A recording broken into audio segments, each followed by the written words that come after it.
Live from David Allen Memorial Ballpark in downtown Enid, Oklahoma, it's the NJCAA Division II World Series presented by Advanced Pierre Food Company. We are down to 4 as game number 15 and day number 5 of our tournament approaches as the Western Oklahoma State Pioneers, the defending national champions at 47-15, take on the Madison College Wolfpack, ranked number 5 in the country at 45-11. Glad to have you with us for our winner's bracket matchup, along with Darren Carlton, our producer-engineer, back in our Enid studios on the radio side, Tom Nelson and Mike Nelson running NJCAA TV. My name is Matt Howell. The threat of severe weather is definitely in the air, but for right now, the weather is awesome. It's a gorgeous evening in northwest Oklahoma, and we will have at least and hopefully the end of the contest here tonight between the final 2 undefeated teams in our World Series bracket. Madison is 2-0. Western Oklahoma State is 3-0. While most of us were here at the ballpark and most of our teams were battling Mother Nature last night, Madison College was not. They were back in the hotel. They never left the hotel and probably were chuckling just a little bit while they got the rest that they needed, as they're 2-0 so far in the tournament, beating the Community College of Rhode Island 7-2 and then beating Heartland College 13-4. Right now the Wolfpack is on fire. They've won 8 straight in 18 of their last 19, and in this tournament their offense has been the story. They're batting .397 as a team, averaging 10 runs and 15 hits per contest. They're going to run up against a team that is known for offense. That's Western Oklahoma State. They've already played 1 game today. Western is 3-0 in the tournament. They beat Grand Rapids in the opener Saturday 9-1 in 7 innings. Then Scottsdale, Arizona on Monday 8-5. Supposed to play DMAC last night, but because of the thunderstorms, that game never got underway. They started it at noon today, and Western Oklahoma State got a beautiful pitching performance from Erland Santos to beat Des Moines 3-1. These are the defending national champions, making their 5th World Series appearance, all in consecutive seasons. And for Madison, their 4th ever D2 World Series appearance, their 9th World Series appearance overall, and they have 3 national championships dating back to Division III. It's Madison and Western Oklahoma State coming up in the winner's bracket final. The winner of this game is just 1 victory away from cementing themselves in the national championship hunt. More pregame is on the way, getting you ready for Madison and Western Oklahoma State. This is the NJCAA Division II World Series presented by Advanced Pierre Foods. The thrill of victory on the baseball field is a direct result of the hours of practice in the batting cage and the bullpen. Bottom line, it takes hard work when nobody's watching to join your team on the big stage as you compete for a World Series title. Advanced Pierre Food Company believes in supporting all Enid sports programs and local events, and they are proud to sponsor the NJCAA World Series. Advanced Pierre Food would like to wish the players, coaches, and fans good luck in the JUCO World Series. Let's play ball from Advanced Pierre Food Company.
Our pregame coverage continues, getting you ready for Madison College out of Madison, Wisconsin, and Western Oklahoma State out of Altus, Oklahoma. These two teams are no stranger to each other in the World Series. In fact, they played last season. Late in the tournament, Madison beat Western 6-5, and Western Oklahoma State then avenged that loss 7-6 to get to the championship game as Madison finished third. This is the third and final game on day number 5 of the tournament. Earlier today, Western beat DMAC to send them to the losers bracket 3-1.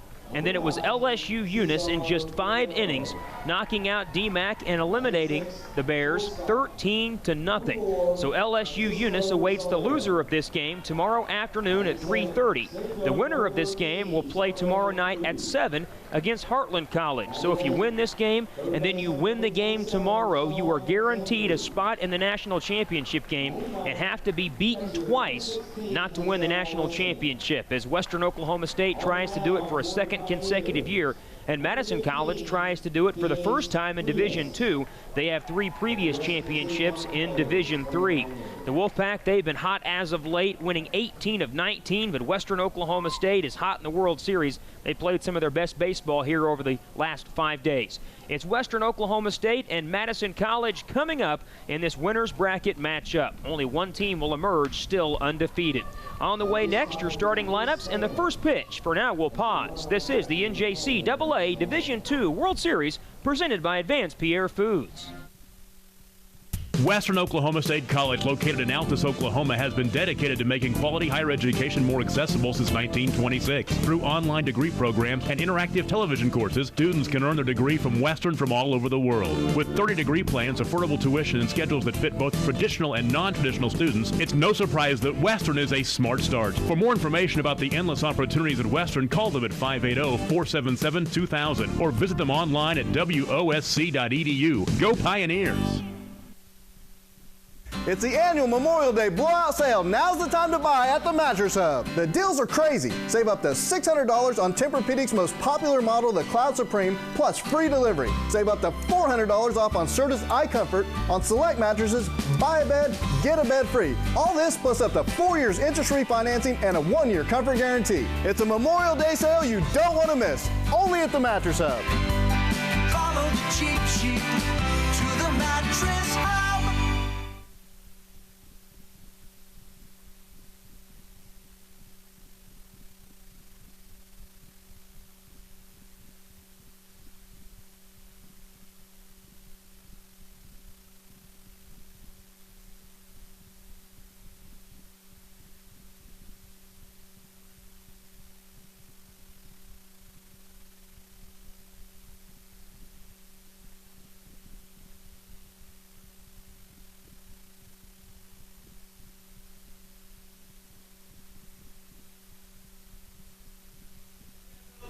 We're back at the downtown ballpark, and we're going to have one of the first that I've ever seen, a second national anthem. So instead of taking another commercial break, let's just let you hear our second national anthem sung live here this evening.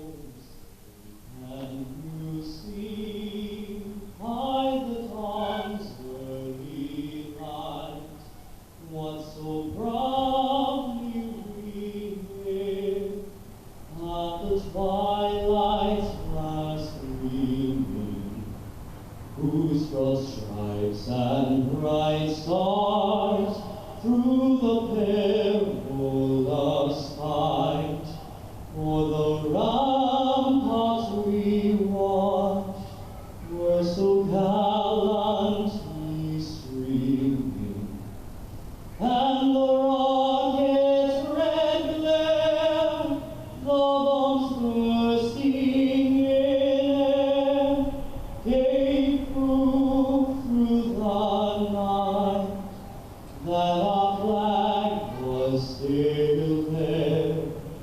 Oh, state us that star-spangled banner yet wave, for the land of the free and the home of the brave.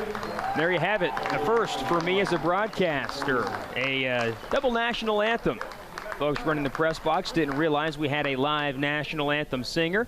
They played the scoreboard version of the national anthem, and then we let our young man that was here tonight to do just that sing the anthem one more time. So you got at least a taste of it back home, and we are nearly set for baseball here tonight. Western Oklahoma State playing their second game of the day, and Madison College. Right now, Mike Davenport's team is sitting well because they're on just their third game of the tournament. They were in one of those kind spots toward the top of the bracket, and for Western Oklahoma State, they've played one more game. And as far as pitching goes, they have to go back to the pitcher that they used on the opening night of the tournament, Felix Frias, after just 3 days rest. So we'll have to see how that matchup emerges as we go along. But Western Oklahoma State will take the field momentarily, so time now to set the Madison College Wolfpack lineup at 45 and 11. Mike Davenport will lead off his shortstop, Ryan McShane. Hitting second at second base, Luke Maldonado. The third place hitter is the third baseman, Trayson Vavra. Hitting cleanup in left field, Landon Tenhagen. Batting fifth in center field, Bryce Barsness. Jake Page will hit sixth at first base. Batting seventh in right field, Nathan Pollock. The eighth place hitter is the designated hitter, Eric Ducharme. And batting ninth, the catcher, Bo Goff.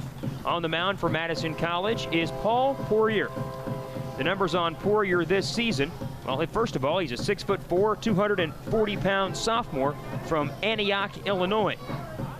Poirier is 6-2 with a 2.82 ERA. He will make his 11th appearance and his 9th start. For Madison, it's McShane, Maldonado, Vavra, Tenhagen, Barsness, Page, Pollock, Ducharme, Goff with Poirier on the mound. The Western Oklahoma State defense in left field is Esteban Paula. In center, Sherman LaCruz with Michael Cruz in right.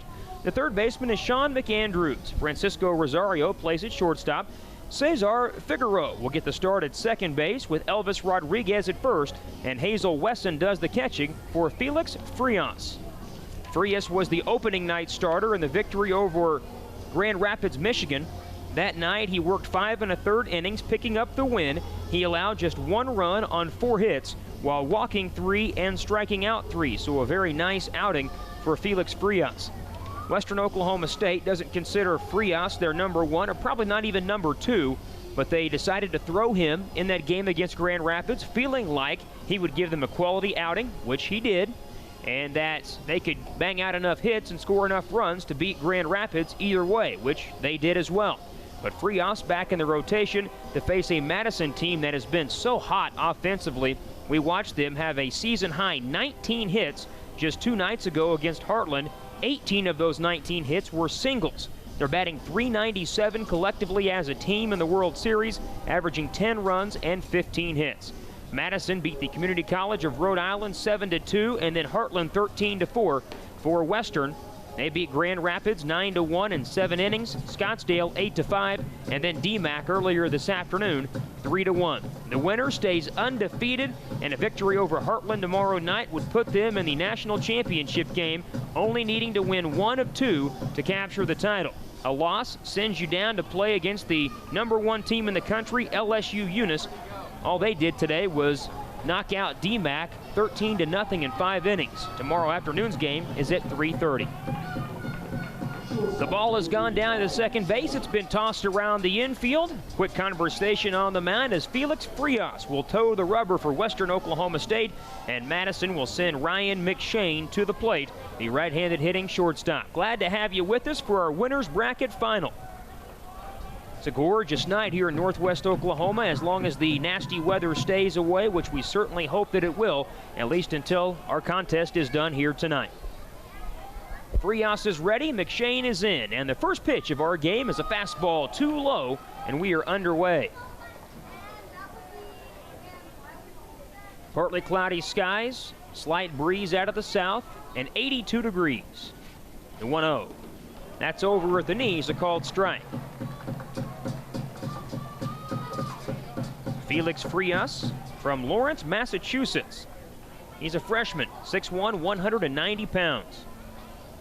And the 1-1 to McShane. That's over, but low. 2 balls and a strike. For Frias, he's now worked in 48 1/3 innings. He is 5-0 on the season with a couple of saves. allowing 15 walks and 41 strikeouts, as McShane grounds it foul off the facing of the Western dugout. The Pioneers occupy that third base dugout, Madison in the first base dugout. Been some very impressive outings offensively for Madison thus far in the tournament, especially in that victory over Heartland. They were just terrific on the offensive side. McShane fouls this one off, staying alive in a 2-2 count. Hear those 5-gallon buckets being pounded on, the shakers. Western Oklahoma State, they come to make noise and they come to bring a little bit of Latin flavor to the game. Frias out of the full windup and a 2-2 pitch.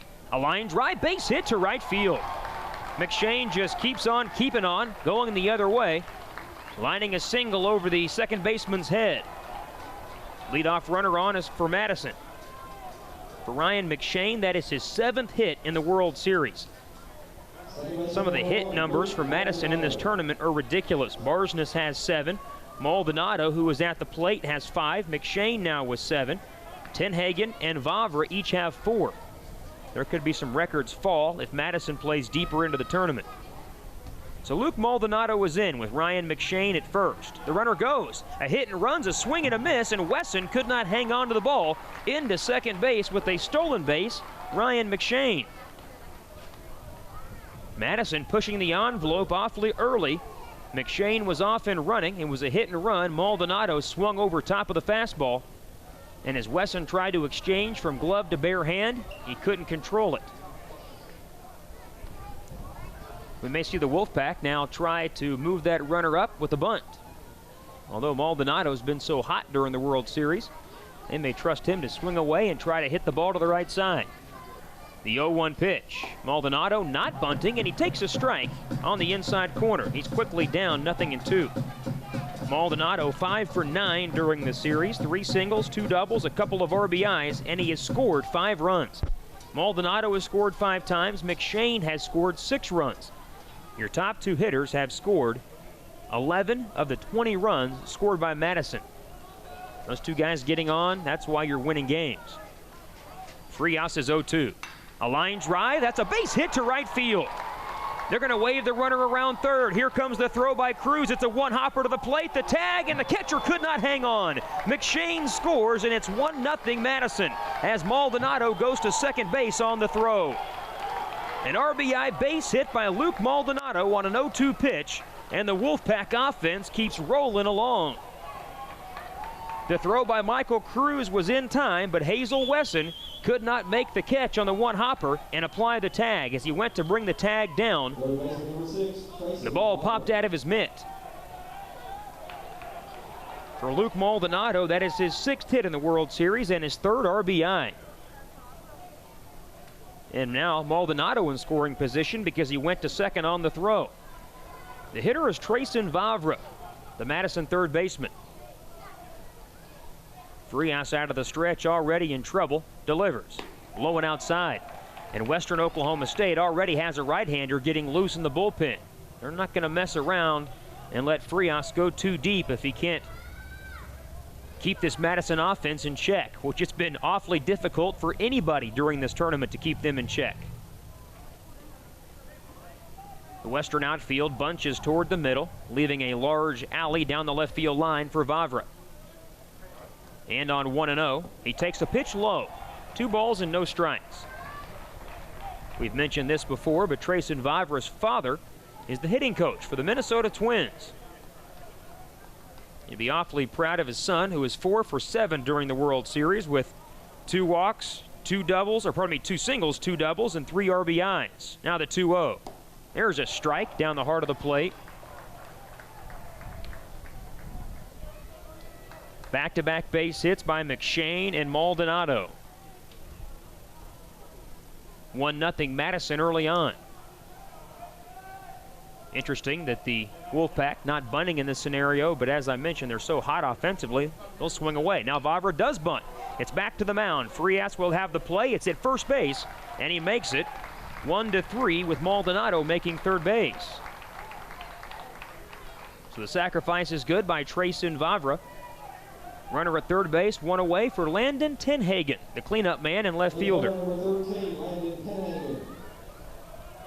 Tenhagen so far with 4 hits and 7 at-bats. All 4 of his hits are singles, but he has 4 RBIs and 3 runs scored. For you listeners on ESPN Radio KCRC that missed the last action due to the EAS alert message, Trayson Vavra with the sacrifice bunt to move Maldonado to third, and a strike call to Tenhagen.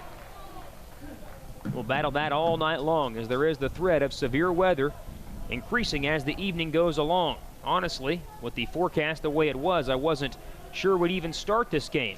I was hoping just to get 2 games in today. Now we're crossing our fingers to finish this one. The 0-1 pitch, that's way outside.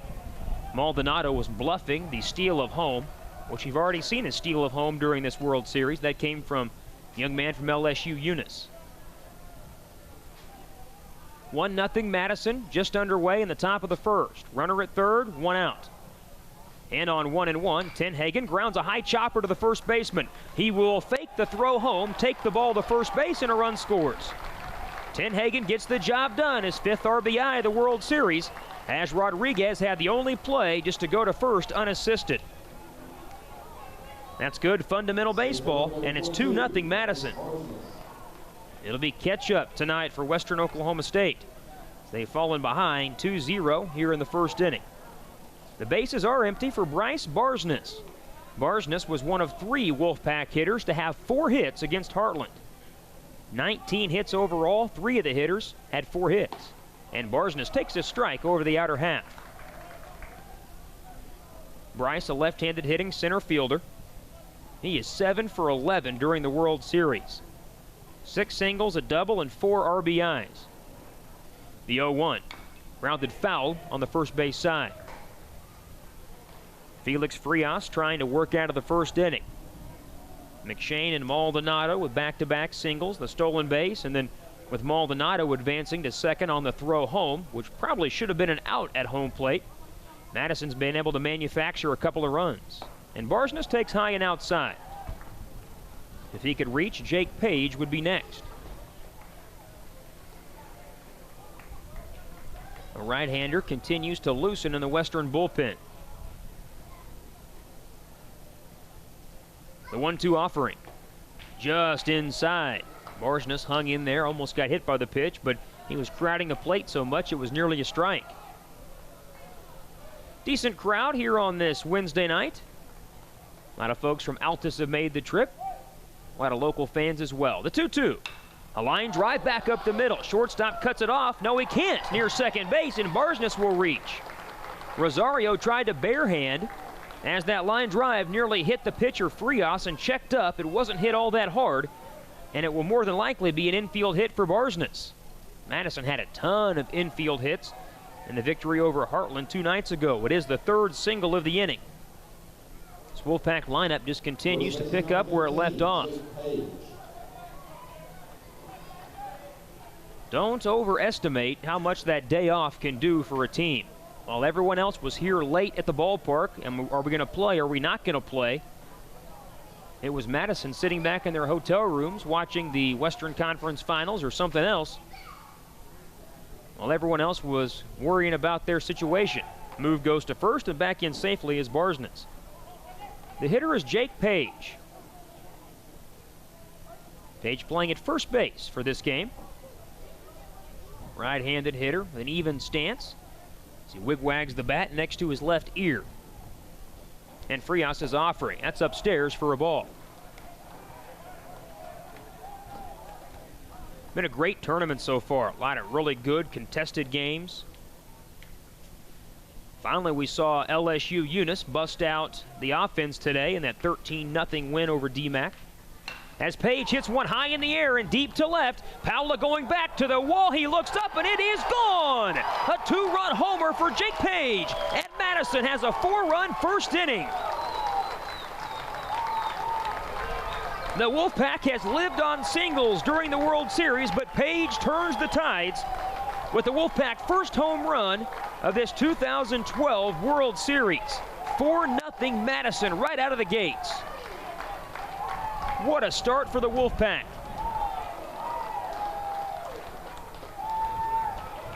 They're showing all the folks here that maybe they should be the favorites to win the national championship. 3 singles and a 2-run home run as Jake Page tattoos one over the wall and left. This coming from a team that only had 8 home runs collectively coming into the World Series. For Jake Page, that is his first home run this year. Great time to get it. Now here's Nathan Pollock as Frias will stay on to pitch. And Pollock takes low and outside.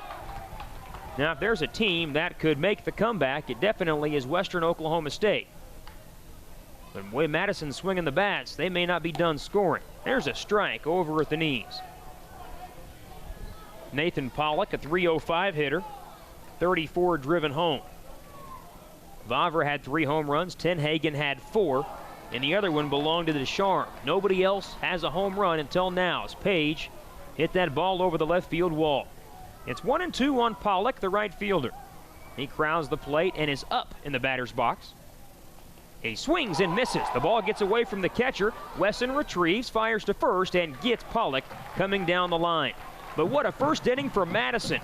4 runs on 4 hits, nobody left. We go to the bottom half of the first as Western will bat. They trail Madison 4-0.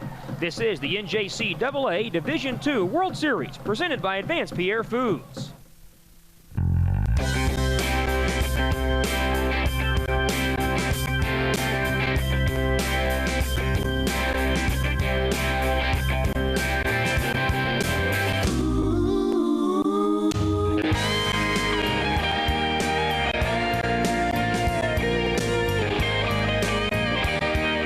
To book your Enid getaway, go to visitenid.org or call 877-999-ENID. It's Northcutt's Memorial Day sale. Get great rebates, Memorial Day bonus cash, liquidation discounts, and 0% for up to 72 months. New 2012 Chevy Silverado 1500 extended cab, only $26,749. Or a 1500 Crew, just $24,897. 2012 Chevy Sonic, just $15,499. Get pre-approved online at northcuttauto.com or call toll-free to lock in your best deal. Northcutt Chevrolet Buick Enid, your shortcut to a great deal.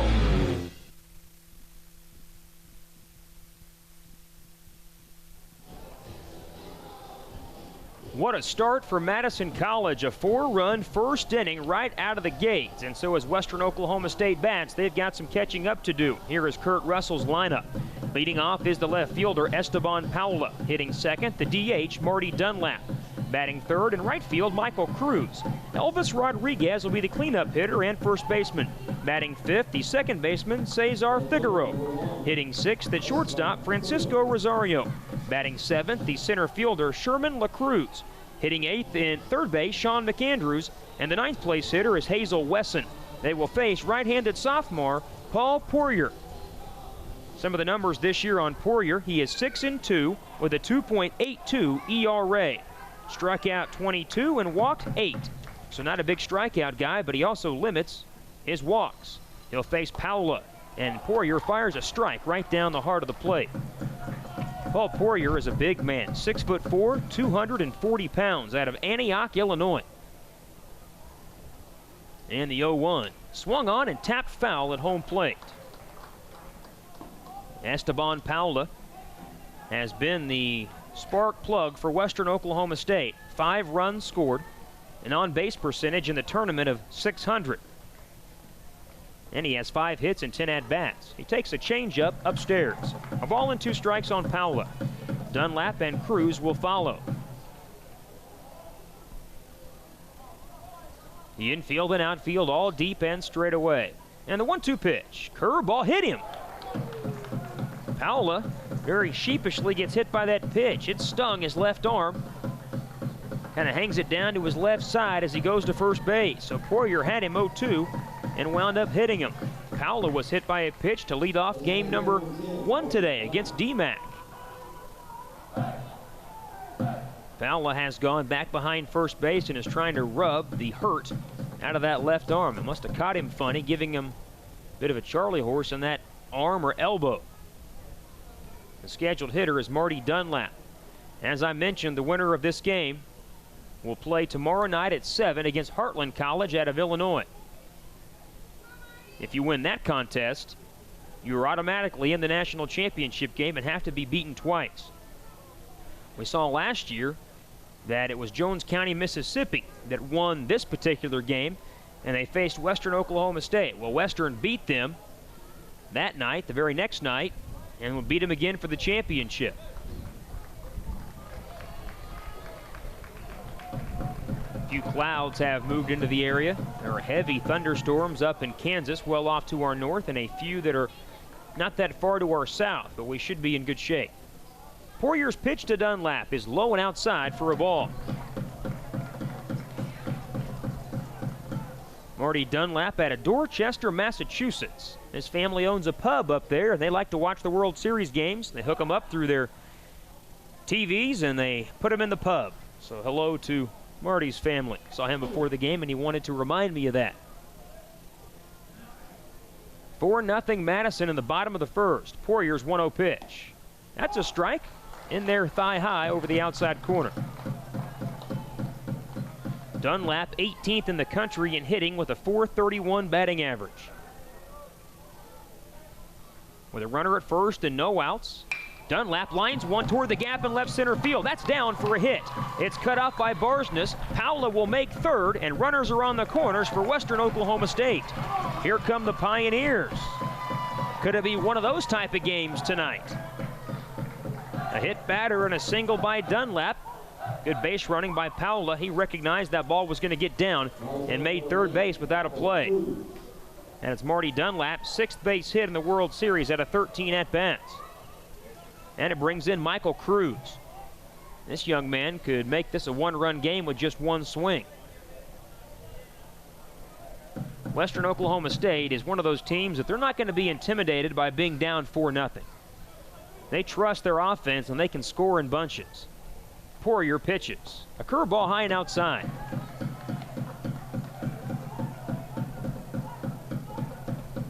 Michael Cruz in the World Series is 4 for 9. 3 doubles and an RBI. Hadn't had many RBI chances. He has one now. The 1-0 pitch. A fly ball hit well to left center. This one is deep. Tenhagen looks up, and it is gone. An opposite field 3-run home run by Michael Cruz. We have a 1-run game, just like that. Cruz goes the other way. A left-hander hitting it out to left. So after Madison scored 4 runs in the top of the first, Western has come right back with 3 in the bottom of the first. And still nobody out. This could be a high-scoring affair tonight. This all started for Poyer by hitting Esteban Powla. Then the single by Dunlap and the 3-run homer by Cruz. Now Madison will have their turn to get somebody up to go to the bullpen. I think both coaches realize exactly how important this game is. Here's a bunt attempt by Elvis Rodriguez, foul. Rodriguez, a huge power threat, laying down a bunt as Trayson Vavra was deep at third base. Rodriguez has homered during this tournament. He has 3 hits and 5 RBIs. And he takes a curve low and outside. Poyer, the big right-hander.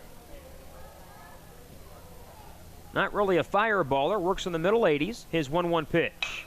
Ground ball chopped high at second base. Maldonado waits for it to come down. He has it, and he throws out Rodriguez. Boy, that ball chopped off of that dirt. The dirt is very solid. It's nice and dry and hard, and it went high into the air, but didn't stay long enough in the air for Rodriguez to get a hit. So here's Cesar Figueroa making his first start of the World Series, and he takes a strike over the outside corner. Figueroa was a defensive replacement after pinch hitting in the game against DMAC. He went 0 for 1 in his lone at-bat. The 0-1 pitch. That's over but low. A ball and a strike. Chairback seats beginning to fill up as the local crowd makes its way to the ballpark tonight. We'll have a great crowd by the time things are said and done. And Figueroa drives one deep and out of here, but foul. He was way out in front and hit it a ton into foul territory. 4-3 Madison. We're only in the first inning. Nobody on, 1 out. And the 1-2 pitch. This one's hit well down the left field line. Looking up is Tenhagen, and he watches it leave the ballpark. Cesar Figueroa has just tied the game. It's 4-4. Western Oklahoma State showing its power prowess with 2 home runs in the inning. They've taken that 4-0 deficit and turned it into an even game. The 6th home run of the year for Figueroa is 26th RBI. Tenhagen didn't even move. As soon as that ball was hit, he just turned and watched it leave the ballpark deep over the left field wall. 4-4. Here's Francisco Rosario. The bullpens will play heavily in this contest, I have a feeling. And speaking of which, here comes Mike Davenport, the Madison coach. He's out of the dugout and will make the trip to the mound. Paul Poirier has had a difficult start to this game. He's given up 2 home runs, another base hit, and a hit batter. Fans, we'd like to hear from you. If you have a chance to send us a tweet or maybe even a Facebook message, we'd love to have it. There are several ways to do that. Go to our Facebook page. Facebook is at /CTB Sports. Go to Twitter. Our handle is at CTB Sports, or use the hashtag D2Series. That's D, the number 2, series. So a couple of ways to get us. At CTB Sports or hashtag D2Series, or our Facebook page, CTB Sports. Conversation on the mound is over. The hitter is Francisco Rosario. Rosario, the shortstop, in a tie game with still only 1 out. Takes the ball low and outside. Rosario, during the World Series, has 4 hits out of 10 at-bats. And he takes this one low and away. There's folks way out on the berm near the railroad tracks looking for those 2 home run balls. They are way out there. Well, 3 home run balls to be exact. We've had 3 long ones already in the first inning. There's ball 3 by Poirier, way outside.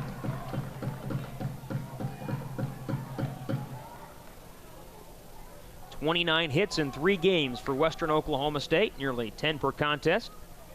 As there's ball 4, it skips in front of home plate, and Rosario is on with the go-ahead run. Both bullpens are active. Madison scored 4 runs on 4 hits in the top of the first. Western has scored 4 runs on 3 hits so far in the bottom of the first, and the batter is Sherman LaCruz, LACRUS. Sherman, the center fielder, with a couple of hits during World Series action and 2 runs scored. Madison needs the double play, and LaCruz takes a strike at the knees.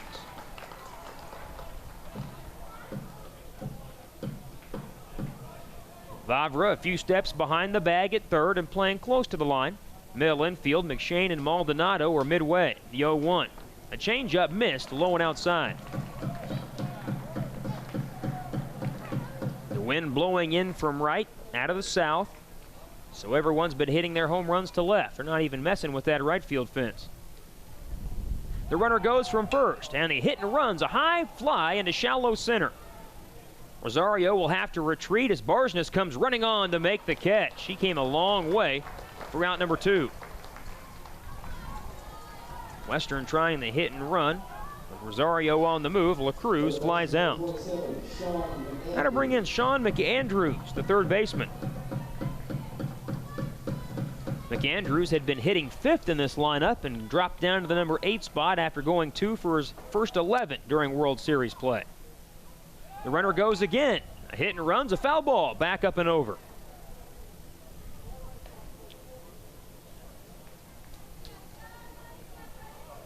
So Western, now they've got the game tied up. Trying something different, going with the running game. Moving runners. As Paul Poirier trying to get through this first inning. He'll pick to first base. Back in safely is Rosario without a tag. 4-4 our score. Very offensive minded so far here in the first frame. A half hour first innings to this point. Another move to first. Rosario back in. Third and final game of the day.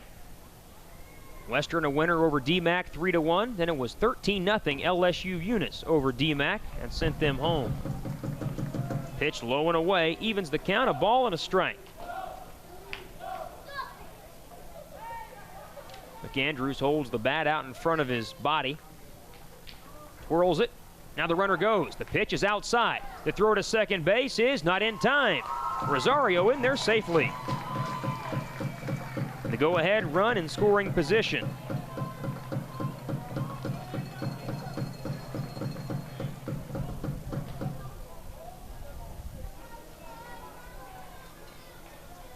Only 2 teams left in the World Series that are undefeated.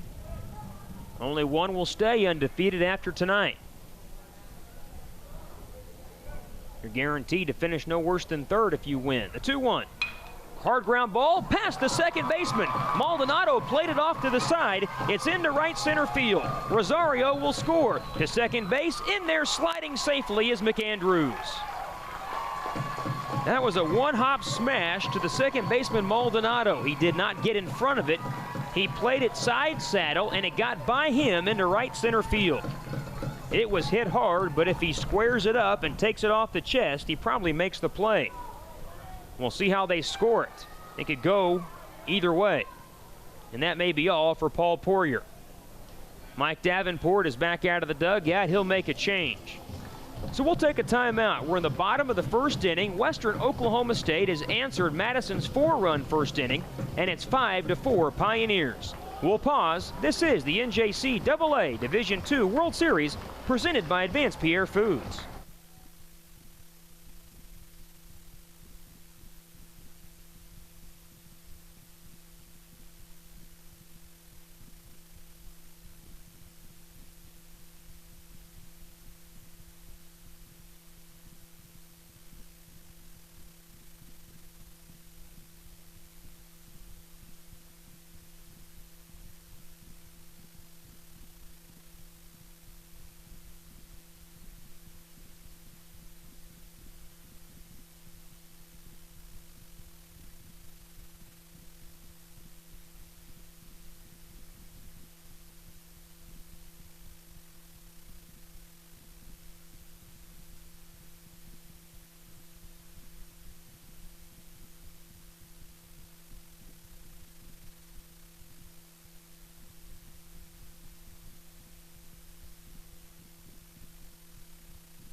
Paul Poirier only able to go 2/3 of an inning tonight. He's driven out of the game. They've ruled a base hit for Sean McAndrews on that one-hop smash past the second baseman. So an RBI for McAndrews. It's an RBI double. And a 5-4 Western Oklahoma State lead. The new pitcher is Danny Sullivan, a sophomore, 6'1", 210 pounds from Dodgeville, Wisconsin. For Sullivan this season, he is 7-0 with a 3.33 ERA. It's his 13th appearance and only 4th out of the bullpen with 1 complete game, 3 saves for Sullivan. 48 2/3 innings pitched, 47 hits, 22 runs, 18 earned, 11 walks, and 54 strikeouts. Opponents are hitting .251 off of Danny Sullivan. Not what Mike Davenport expected from Paul Poirier here tonight, making the start. He really struggled, left the ball over the heart of the plate, and Western Oklahoma State hit it hard. In this inning, a pair of home runs, a double, a single, a walk, and a hit batter. Poirier has allowed all 5 runs, and the man at second base his responsibility. The Pioneers have batted around as Hazel Wesson, the 9-hole hitter and catcher, stands in, with McAndrews at second base. Danny Sullivan in relief, trying to bring some sanity to the pitching staff for Madison. Here's a smash foul the other way. Got in on the hands of Wesson. Hazel, the big catcher. He has 4 hits and 12 at-bats during the series. 3 singles, a double, and an RBI. Everyone in this Western lineup can swing it. They're hitting .322 collectively this week. Wraparound move by Sullivan. He looks at second with no throw. And Bragdon Madison batting .397 in the tournament. Western not that far behind at .322. It's Western who's 4th in the country in hitting collectively. The 0-1 in the dirt. Nice stop by Bo Goff, making his first start as a catcher in the World Series. Had been Page back there, but they traded off. Page playing at first base, and so Goff makes the start behind the plate. 5-4 Western, bottom of the first inning. The 1-1. Swing and a miss. Big curveball. Wesson was out in front.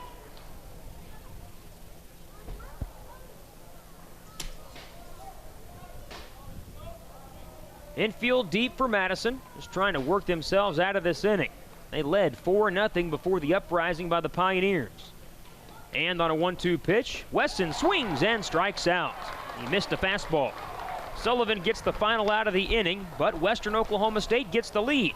5 runs on 4 hits, a man left. We go to the second, 5-4 Pioneers. This is the NJCAA Division II World Series presented by Advanced Pierre Foods. Let me tell you about my college, Lackawanna College. A 2-year, highly respected college that can prepare you for a career or to move on to a 4-year program. 5 regional locations, over 30 degree programs, and more. I'm a future paramedic who found my future at Lackawanna College. Call or visit today and we'll help you find your future.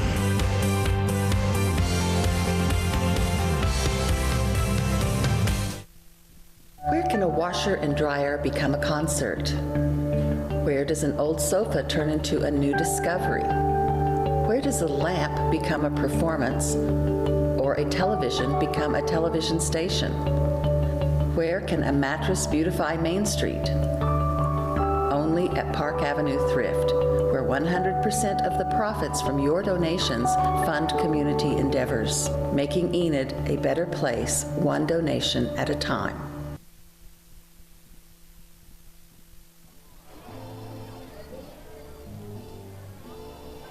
It's a great night to enjoy all the ballpark fare, including cotton candy, which is the free item being given away here at the ballpark if you have your coupon from the Enid News and Eagle. A couple of pretty young ladies enjoying some cotton candy and doing a little dance between innings for us to the Cotton Eye Joe. 5-4, a lot of offense after just 1 inning of play. Felix Frias will stay on to pitch, and Eric Ducharme leads off the inning by taking a ball upstairs. Seeing Ducharme for the second time during the series. He went 0 for 3 in his only other game. This fastball is outside at 89 miles an hour. Frias behind 2-0. Now it's Madison who has to play catch up. The pitch, right through the heart of the plate, a called strike. This year for Ducharme, hitting .270, 1 home run and 25 RBIs. He's a left-handed hitter. And on 2-1, he grounds one back up through the middle. Second baseman Figueroa able to get there. Wide throw, but the tag applied by Rodriguez. Elvis Rodriguez comes off the bag and bails out his second baseman. And Ducharme is out leading off the second inning. Good play by Rodriguez. He knew that Ducharme wasn't that far down the line. He could come off the bag, make the catch and the tag, and have plenty of time. Now to bring in Bo Goff. We'll see Bo for the first time during the World Series. He's catching tonight, a .259 hitter with 19 RBIs.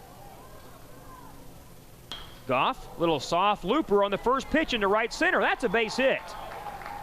Ball was hit off the end of the bat, but Bo Goff on the first pitch he sees during the tournament singles to right center field.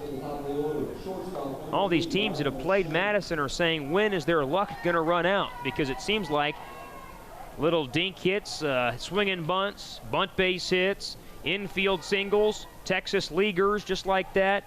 That's what Madison has been living on, but they've just been so good offensively.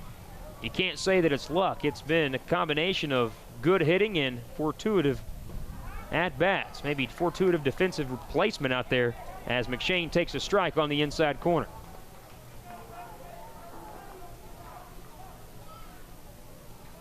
A lot of hitting room down the left field line for McShane as he singled to right center field, leading off the game. And he swings here, lines one in the same spot for a hit. That's toward the gap. Goff's going to round second. He's going for third. McShane going for second. Here's the throw. He's safe. A hustling double for Ryan McShane. He's 2 for 2. And Madison fighting right back with the tying run at third, the go-ahead run at second.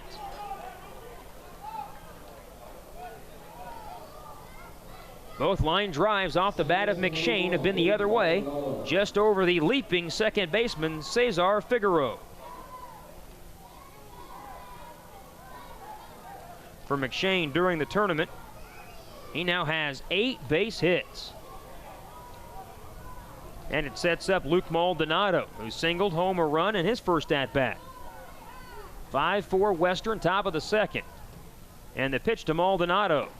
An off-speed delivery for a strike. Right-hander loosens in the Western Oklahoma State bullpen. Michael Peoples gets ready. We saw Michael in the second game for Western, but he had the flu and only lasted just an inning. Second and third, 1 out. The 0-1. Curveball of beauty for a strike. That was a hard curve by Frias that caught the outside corner. Maldonado didn't like it, but he's down 2 strikes. Luke, a .405 hitter during the regular season. He leads Madison with 30 RBIs. The RBI total puts him 5th. And the 0-2 pitch. Swing and a miss. Frias strikes him out. That's a big strikeout. With that runner at third base and less than 2 outs, Maldonado can't score him, so it'll be up to Trayson Vavra. Vavra sacrificed his first at-bat. That eventually helped get Maldonado home. A combined 10 hits and 9 runs. We've played an inning plus 2 outs. Vavra, a dangerous right-handed hitter. Teammates at second and third. And Frias pitches. Delivers a breaking ball in there for strike 1. Frias has a very hard curveball. Looks like it's going to be high, and then boom, just breaks right in over the heart of the plate. The 0-1 pitch. A strike, a fastball over the outside corner. Maybe Frias beginning to find his rhythm. Gave up the single to Goff. A hard double to the right center field gap by McShane. But Frias can get out of the inning unscathed if he can find a way to get Trayson Vavra. Frias is set. The kick and the 0-2. In the dirt, it gets to the screen. That's going to tie the game. Goff comes sliding home with the tying run. Frias tried to waste a curveball in the dirt. It skipped several feet in front of home plate and went over the left shoulder of Hazel Wesson. We have a 5-5 tie with McShane now at third base. And a 1-2 count on Trayson Vavra. Tenhagen waits next. And the 1-2 offering. Strike 3 called. Vavra is caught looking on a fastball. He questions the home plate umpire as we go to break. A run, 2 hits, no errors, and a man left. We go to the bottom of the second, tied at 5. This is the NJCAA Division II World Series, presented by Advanced Pierre Foods. The thrill of victory on the baseball field is a direct result of the hours of practice in the batting cage and the bullpen. Bottom line, it takes hard work when nobody's watching to join your team on the big stage as you compete for a World Series title. Advanced Pierre Food Company believes in supporting all Enid sports programs and local events, and they are proud to sponsor the NJCAA World Series. Advanced Pierre Food would like to wish the players, coaches, and fans good luck in the JUCO World Series. Let's play ball from Advanced Pierre Food Company. It's the annual Memorial Day blowout sale. Now's the time to buy at the Mattress Hub. The deals are crazy. Save up to $600 on Tempur-Pedic's most popular model, the Cloud Supreme, plus free delivery. Save up to $400 off on Serta's iComfort. On select mattresses, buy a bed, get a bed free. All this plus up to 4 years interest-free financing and a 1-year comfort guarantee. It's a Memorial Day sale you don't want to miss. Only at the Mattress Hub. Follow the cheap sheet to the Mattress Hub.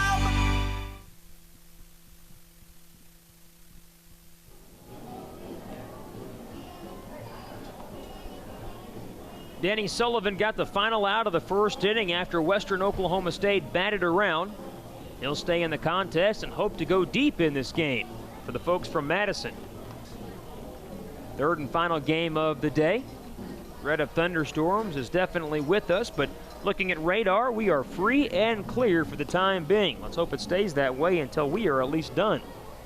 However, a 35-minute first inning doesn't help that cause, but very entertaining for the fans in the ballpark. 5-5 our score in the bottom of the second. Top of the order for Western is Esteban Paula will lead it off. Paula, Dunlap, and Cruz. All three men reached and scored against Paul Poirier. We'll give you Paul's numbers momentarily. As Sullivan into the wind delivers. A ground ball hits slowly past the mound. The shortstop McShane has it, and he throws out Paula. One pitch, one out here in the second inning. For Paul Poirier, 2/3 of an inning, 5 runs, all of them earned on 4 hits. He walked a man and hit a man, no strikeouts. He allowed 2 home runs. 3-run shot by Michael Cruz and the solo homer to Cesar Figueroa. Here's Dunlap, who takes the ball low. Marty singled to left center field in his first plate appearance. Came around to score on Cruz's homer. The 1-0. That's a strike over at the knees. Dunlap in the top 20 in America with a .431 batting average and has just continued his hot hitting in the World Series. On 1-1, Dunlap takes a strike over the outside corner. And we saw Frias have some success over that outer corner, so Sullivan trying the same place. If those guys looking away, then he may bust him in. A 1-2 pitch. Tried that, and a foul ball goes over the grandstands to the right. Tried to come inside on Dunlap, and it jammed him. The loser of this game gets LSU Eunice tomorrow afternoon. The winner will play Heartland tomorrow night. Sullivan's 1-2 offering. A hard line drive goes foul deep down the right field side. There's some folks down that way. They scramble out of the way near the NOC Enid medical tent. Dunlap putting together a good at-bat, fighting off tough pitches. He's still down a ball and 2 strikes as Sullivan delivers. Fouled back again, up and over.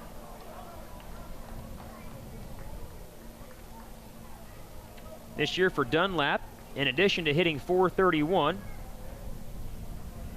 had 18 RBIs and a couple of homers. He was a table setter for Western. The 1-2 pitch.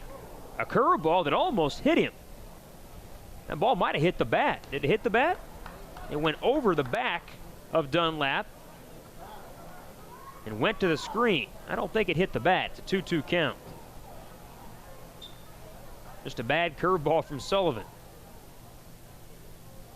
Now time called. Dunlap was not ready, and Sullivan was taking too long to pitch. Here is that 2-2. A line drive to center field. That's a hit. Boy, Dunlap put together a very nice at-bat, fought off tough pitches, and singles into center field. He's 2 for 2. The folks in his parents' pub in Massachusetts will be cheering loudly for that. Go-ahead run is on board for Michael Cruz. Cruz showed exactly what type of hitter he can be with a 3-run bomb the opposite way over the left field wall. Cruz is a strong young man. That was his 12th homer of the season. He has now 64 RBIs. And he takes a curveball for a strike.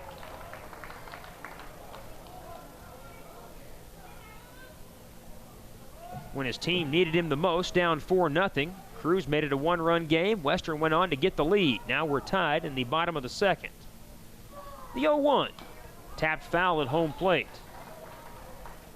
I think Sullivan got away with the hanging curveball there. Tenhagen playing very deep and left. He saw what Cruz did last time. Barsness and Pollock in center and right, or in medium depth, respectively. Vavra back at third. Middle infield looks for the double play as Sullivan comes set, and the 0-2 pitch. Swing and a miss. He struck him out. Cruz down on strikes on 3 pitches. Second strikeout for Sullivan. 2 outs in the inning for Elvis Rodriguez. Rodriguez was the big hero in the victory over Scottsdale. With his team down 2-1, he hit a 3-run homer of his own deep over the left field wall. Western went on to win that game, and they won earlier today. They're 3-0 in tournament play. Madison is 2-0 as time called. There's only a couple of spots, a couple of pairings to be in the bracket where you don't like to be. The pitch to Rodriguez is low and inside. That's where Western Oklahoma State was in that 3rd and 4th game of day 1. If you're in the 1st or 2nd game, you win 2 and you've got 2 byes, but not the case for where Western Oklahoma State was and where Scottsdale was at. The 1-0 pitch. Hard ground ball. Nice stop at third by Vavra. He'll go the short route to second and get the force on Dunlap. Good pickup by Trayson Vavra on the hard smash from Rodriguez. Western Oklahoma State turned away on a hit. No errors and a man left. We're through 2, tied at 5. This is the NJCAA Division II World Series presented by Advanced Pierre Foods.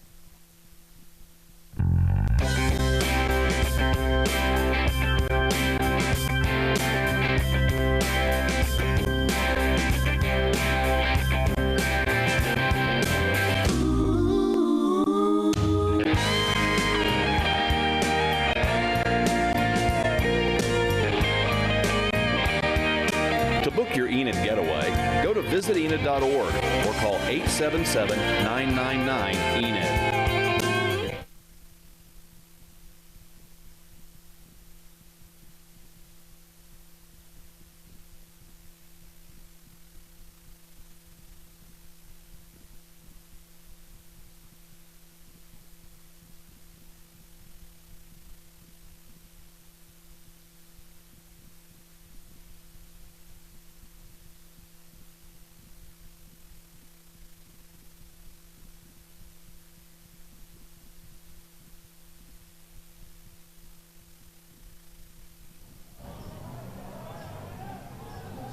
A high-scoring game this evening, 5-5. Our score in the top of the 3rd inning between Madison and Western Oklahoma State. Glad to have you with us on this Wednesday night. Leading things off for Madison is their cleanup man, Landon Tenhagen. Tenhagen, Barsness, and Page against Felix Frias. Tenhagen chops the first pitch of the inning to shortstop. Backing up Rosario. He fields, throws, and Cruz, or make that Rodriguez, couldn't hang on. The first baseman, Rodriguez, was trying to keep his foot on the bag, but he couldn't make the catch. The ball pops out of his mitt. That'll be a leadoff error. So Tenhagen reaches safely. It'll be on Rodriguez as he just didn't catch the ball. Kept his foot on the bag. The ball popped out of his mitt. Madison has had their leadoff man on 2 out of 3 innings. And here is Barsness, the center fielder. Barsness had a hit and scored a run in the first inning. He takes a fastball too low, 88 on the radar gun.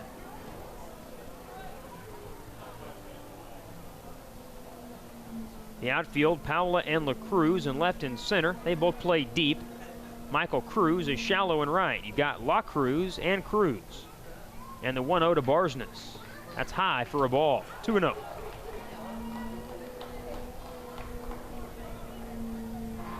Madison, just like Western, both these teams in this tournament have put tons of pressure on the opposing defenses. Finding ways to get on base and doing well in situational hitting. The 1-0. A high chopper to second. Figueroa comes to get it, throws to second, safe, back to first, safe. Figueroa's throw to Rosario was off the mark toward the outfield side of the bag, and there was not going to be a vicinity play there. Tenhagen is safe and Barsness is safe. Back-to-back errors by the infield from Western Oklahoma State. That one is an error on Figueroa. He was in such a hurry to turn the double play that the throw brought Rosario too far across the bag and off the bag. 2 on, no outs for Jake Page. Page hit his first homer of the season, a 2-run shot in the first inning. Great time to have your first home run. The way Madison normally likes to play the game, and that small ball could come in handy right here.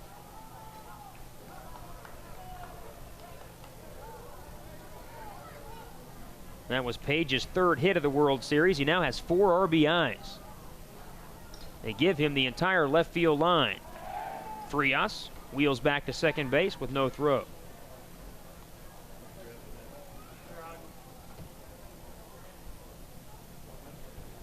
A warm evening in northwest Oklahoma. A little bit muggy out there and partly cloudy skies. Frias comes set. The pitch to Page. He's not bunting and takes a strike.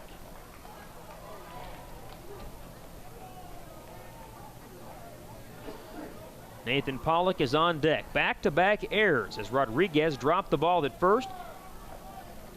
And then Figueroa made a poor throw trying to turn a double play. The 0-1 pitch. Page takes strike 2 right down the middle. And he's mad at himself. He was looking for something different and got an 89-mile-an-hour fastball. It's an 86-degree night here at the ballpark. It'll cool down. Tomorrow is supposed to be fairly pleasant once the thunderstorms move through. Looking for a high near just 78. So the forecast says. Now the 0-2 pitch. A line drive to center field. LaCruz comes racing on, dives, and he makes the catch. Sherman LaCruz has made a few sparkling defensive plays during the tournament, and he takes a hit away from Jake Page. The first out of the inning is recorded. Outstanding play by LaCruz. Pretty good 0-2 pitch there by Frias. He got away with one. Page hit it hard, but lined into an out. And now it's Nathan Pollock. Pollock struck out to end the first inning. 1 of 3 strikeouts so far for Frias.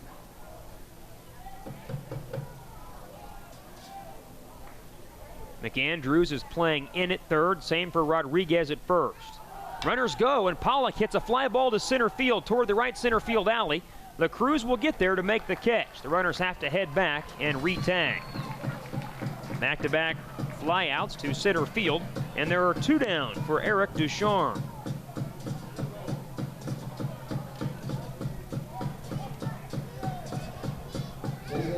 Well, Madison's inning started promising. First 2 runners on, both because of errors, but back-to-back flyouts, and now they'll need a 2-out base hit from Ducharme, who chopped out to second base beginning the second inning. Ducharme making his second start of the World Series. He's currently 0 for 4 in tournament play. As Frias pitches. Curveball almost hit him. He ducks out of the way. That'll wake you up if you're not already awake. Little chin music. The only 2 undefeated teams left in our tournament. We're down to our final 4. Western Oklahoma State, Madison College, LSU Eunice, and Heartland. The 1-0 pitch. That's a strike over the outside corner. Heartland's sitting pretty. They're back at home in the hotel. They might be here actually watching the game perhaps, but definitely not worrying about baseball until tomorrow. Chance to rest up. They've already played 3 games in the tournament. The 1-1 offering. That's low and inside. 2 balls and a strike on Ducharme. Depending on how things work out, if Heartland beats the winner of this game, then you get into that 3-team funky tiebreaker scenario where one of those 3 teams will get a free pass to the championship game on Saturday night. It all depends on who has played the most games.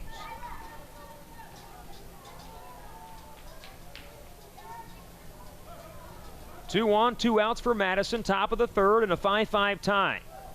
They scored 4 in the first, 1 in the second. Western Oklahoma State scored 5 in the bottom of the first. Frias is ready. The runner goes for third, and a ground ball pulled to the right side. Up with it is Figueroa. He'll flip to first, and the inning is over. Good range by the second baseman to keep that runner from scoring. No runs, no hits. There were 2 errors and 2 men left on.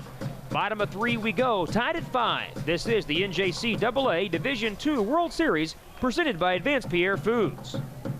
It's Northcutt's Memorial Day sale. Get great rebates, Memorial Day bonus cash, liquidation discounts, and 0% for up to 72 months. New 2012 Chevy Silverado 1500 extended cab, only $26,749. Or a 1500 Crew, just $24,897. 2012 Chevy Sonic, just $15,499. Get pre-approved online at northcuttauto.com or call toll-free to lock in your best deal. Northcutt Chevrolet Buick Enid, your shortcut to a great deal. My future is in natural gas technology. My future is in teaching. I'm a future business leader. My future is in computers and IT security. My future is in diagnostic sonography. My future is in human services, but there are a lot of majors to choose from. Lackawanna College offers over 30 degree programs at 5 locations. Lackawanna College helped define our futures. Call or visit today and find your future at Lackawanna College.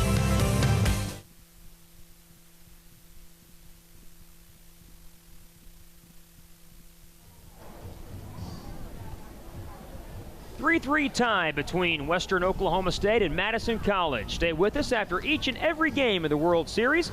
We'll name our Wings to Go players of the game. Fans, Wings to Go at the corner of Cleveland and Garriott in Enid. They've got, of course, simply great wings, burgers, salads, wraps, and a whole lot more. Stop by and see Brian and the crew at Wings to Go, don't you know? Sponsor of our players of the game. That could still be plenty up for grabs as Cesar Figueroa leads it off. Figueroa getting a start tonight, hit a homer in his first at-bat. He takes it low from Danny Sullivan.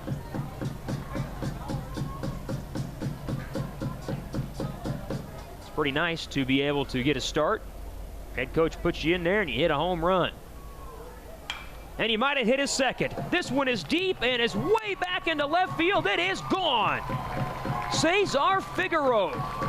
The spot start, and he's 2 for 2 with 2 long balls. Western Oklahoma State back in front 6-5. He has tattooed 2 balls in a row. Couple of solo shots. Guess if you're Madison, you say thankful for that, but my goodness.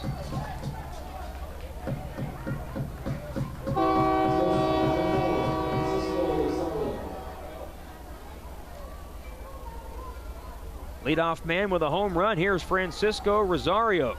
And Rosario takes a strike on the inside corner. That was just the second hit given up by Danny Sullivan and his first run allowed since entering the game in relief in the first inning. The 0-1 pitch. Over but low. It's called a ball. The Union Pacific train rolling through the outfield. It's one of the unique aspects of this ballpark. Watching trains go by. It's a song, isn't it? Maybe it's planes. Pitch just outside. 2 balls and a strike to Rosario. He drew a walk, stole a base, and scored in the first inning. We had a busy first inning. 9 combined runs.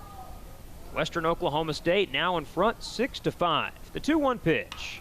A line drive to center field. Coming on Barsness. He'll have to play it on a hop. It's a base hit for Rosario.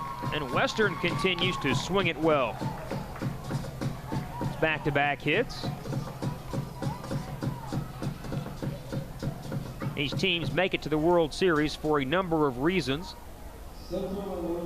Most of them have outstanding offenses. Most of them have pretty good pitching staffs, but I guarantee you their pitching staffs are never as deep as the coaches would like. And you start getting into games 3 and 4 and you start to see that come out. Now it's Sherman LaCruz with a move to first, back in safely Rosario. There's eventually a juncture where you recycle your pitching, but it has to be day 5, which is today, or 6 as you get later in the tournament. The pitch to LaCruz. In the dirt, gets away from the catcher, and Rosario will take second. Goff tried to block it, but it bounced off his chest and kicked to the right. Couldn't keep it close enough to make a throw to second base. So a runner in scoring position, nobody out, and Sherman LaCruz in a 1-0 count. Vavra playing in at third, guarding against the bunt. Western has bunted earlier today, playing some small ball, but LaCruz lines one foul down the left field side. Out in front of a fastball, missed extra bases by a few feet.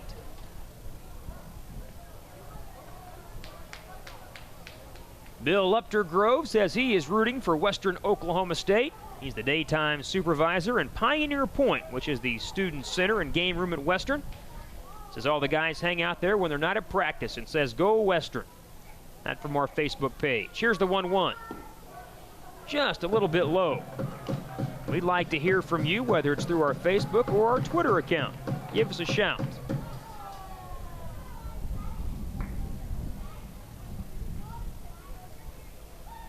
Vavra is in at third.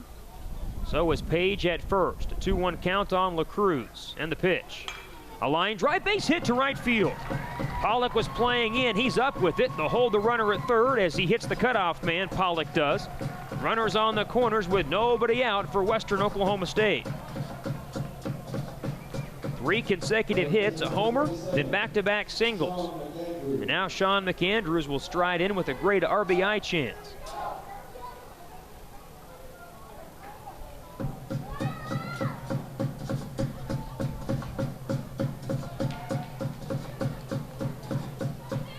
Runner at third, Rosario, LaCruz at first, and McAndrews, who already has an RBI double. He wigwags the bat. The pitch by Sullivan. Right down central, a called strike. Western Oklahoma State with 8 hits. Scored 5 runs in the first, a run thus far in the bottom of the third. They lead at 6-5, but are looking for more. This is after trailing 4-0. Sullivan's 1-0. Instead, a step to third, look to first. We saw that work earlier in the tournament, so not as silly as many fans would think. It does work sometimes. The 1-0 pitch, low for a ball.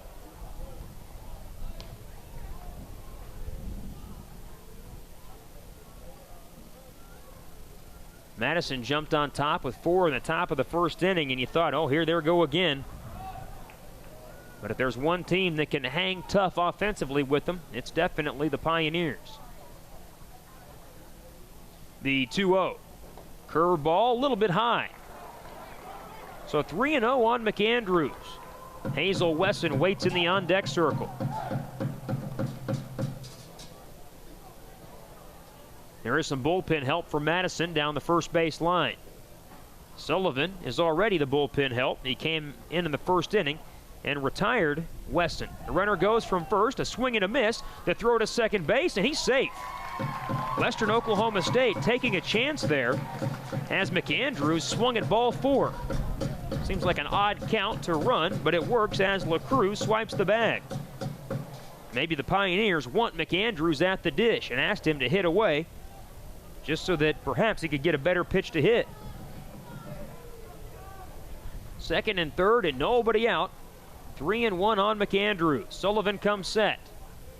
He kicks and pitches. Swing and a miss. McAndrews way out in front. It's a full count now.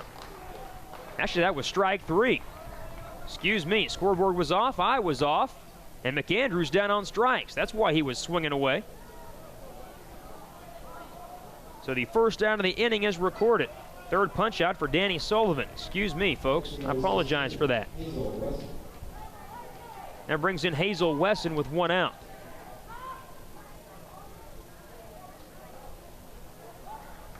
Wesson was a strikeout victim. He was the first batter that Danny Sullivan faced. And Sullivan pitches. Ground ball up the middle towards second. The run will score. It's backhanded by Baldonado. He'll throw out Wesson, but it's 7-5 Western Oklahoma State. Hazel Wesson with an RBI ground out. Second out of the inning. In is Rosario. Over to third goes LaCruz. Well done by Wesson.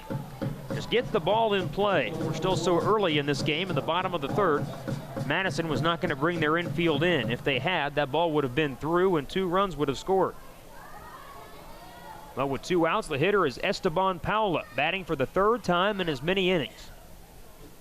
And he takes a curveball for a strike.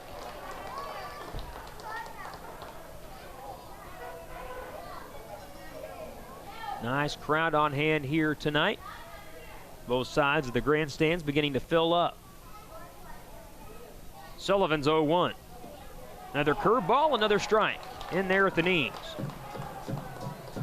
Paula has been hit by a pitch, scored a run, and bounced out the shortstop. Our winners bracket matchup, only one team will emerge still undefeated. The 0-2 pitch, just outside. 88 on the radar gun. One of the great amenities we have in this ballpark. Not many places you go do you have that radar gun at this level. Just gives you an idea of kind of what each guy is doing out there. Sullivan sets at the belt, and the 1-2. In the dirt, it kicks away from the catcher, and in to score from third is LaCruz. That lengthens the Western lead. It's now 8-5.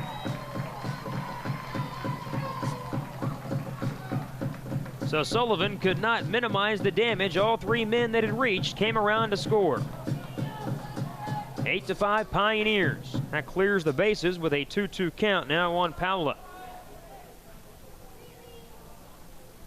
And the pitch to him. Hard one-hop, two-hop shot now to shortstop. McShane has it. He throws low and a good dig at first by Page. Jake Page helped out his shortstop to end the inning. Western, though, gets 3 runs on 3 hits, no errors, and no one left. After 3 innings, it's 8-5 Western Oklahoma State.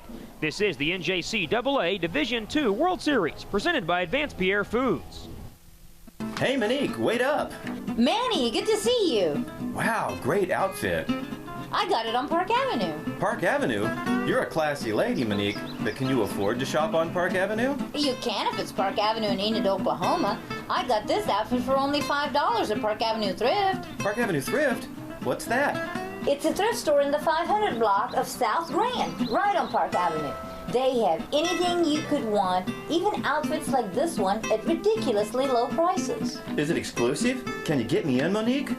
Of course, anyone can shop there. That's why they call it Enid's own community thrift store. And the best part is that 100% of the profit is given back to the community. Would you like to go with me? It's just up the street. I'm no dummy. Let's go.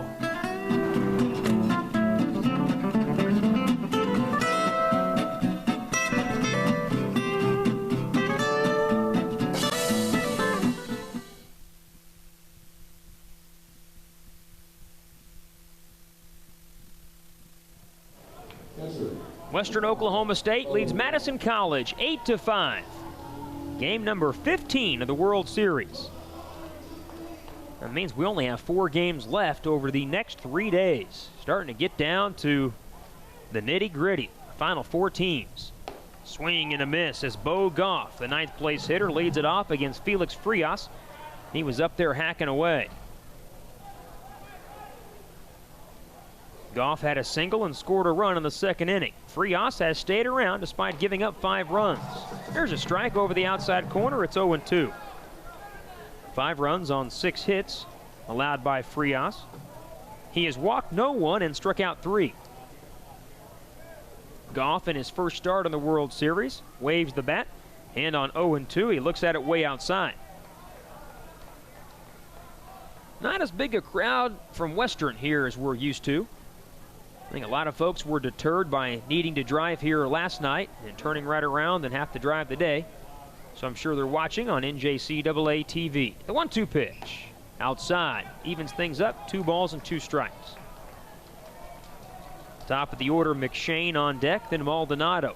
If anyone can reach, Vavra in this 4th inning. High scoring, slow moving start to the game. 13 total runs. The 2-2. Swing and a miss. He struck him out. Goff couldn't catch up to a fastball. 4th K for Felix Frias. And it flips the lineup over to Ryan McShane. Throughout this World Series, each of the teams that get here is paired with a local business or organization and a Little League team, and they serve as a host during their stay in Enid. Here momentarily, we'll thank and recognize those hosts for the teams in this game. First pitch fastball low to McShane. For Western, they're hosted by the Enid Bandits baseball team and Merrifield's Office Plus. Frias is 1-0. Ground ball pulled past third, foul. For Madison College, they're hosted by the Enid Angels baseball, Vance Air Force Base, Focus 5-6, and Interbank. So a big thank you to all of our host organizations and Little League teams. I know the kids love it. They just absolutely love it. Here's the 1-1. Upstairs on a curveball, 2 balls and a strike on McShane. He's 2 for 2 tonight. A first inning single and a second inning double.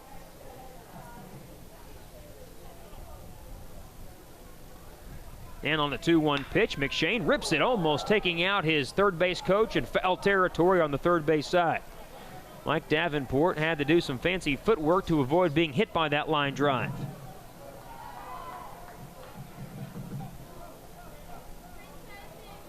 The outfield plays straight away all the way around. Infield is deep as well. With nobody on, 1 out. The 2-2 pitch. Ground ball chopped to third. Good play by McAndrews to field a waist-high hop, and he throws out McShane. 2 away in this 4th inning. Felix Frias beginning to settle down, and if not for a couple of defensive mistakes in the top of the 3rd, he would have had a 1-2-3 inning. Those guys didn't come back to score, so no harm, no foul. Wolfpack have not gone down 1-2-3 yet. Maldonado will hope to keep that trend alive. He is 1 for 2 with an RBI single and a run. He takes a fastball upstairs. A lot of kiddos here at the ballpark tonight, especially because it's free cotton candy night if you've got your coupon with you. It's a great treat for the kids. Ground ball chopped to third and past the third baseman McAndrews. He played it a little bit side saddle. Maldonado is on. That may be a base hit. McAndrews had to go to his left, and it was a tricky hop, but it is a single. So a 2-out base runner for the Wolfpack, as again, they will not go down 1-2-3. That gets Trayson Vavra to the plate. Dangerous hitter for Madison College. This team trying to build on its 8-game winning streak, and they've won 18 of their last 19. Talk about getting hot at the right time. Madison has done that. They've been great all year long, 45-11. Vavra hits this one foul over the right side. I was looking at Madison's schedule today. They opened up the year going down to a tournament in Arizona. Played a week's worth of games in Arizona. It's a great thing to do for a team from Wisconsin. Not going to get great weather there, so you might as well go somewhere warm and get a bunch of games in, which they did. The 0-1 pitch. Ground ball, base hit through the right side. Maldonado will stop at second base as Cruz gets it back in. Back-to-back hits for the Wolfpack, and the tying run will come to the plate. First hit of the game for Vavra, and it's now up to Tenhagen. Can never count either one of these offenses out. You'll learn that quickly just watching a few innings of them play. Doesn't matter if there are 0, 1, or 2 outs. Until that inning is over, they're going to scratch and claw at you. And more than likely, they're going to score some runs. Tenhagen is 0 for 2, but he does have an RBI. Frias pitches in the dirt. Big curveball blocked by Wesson.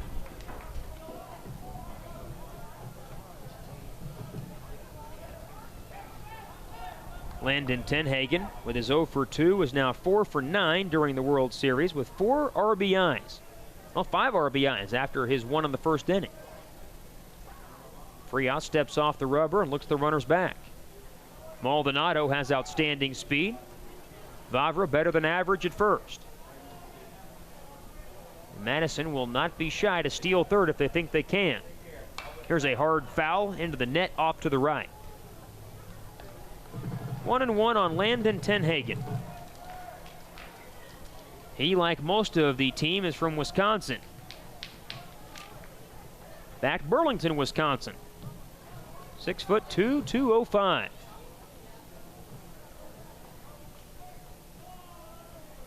Frias comes set, checks on the runner at second. He goes for third. The pitch is low, the throw not nearly in time. Just said that Maldonado would not be shy about stealing third, and he does. And right behind him, Vavra takes second. It's a double steal for the Wolfpack, putting 2 runners in scoring position. A base hit to the outfield would probably score 2.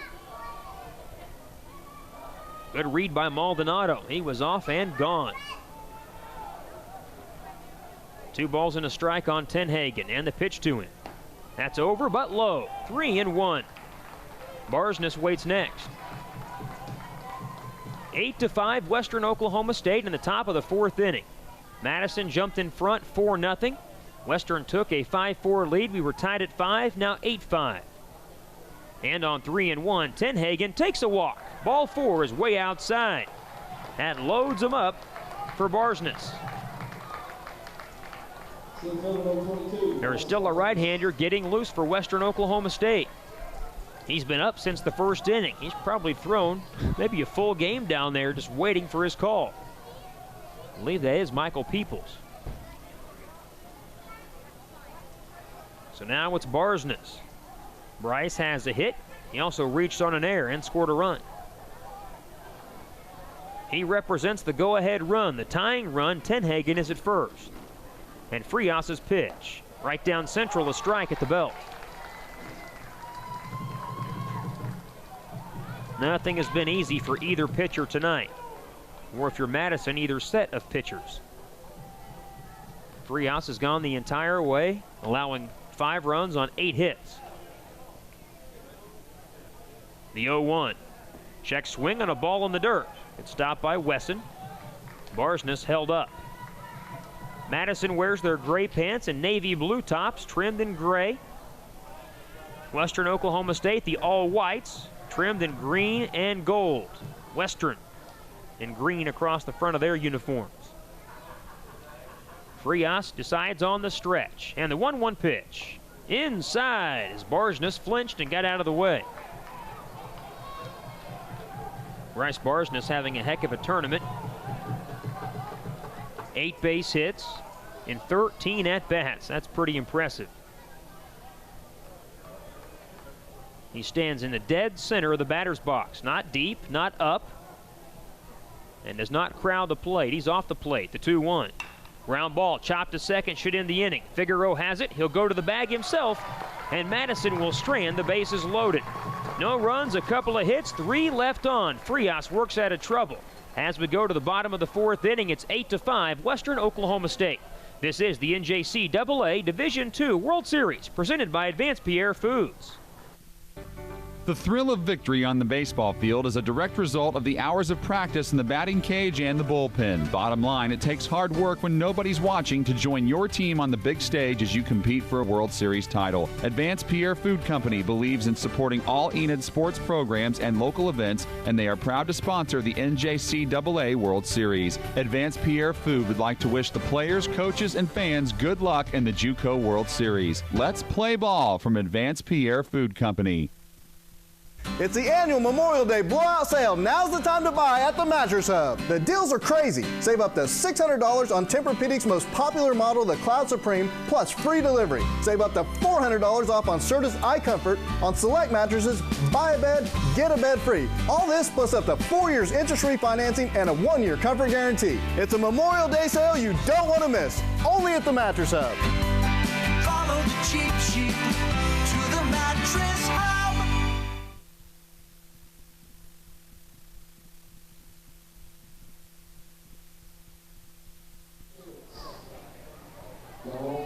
Coaches and players from LSU units watching with a lot of attention to this game. They will take on the loser tomorrow at 3:30.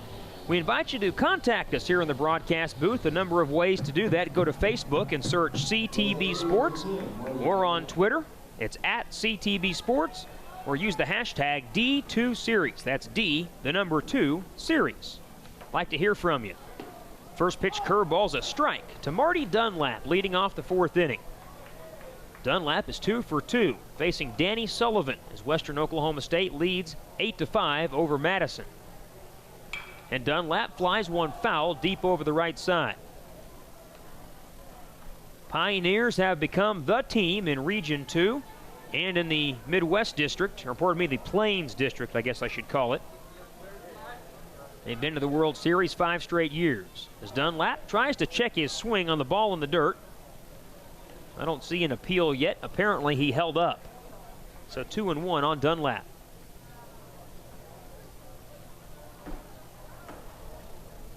Sullivan out of the full windup works off the first base side of the rubber.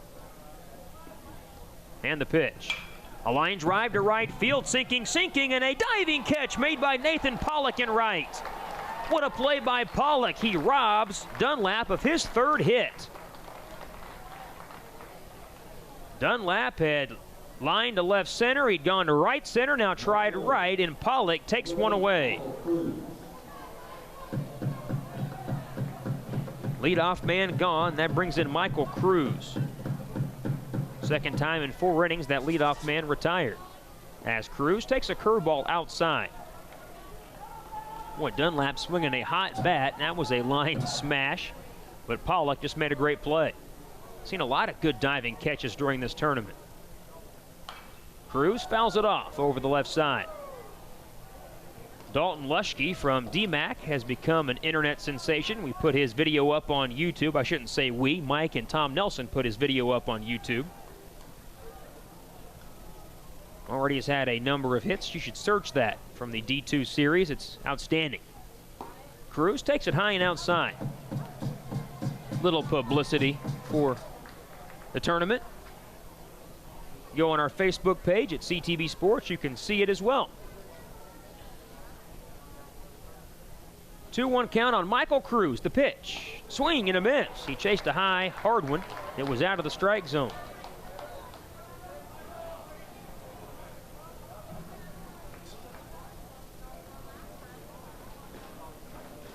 Base is empty and 1 out. Bottom of the 4th inning, an 8-5 Western Oklahoma State lead. And on 2-2, Cruz takes a ball high and wide.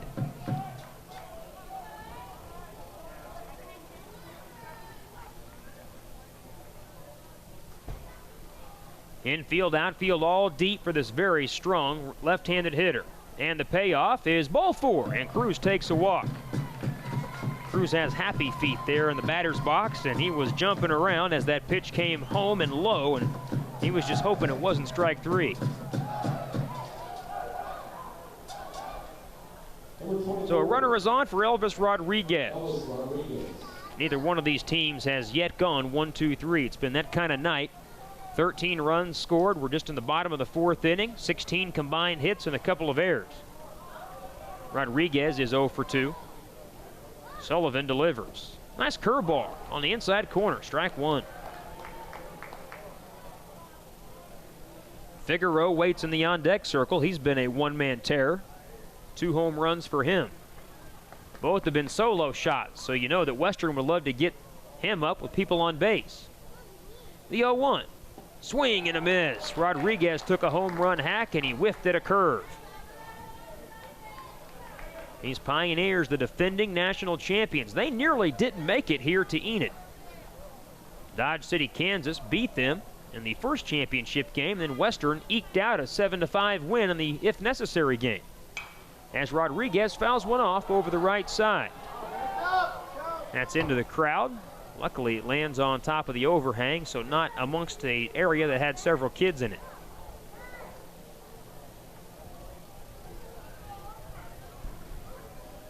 But Western has been the team to beat in that Plains district for 5 straight years. They play in a very good region, Region 2, and faced the Kansas and Missouri champion during the district tournament.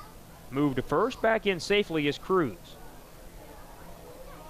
Sometimes that Missouri champion isn't even part of it. They have to qualify as the only team by having a winning record.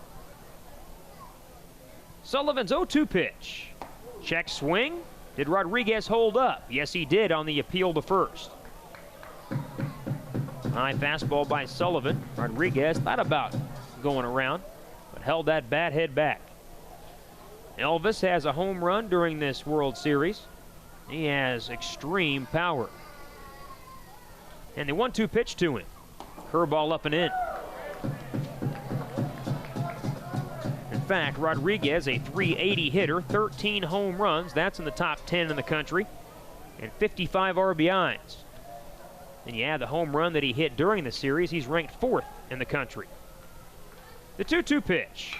Ground ball raked foul past third base. Good battle between Sullivan and Rodriguez. Michael Cruz, a 1-out walk. He's still at first with Figueroa next. Western overtook Madison with 5 runs in the bottom of the 1st inning. And they picked up 3 in the 3rd to break a 5-5 tie. Sullivan with a staggered stance comes set and delivers. A hard line drive base hit. A one-hop hopper past McShane at shortstop. Cruz will stop at second. 2 base runners for the Pioneers as Rodriguez delivers his first hit of the night. And it brings in Figaro with 2 men aboard. Cesar Figaro making the start at second base. Rafael Pena had started the first 2 games, but the problem for Pena, he was 0 for 9. He was the only Western hitter without a base hit through 2 games of the tournament. Really 3 games of the tournament. And so Figaro got the start, and he's hit 2 solo home runs tonight. Sullivan better be careful. And he pitches, and Figaro takes a curveball up and in. That's the thing about this Western Oklahoma State lineup, is they just have so many guys that are powerful, they're disciplined, and they hit hard line drives all the time. And they hit a lot of home runs as a result of that. 2 on, 1 out, and Figaro will call timeout. He homered in the first inning, a solo shot in the third. He could break this game open with 1 more long ball right here. Sullivan ready, and the pitch, low and away. Good stab by Bo Goff, the catcher. Western fans making noise next to the third base dugout. Several Western players doing dances along to those rhythmic sounds. They're feeling good about their chances, ahead by 3 runs in the middle innings. Sullivan, the reliever from the stretch position. His 2-0 to Figaro. That's a strike at the knee. Coming into this game, Cesar Figaro had played in 44 games, so it's not like he hadn't been playing, but that was still 15 games off of playing every day. About 75% of the time. The 2-1. Popped foul, back up and over our heads.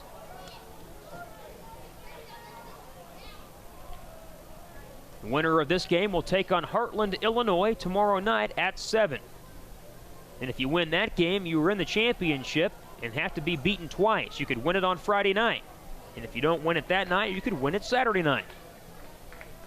If you lose this game, you've got to face LSU Eunice, the #1 team in the country, at 3:30 tomorrow afternoon. Here's the 2-2 to Figaro. A hard line drive, fair, inside the bag at third, going down toward the corner. That's going to score at least 1. Cruz is in. Rodriguez being waved around. The relay throw is cut off. It's a 2-run double for Cesar Figaro. 3 extra base hits, 4 RBIs, and Western leads it 10-5. What a night for Cesar Figaro. My goodness, that's showing your coach that he's a smart guy. Kurt Russell looks like a genius throwing Figaro in the lineup. And now Mike Davenport out of the Madison dugout. He's going to make a walk to the mound. I believe there is some help ready in the bullpen for the Wolfpack. 2 home runs, a double, and 4 RBIs for Cesar Figaro. That ball was smashed just inside the third base bag. There is still no indication on a call to the bullpen. 10 hits now for the Pioneers. They've out-hit Madison 10-8. Rosario will be the scheduled hitter when play resumes. Who will he be facing? Will it be Danny Sullivan or somebody else?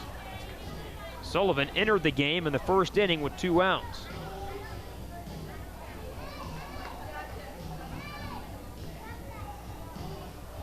Mike Davenport still on the mound in a conversation. The home plate umpire comes out to break it up. And it looks like Sullivan will stay in. Grayson Vavra has something to say to the home plate umpire about the Western Oklahoma State dugout. He's pointing over there, and whether it's about the way they celebrate or what's coming out of their mouths or the fans, who knows. That's one thing that opposing teams deal with when they play Western. They're very demonstrative. They really get energized and into the game, and sometimes teams and opponents and fans take it wrong. Figaro at second. We're back to action, and Sullivan will stay on to pitch to Francisco Rosario. 1 out. Bottom of the 4th, 10-5 Pioneers. And Rosario grounds one slowly toward third. Vavra comes on, picks it up, and makes a good play. Figueroa could not advance to third. He had to stay put as Rosario grounds out 5-3. And with 2 outs, Sherman LaCruz will be the hitter.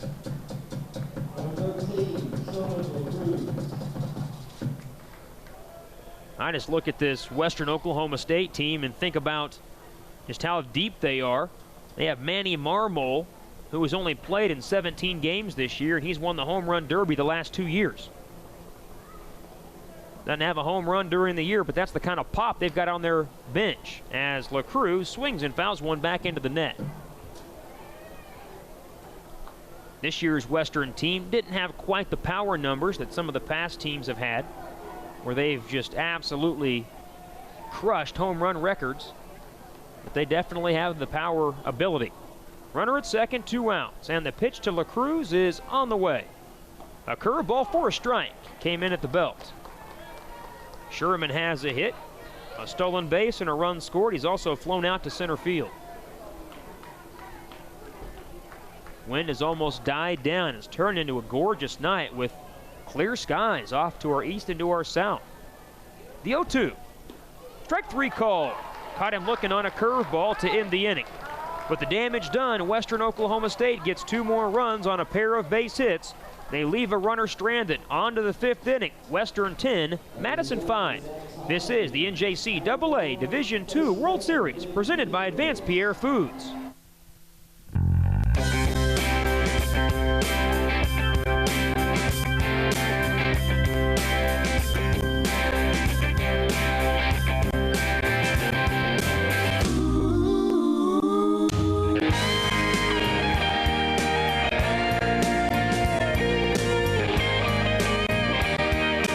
Book your Enid getaway, go to visitenid.org or call 877-999-ENID. It's North Cuts Memorial Day sale. Get great rebates, Memorial Day bonus cash, liquidation discounts, and 0% for up to 72 months. New 2012 Chevy Silverado 1500 extended cab, only $26,749. Or a 1500 Crew, just $24,897. 2012 Chevy Sonic, just $15,499. Get pre-approved online at northcutauto.com or call toll-free to lock in your best deal. North Cut Chevrolet Buick Enid, your shortcut to a great deal.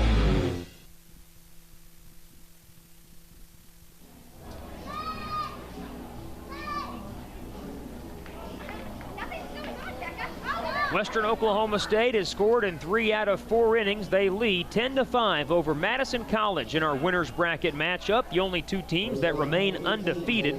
Madison is 2-0 after wins over the Community College of Rhode Island and over Heartland out of Illinois.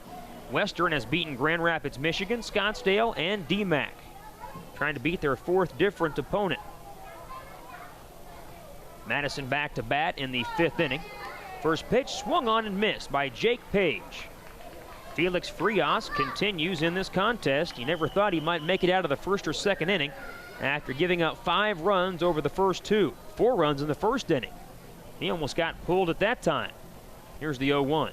That's outside, just off the corner.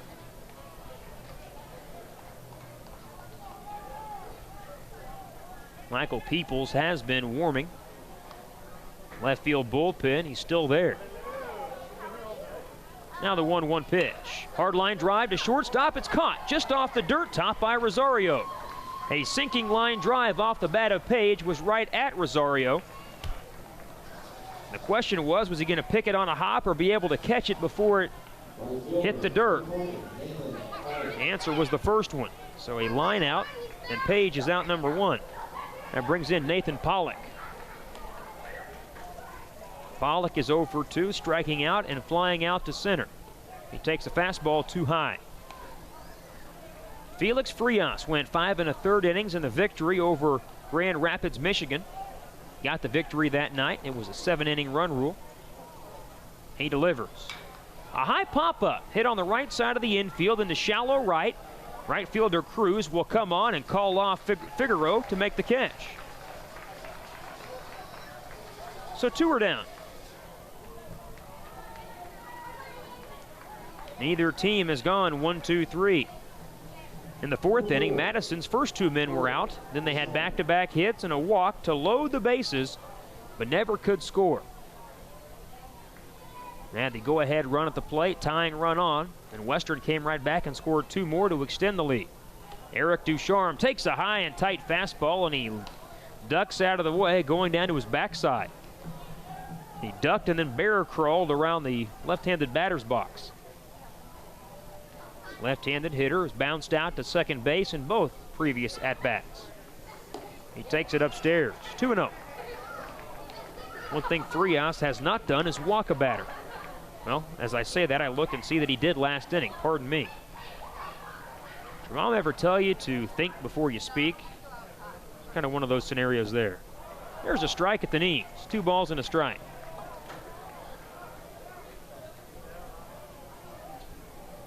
McAndrews, he's not convinced that Ducharme won't bunt, playing in. And Ducharme goes that way. Little line drives the base hit through the left side. Just a soft line drive. Rosario was back and he couldn't cut off the angle, so it's a base hit for Ducharme. Neither team still has gone 1-2-3. That'll get Bo Goff to the plate. He's 1 for 2 with a single, a run, and a strikeout. The activity is heating up in the Western bullpen. Frias trying to go 5 and qualify for a victory. His offense has been big time tonight, 10-5. It's a good old-fashioned slugfest between these two teams. Combined 4 home runs. Foul ball by Goff back into the screen. We've seen lots of home runs during this tournament, yet none to right field, which is odd because the right field corner is just 300 feet. And the wind, other than on Saturday and Sunday, has been in favor of home runs to right field. These lefties need to get with it. The 0-1 pitch. Swung on and missed. Goff was late. Can't tell Michael Cruz that. He's a left-hander, and he hit his home run the opposite way. Just trying to show off, I guess. Beautiful evening with the threat of thunderstorms around, but right now it does not look like that's even a concern. Absolutely gorgeous. Frias with an 0-2 pitch. Just missed, low and away.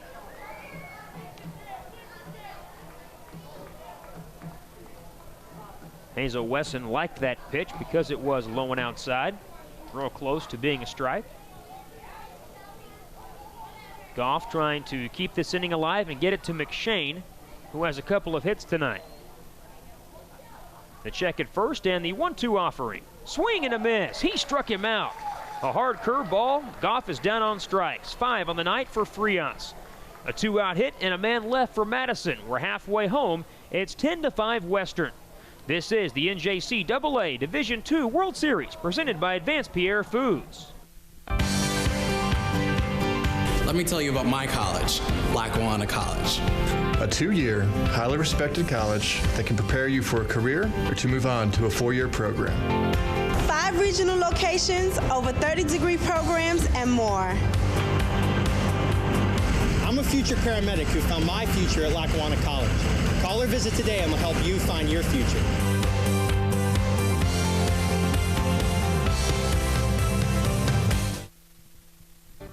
The thrill of victory on the baseball field is a direct result of the hours of practice in the batting cage and the bullpen. Bottom line, it takes hard work when nobody's watching to join your team on the big stage as you compete for a World Series title. Advanced Pierre Food Company believes in supporting all Enid sports programs and local events, and they are proud to sponsor the NJCAA World Series. Advanced Pierre Food would like to wish the players, coaches, and fans good luck in the JUCO World Series. Let's play ball from Advanced Pierre Food Company.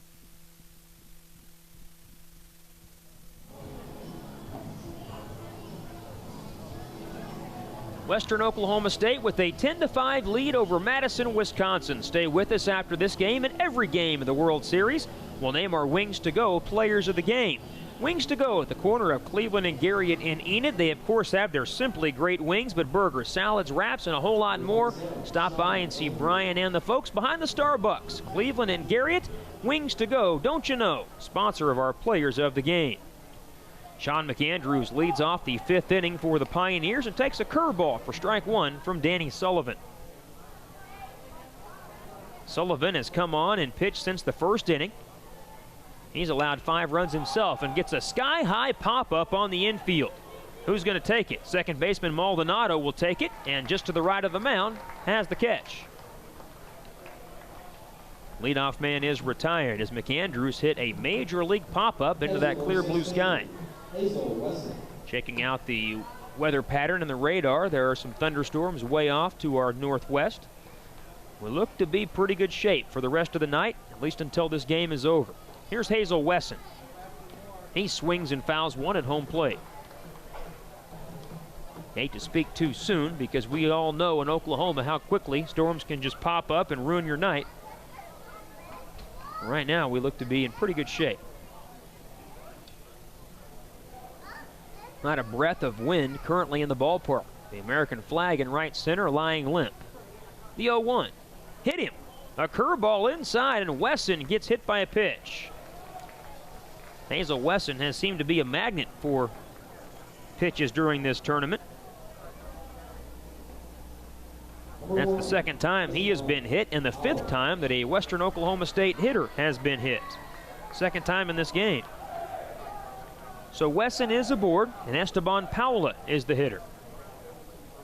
Paula is 0 for 2. He's been hit the other time and scored a run. He takes a strike right down central from Danny Sullivan.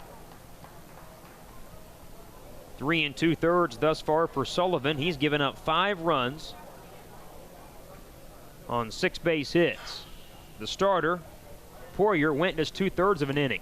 There's a fastball way outside to even it up on Paula.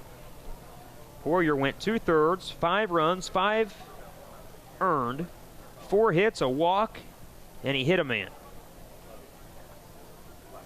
And now it's Sullivan's game. The 1-1 to Paula. Curveball outside. We're back on the air tomorrow at 3:30. Weren't supposed to have a noon game today, but last night's thunderstorms changed the plans. Both DMAC and Western had to play doubleheaders. Right now, the Pioneers look like they may take both games of their doubleheader. Runner goes from first, and Paula hits a hard smash that's knocked down by the second baseman Maldonado, and everybody is safe. Maldonado took that one-hop smash off of the leg. He was shielded by the runner coming past, and everybody is safe. That had to hurt. My goodness, Paula stung that one-hopper to Maldonado. He's trying to walk it off. It caught him somewhere on the leg. It was a hit and run. Wesson was on the move, and he kind of shielded Maldonado from seeing that ball, and it hit him in the leg. It'll be a base hit, I believe. Well, they may have put an error up there. I guess they've given an error to Luke Maldonado, and that's a tough error. So no hit for Paula. He'll reach on the E4. First error committed by Madison tonight. That ball was absolutely stung. This Western Oklahoma State team last year, they lost a game early in the tournament and had to steamroll their way back to the championship. Madison College wound up finishing 3rd. Western was the team that eliminated them in that game to get to the championship. Western Oklahoma State won and went on to face Jones County, Mississippi, and beat them for the tournament title. If you look at the teams that are still left, they all have recent experience in the World Series. DMAC was here last year. They finally got eliminated today, but Madison finished 3rd. Western was your national champion. Heartland went 1-2 in the tournament last year. LSU Eunice is a perennial power. So here with 2 men on is Marty Dunlap. 10-5 Western Oklahoma State, and a curveball's way high and behind Dunlap. Good job by Goff to bail out Sullivan. There is a pitcher warm in the Madison bullpen. He's been up the last 2 innings. First and second, 1 away for Dunlap. He's 2 for 3 and was robbed of a third base hit. The pitch to him, low and away. Wesson doesn't run extremely well. He's at second base. Paula runs exceptionally well. He's at first. A hit by pitch and an error in this inning. 2-1, 1 out, and a 2-0 count on Dunlap. Top 20 in the country in batting average. As Sullivan settles and wheels back to second to check on the runner with no throw.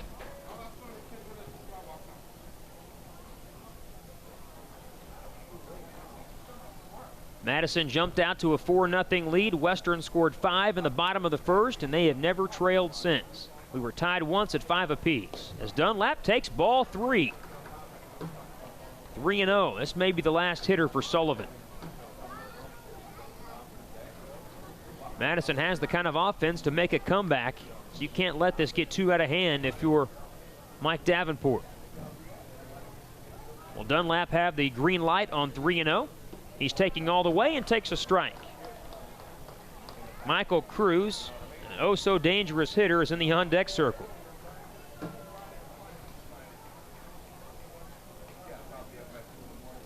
So Sullivan comes set, checks on the runners, and pitches. Ball 4, and the bases are loaded for Western.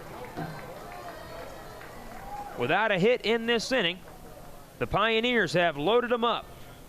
Second walk for Sullivan. He's hit a man, and now he might be done. Mike Davenport back out. He came out last inning but didn't make the move. And with them loaded up, he's going to take the baseball. So we're going to take a timeout. We're in the bottom of the 5th inning. Western Oklahoma State leads Madison College 10-5 and has the bases loaded with just 1 out when we return.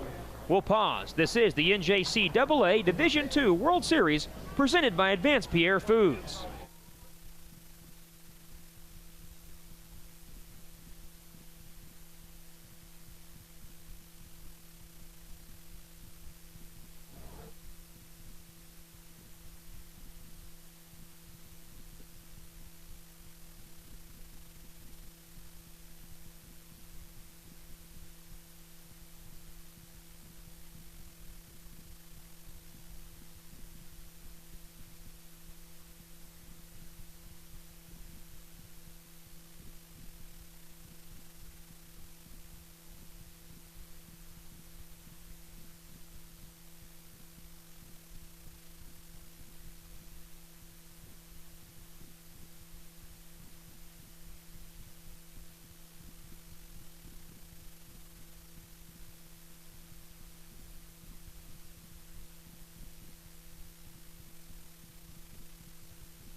We're back at David Allen Memorial Ballpark as Madison has had to go to the bullpen. Josh Jarrow on, a left-hander, to face Michael Cruz with the bases loaded and 1 man out. We'll give you Jarrow's numbers momentarily as the pitch to Cruz. A foul ball hit back up and over the left side.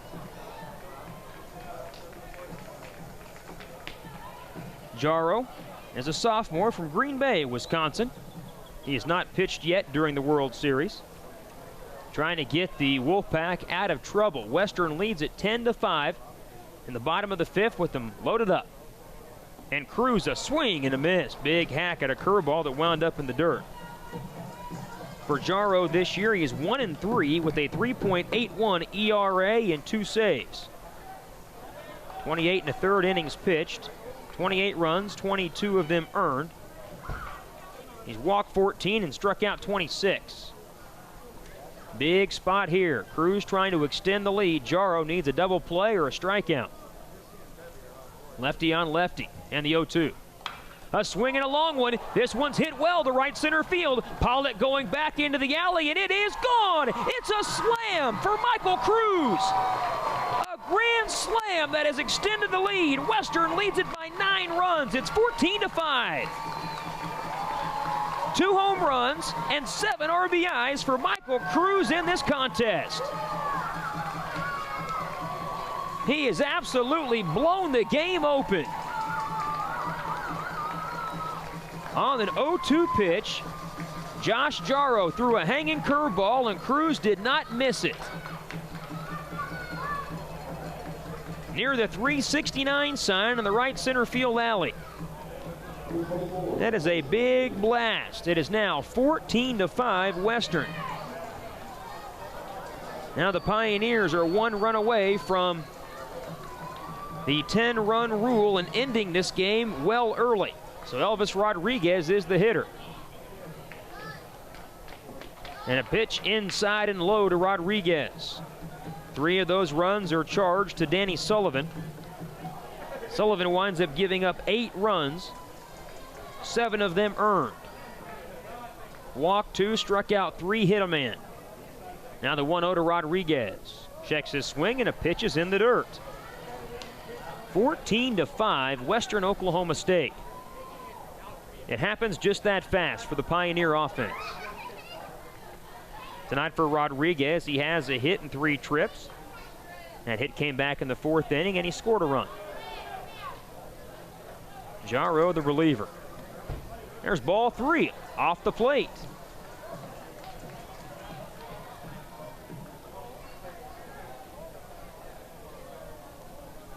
Vavra is back at 3rd.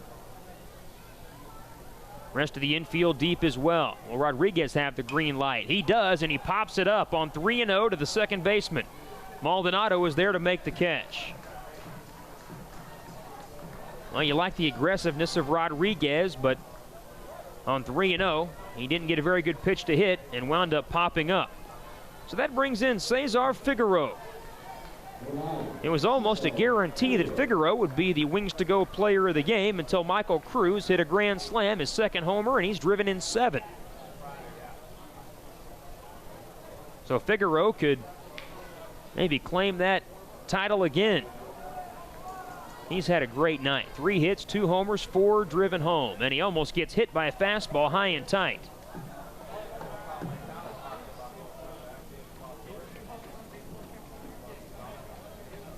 Four runs in the inning. Western has scored in every inning except for the 2nd. 5 in the 1st, 3 in the 3rd, 2 in the 4th, 4 here in the 5th. And the pitch is way high and out of the strike zone to Figueroa.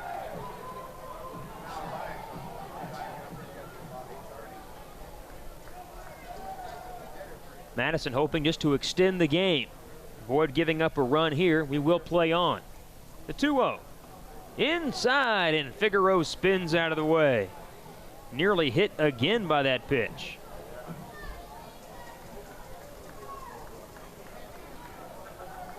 It's time to start looking up some tournament records here when we get a chance.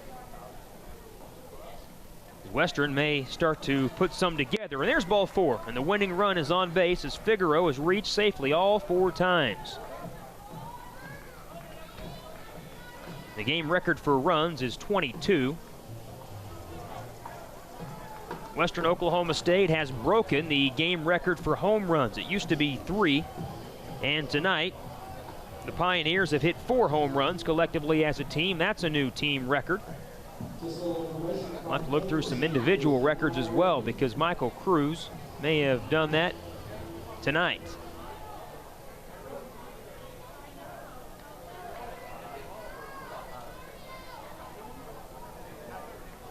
In from the right side is Francisco Rosario. He takes a pitch upstairs.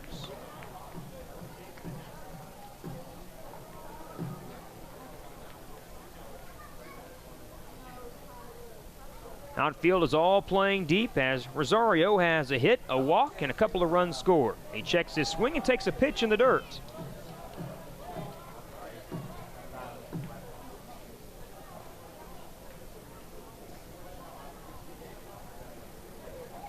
Four home runs for Western Oklahoma State. The winning run at first base. Jarro behind 2-0. And there's a strike over the outside corner.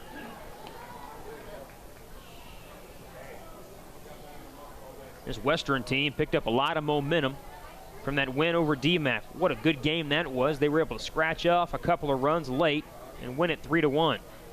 As Rosario looks at ball 3.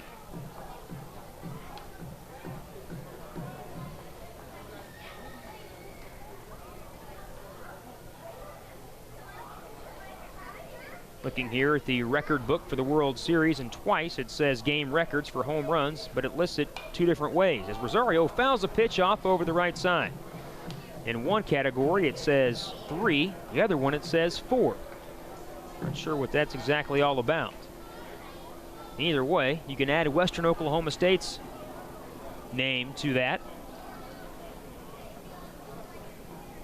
The 3-2 pitch with the runner going. Ball 4 way upstairs, and Rosario draws a walk. Back-to-back freebies by Jarro. And that winning run now in second base in scoring position. There were 9 players in the record book tied for 2 home runs in a game. You can add 2 more with Michael Cruz and Cesar Figueroa to that. Michael Cruz also has tied for the individual game record for RBIs in a game with 7, with Brett Nicholas from Scottsdale back in 2009.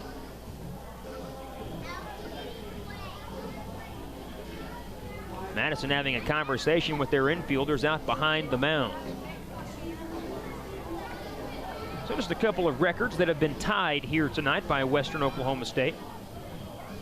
What a night for Michael Cruz, what a night for Cesar Figueroa, and what a night for the Pioneers collectively. Sherman LaCruz is the hitter. He's the 9th man to bat this inning, with his team leading by 9 runs in the bottom of the 5th. LaCruz has a hit and 3 trips. A base hit could end the game. And he takes a fastball too low. Paul Poirier started. He went just 2/3 of an inning, giving up 5 runs on 4 hits. Danny Sullivan went 3 2/3, 8 runs, 7 earned on 6 hits. And now it's Jarro and the 1-0. A check swing, one hopper to third base. Up with it, Vavra. He throws across and retires the side. That will take care of Western in the 5th inning. But the Pioneers score 4 runs, and they do it on just 1 big hit. They were helped out by 3 walks and a hit batter plus an error. 2 men left on. We go to the 6th inning. It's 14-5 Western. This is the NJCAA Division II World Series presented by Advanced Pierre Foods. It's the annual Memorial Day blowout sale. Now's the time to buy at the Mattress Hub. The deals are crazy. Save up to $600 on Tempur-Pedic's most popular model, the Cloud Supreme, plus free delivery. Save up to $400 off on Certus iComfort. On select mattresses, buy a bed, get a bed free. All this plus up to 4 years interest-free financing and a 1-year comfort guarantee. It's a Memorial Day sale you don't want to miss. Only at the Mattress Hub. Follow the cheap sheet to the Mattress Hub.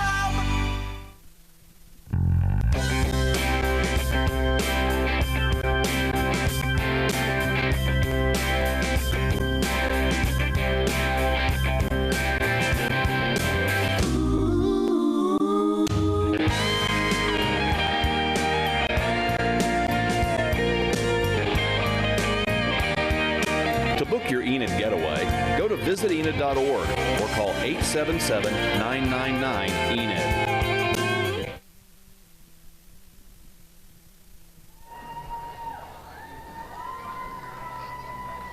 Western Oklahoma State has broken this game open. 14-5 Pioneers. We go to the 6th inning. Now Madison, they have the offense to fight back, but they better start in this inning as they'll have the top of the order against Felix Frias. What this has done, at least for Western Oklahoma State, is take the burden off of Frias, and they can let him pitch for a while if they need to, whether he is successful or not. Western is looking ahead to a potential matchup with Heartland tomorrow night if they hang on to win. Madison would have to come back and face LSU Eunice. That's if everything stays as it is right now. But McShane is in. He has 2 hits and 3 at-bats. And he takes a fastball too tall at 86 miles an hour. When Madison jumped on Western for 4 in the top of the 1st inning, I wasn't really sure what to expect, but Western has responded in a huge way. There's a strike. No, I'll take that back. It's a pitch just low. Pretty good pitch at the knees. Called the ball. So 2-0 on McShane. Excuse me. Frias, the lanky right-hander, delivers. That's ball 3, low and outside. He spent quite a bit of time sitting in that dugout. Madison has 9 base hits off of Frias, but they have not scored since the 2nd inning. McShane will be patient. He'll take a pitch, and he takes ball 4. Madison's leadoff man is on. Just the 2nd walk allowed by Felix Frias, and as I said, Kurt Russell could be patient. He may not want to be patient. He's going to make a trip to the mound. Ball has been thrown to the infield to play some catch. As Coach Russell will walk all the way up on top of the mound and try to settle down Felix Frias. We'd like to hear from you. If you're out there watching or listening, you can get us on our Twitter feed. At CTB Sports is our handle. At CTB Sports, or you can use the hashtag D2Series. That's D, the number 2, Series. Or visit our Facebook page, CTB Sports. Our Facebook page is CTB Sports. Hashtag D2Series or at CTB Sports. Lots of ways to get a hold of us. Give us a shout. Let us know where you're listening from here tonight. We know that Marty Dunlap's family is watching in Dorchester, Massachusetts. They've got the pub that they own, and they hook those ball games up through their big screen. Glad they can watch. And they're seeing Western start to pull away from Madison at 14-5. Now it's Luke Maldonado. Maldonado has 2 hits and 3 at-bats. A 1st inning RBI single and a 4th inning single. He also stole a base. Madison has to chip away. Maldonado looks at a strike. Good pitch by Frias on the inside corner.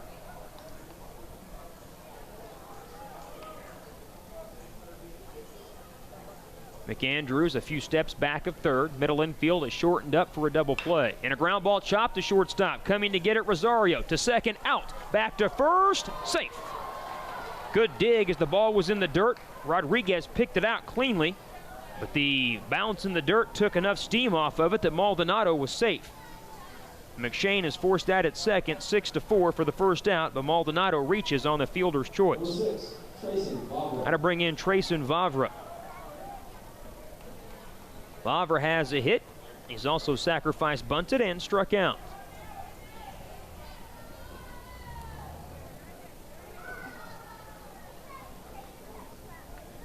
Vavra and his brother were both part of last year's Madison team that finished 3rd in the country.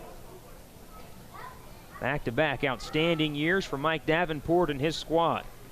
As Vavra lines a hit to center field. He was first pitch swinging. Maldonado gives a hard turn around 2nd. Good throw comes in from La Cruz. 1st and 2nd for the Wolfpack. Now it's Landon Tenhagen. Never can count these Wolfpack out. This Wolfpack out. They've swung the bat so far in the World Series. They've been averaging 10 runs and 15 hits a game. Tonight they've scored 5 runs and they have 10 hits.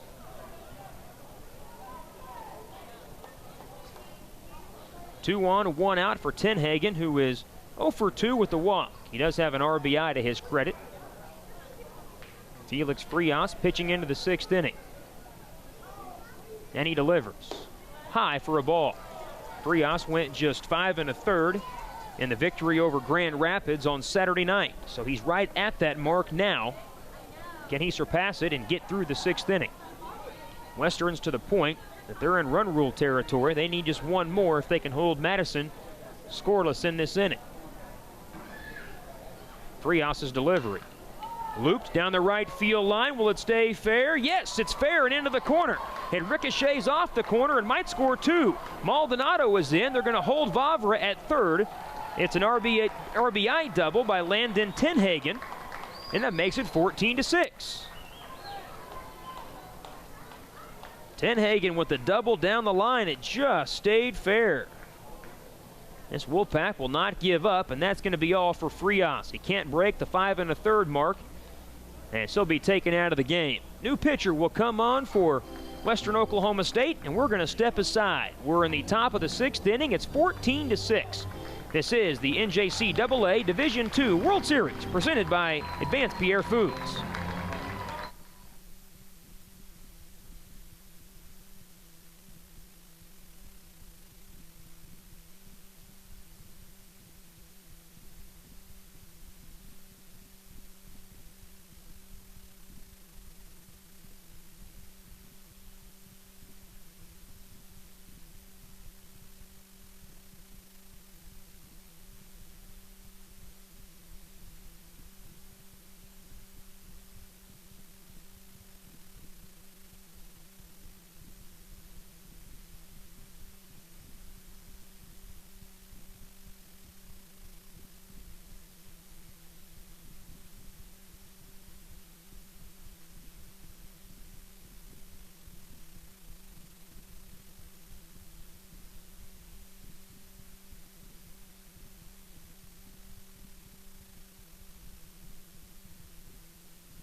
Western Oklahoma State with a 14-6 lead. They've gone to their second baseman. Well, Cesar Figueroa has done everything else offensively.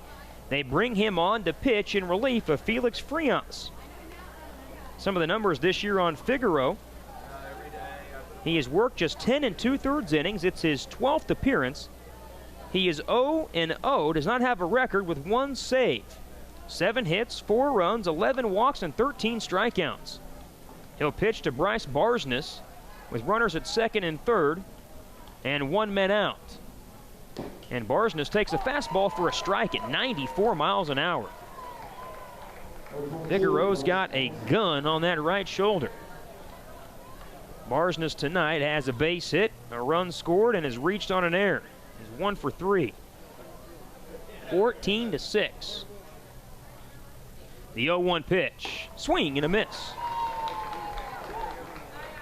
I'm told there are some thunderstorms off to our north that are beginning to head this direction and could affect us within the next 45 minutes to an hour if we don't start to book it to get this game over with. Barsness in an 0-2 count has Figueroa trying to get out of this big jam. 1 run already in on the double by Tenhagen. The new second baseman is Rafael Pena. He'll bat in the DH spot, you would think. You'd have to do that. Western would lose their DH. Now the 0-2. Ground ball, raked foul past the first base bag. That'd be in Dunlap's spot. Since Pena entered the contest, that's where Pena would bat.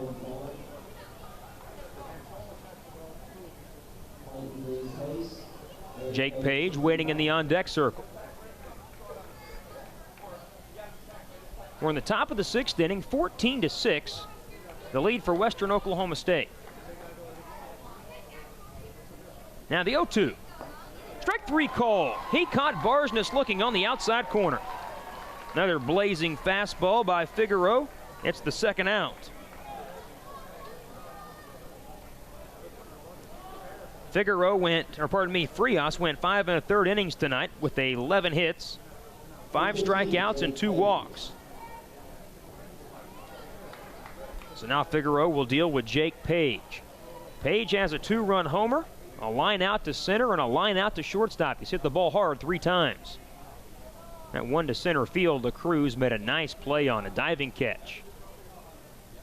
And Figueroa blisters a fastball down the middle.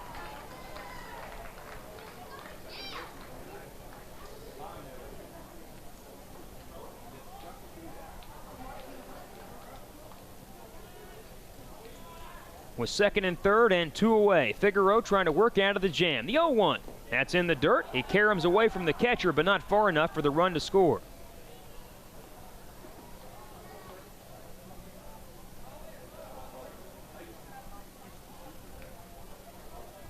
New second baseman is Pena. So you have McAndrews, Rosario, Pena, and Rodriguez.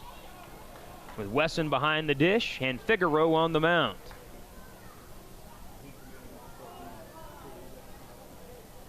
Figueroa, a hard-throwing right-hander off the first base side of the rubber.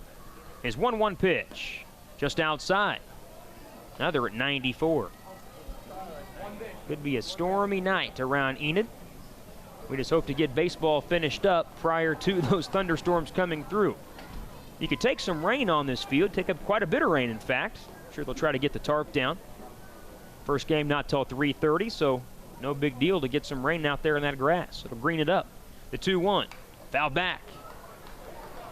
So 2-2 on Jake Page. He surprised everyone with his first home run of the season. A 2-run blast that punctuated a 4-run inning for Madison. They jumped out 4-0. Western took the lead 5-4. Madison tied the game in the top of the 2nd. Then there were 3 runs in the bottom of the 3rd, 2 in the bottom of the 4th, 4 in the bottom of the 5th for Western. And now Madison has 1 in this 6th inning. The check by Figueroa. The 2-2 pitch. Low and away. Runs the count full. Nathan Pollock is next.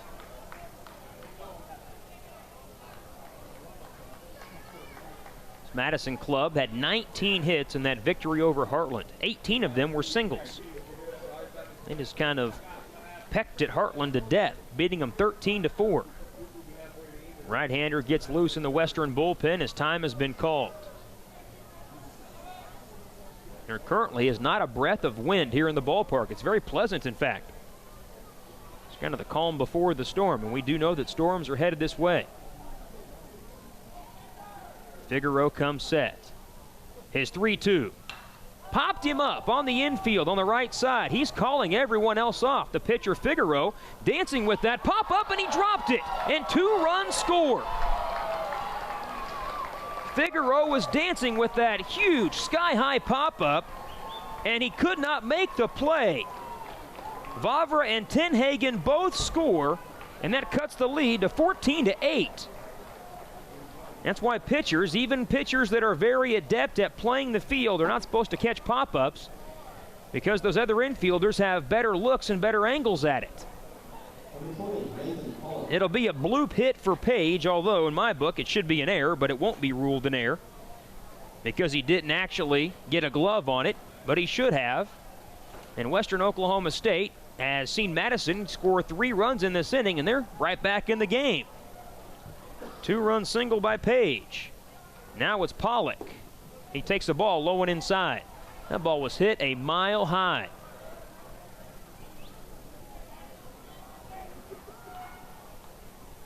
Pollock is 0 for 3 with a strikeout, a fly out, and another fly out. The 1-0 pitch.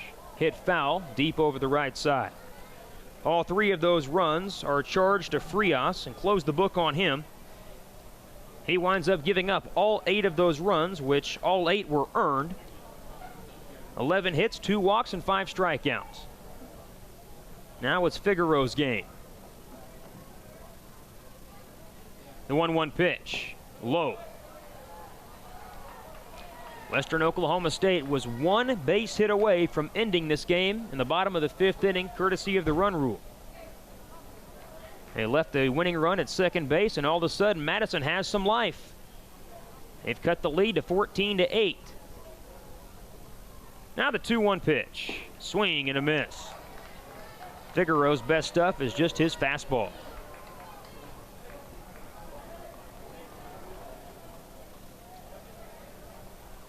Descharme waiting in the on-deck circle. He'd like a chance to trim into this lead some more. Figaro comes set. The 2-2 pitch. Swing and a miss. He struck him out.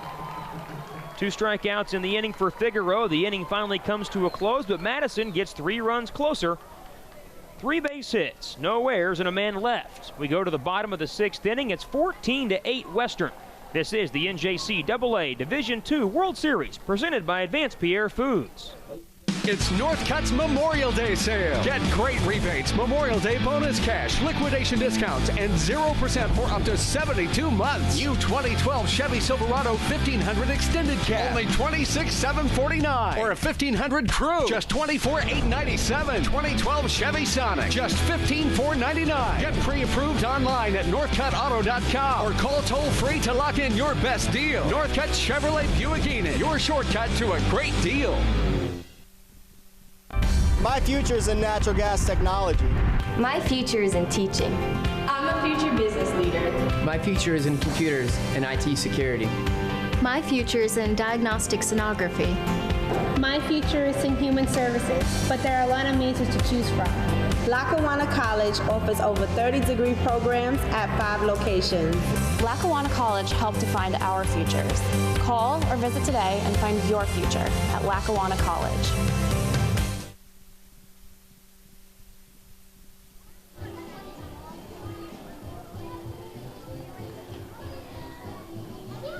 Three big runs scored by Madison in the top of the 6th inning. They've cut the lead to 14-8. This winner's bracket contest.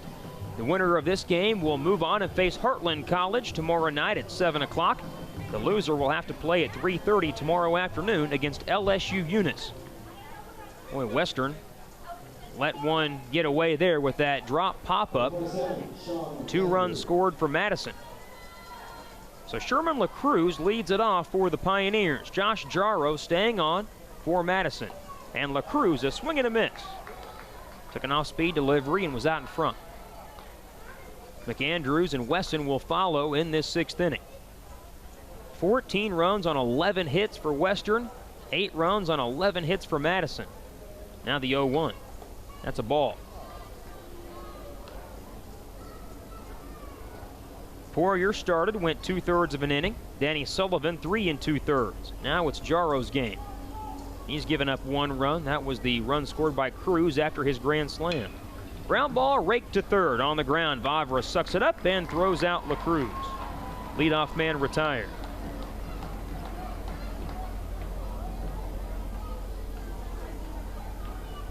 You let teams hang around, and especially a team like Madison, they've got a lot of confidence right now, and they think they can come back and win this game, which they can. Get into a team's bullpen, you never know what can happen. Now it's Sean McAndrews.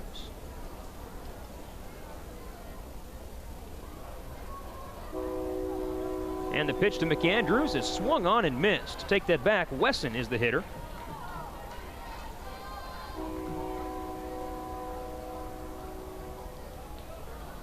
I screwed up as that was McAndrews that grounded out. Now it's Wesson. My goodness. Apologize for that. Fastball low.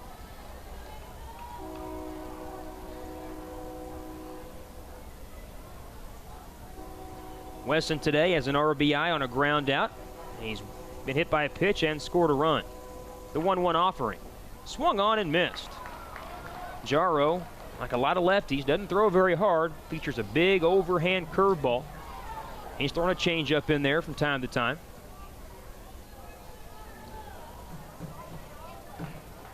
Works off the third base side of the rubber, out of the stretch all the time. There's a ground ball to third again. Vavra staying busy, throws him out. 2 down.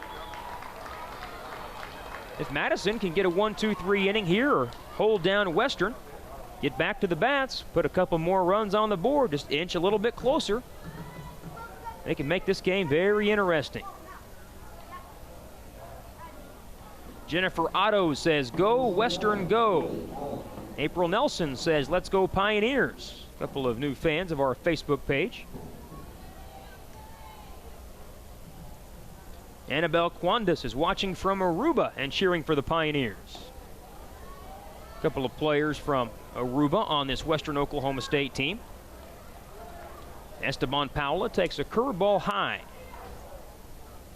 Paula's from Massachusetts. The 1-0. That's over at the knees, a called strike. Rafael Pena waiting in the on-deck circle. Their DH, Marty Dunlap, is done for the night. He was taken out of the game when Figaro came on to pitch. Here's a soft line drive to center field, and it falls for a hit. That was not Paula. That was a pinch hitter for Western Oklahoma State. Pardon me, Willie Allen. Willie Allen, a freshman, getting a pinch hitting role for Paula, loops a single into center field.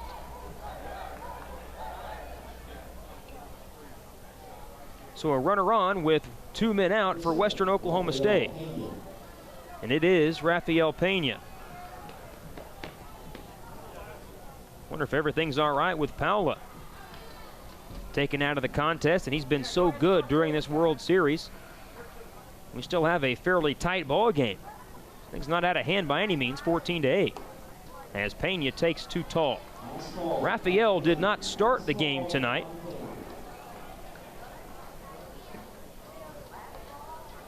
He had been 0 for 9 in his previous 3 World Series games. And the pitch to him. That's in the dirt.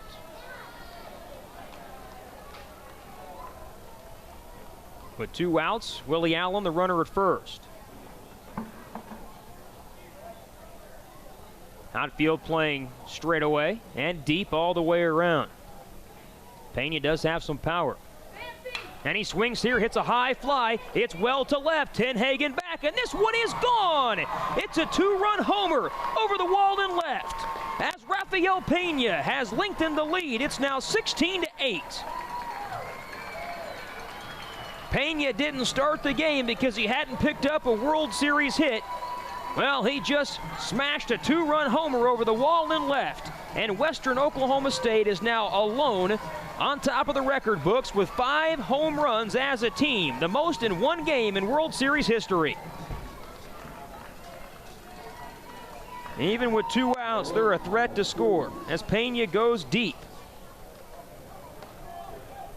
That brings in Michael Cruz. Cruz trying to set an individual record. Nobody has hit 3 home runs in one game. He and his teammate Cesar Figaro have both done it tonight. They've both hit 2. Cruz has 7 RBIs, 1 more, and he would set the all-time mark in a World Series. And here's a long one to right. This one is deep, and it is gone! A 3-run home run night for Michael Cruz. Cruz with 8 RBIs, a new World Series record. 3 home runs, a World Series record. And back-to-back jacks for the Pioneers. It's 17-8. My goodness, can these guys swing the bats?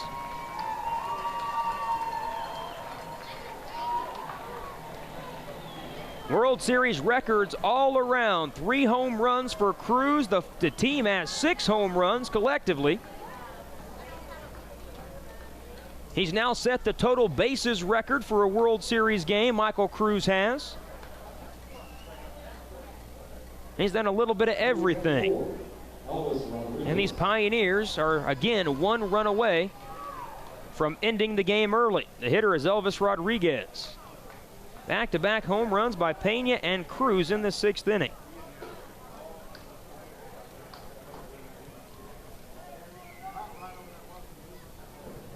Josh Jarrow delivers. A strike over the outside corner.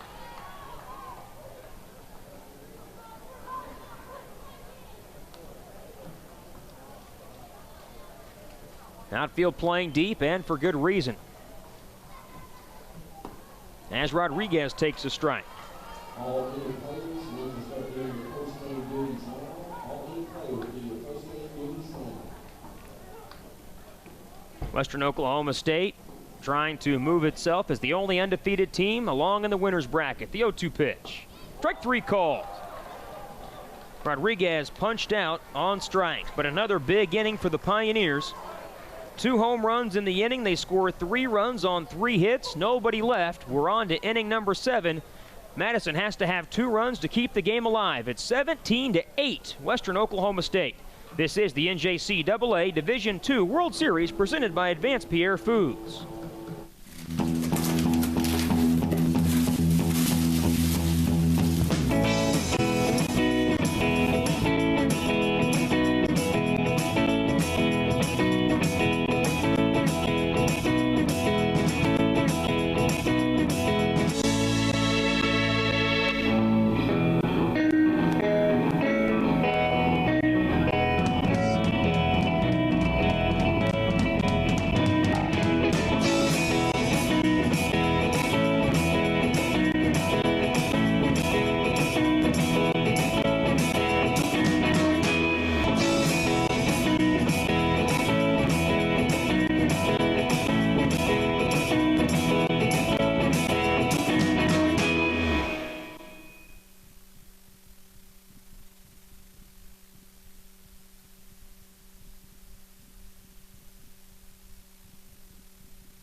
New pitcher is on for Western Oklahoma State. We're in the top of the 7th inning, and what a night for Michael Cruz.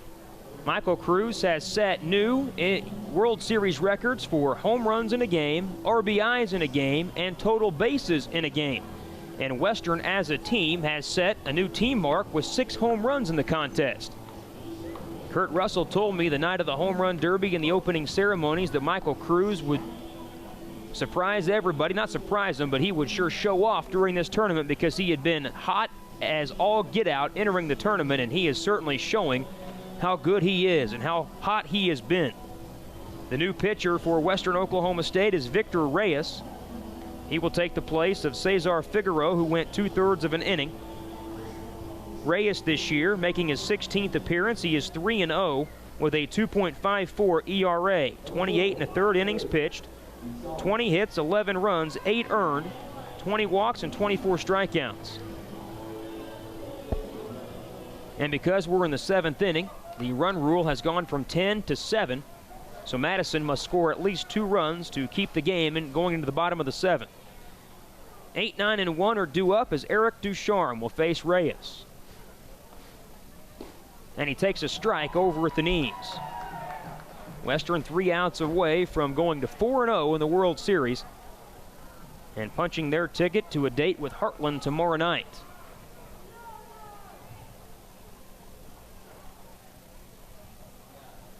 The 0-1. Ground ball raked foul, pulled toward the Madison dugout. Madison had been so impressive, especially that game a couple of nights ago against Heartland and winning 13-4.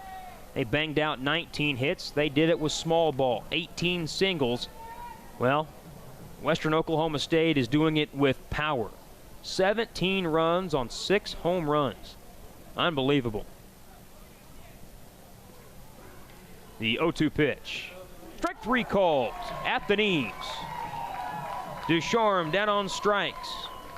And a good start for Victor Reyes out of the bullpen. Madison down to his final 2 outs.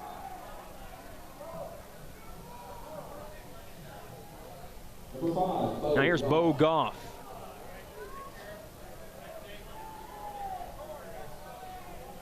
Goff, the 9th place hitter, and the catcher is 1 for 3. And he has a single that came back in the 2nd inning. And he takes high and outside. McShane in the top of the order is due next. Reyes making his World Series debut. Big right-hander. Young man out of Guayanilla, Puerto Rico. The 1-0. That's low and away.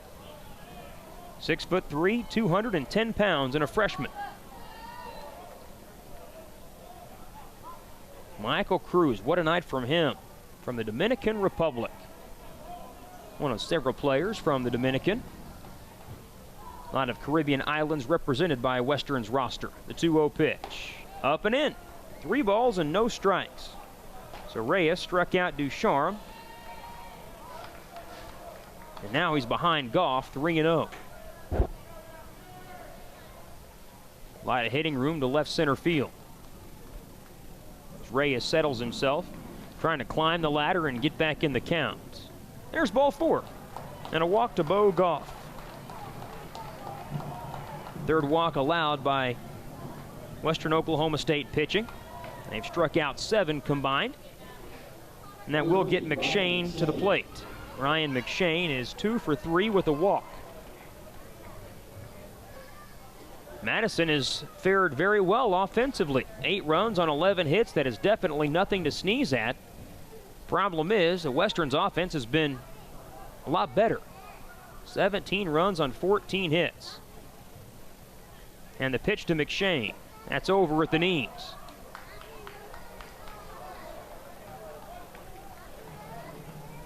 Thunderstorms beginning to make their way toward the Enid area, trying to get this game finished up and get through this final game of the night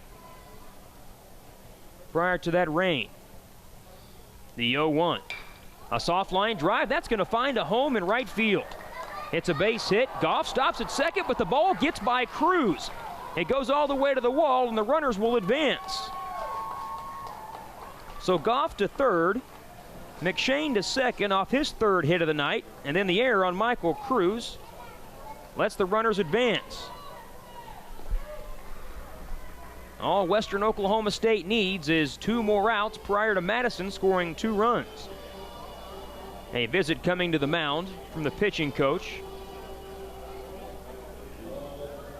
He's out there talking with Victor Reyes, his reliever, and the rest of the infield. During the World Series, each of our teams is paired up with a local business or organization and a Little League team, and they serve as a host during their stay in Enid. We'll thank those host organizations and teams here momentarily, but first we have a pitching change. Western Oklahoma State will go to the bullpen. We'll keep it here and thank those wonderful organizations and teams. Western Oklahoma State is being hosted by the Enid Bandits baseball team and Merrifields. And for Madison, hosted by the Enid Angels baseball team and the Vance Air Force Base Focus 5-6 and Interbank.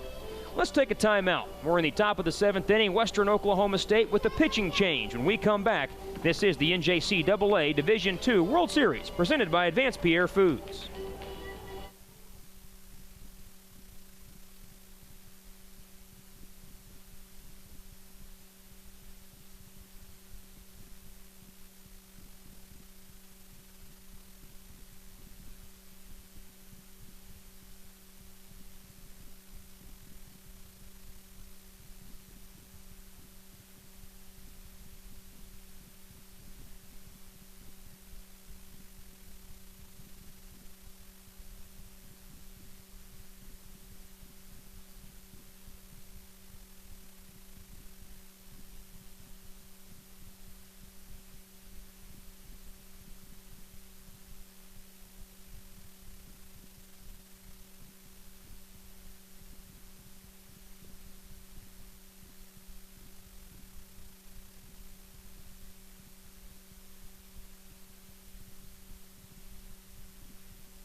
Western Oklahoma State has gone to their closer, trying to finish this game via the run rule in the top of the 7th inning, leading 17-8. Victor Mendez is the man on the mound. Mendez, a right-hander from Lawrence, Massachusetts. He's a freshman, 5'10", 170 pounds. And Mendez is in the top 10 in the country in saves with 11. He has appeared in 1 game so far, pitching an inning, allowing 3 runs on 2 hits with a walk and a hit batter. That came against Scottsdale, Arizona. So Mendez was not his usual tough self. He'll try to get through this top of the 7th inning. Madison has runners at 2nd and 3rd, and just 1 out with Luke Maldonado due up when play resumes. Looking at the radar here, there is a long line of heavy thunderstorms moving in from our northwest, and it will be here, well, I would say within the next half hour at least, maybe 45 minutes, but you start getting to the area where the lightning gets close enough that we have to delay play. Madison's not going to give up their at-bats by any means, and nobody's asking them to. Western Oklahoma State is thinking, let's get this thing over. They don't want to have to play tomorrow morning or afternoon, then have to turn around and play tomorrow night. They want to have the morning off. So Maldonado is the hitter with 2 on and 1 out. And the pitch. It's over but low. Scooped out of the dirt by Wesson. A 1-out walk to Bo Goff. The single by McShane, his 3rd hit of the night. Then Cruz had the ball get by him, allowing the runners to advance. The 1-0 pitch. That's outside. 2-0.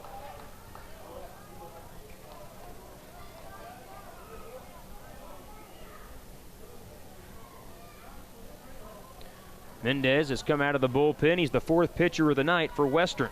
Frias, Figueroa, Reyes, now Mendez. 17-8, the lead for Western. And the 2-0 pitch. A line drive to right field is a base hit, and that's going to score 2. Goff is in, McShane is in, and Maldonado comes through with a 2 RBI single. We will play on at least to the bottom of the 7th as Madison hanging around. It's 17-10. Maldonado with 3 hits and 3 RBIs. This Madison team is just swinging the bats so well during the tournament. Both of those runs are charged to Reyes. Only 1 away. Here's Trayson Vavra.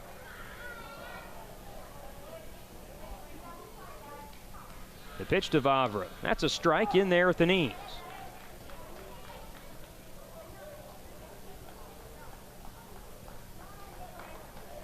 Shortstop Rosario bends over to tie his shoe, but play not stopped. Mendez is ready. He comes set. And the runner goes from first. A hit and runs, a foul ball raked over toward the Western dugout. Madison's not going to quit doing what they do. They're going to continue to move runners, try to steal bases, hit and run. That's how they've been so successful this year, winning 45 games. They were batting .397 in the tournament coming into this game. Now the 0-2 pitch. Ground ball, pulled foul again. Vavra has a couple of hits and a sacrifice bunt. He's 2 for 3. What a night for hitting. 27 runs, 27 hits, and 5 errors combined between the two teams.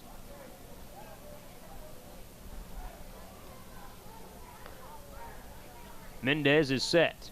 He picks to first, and back in safely is Maldonado.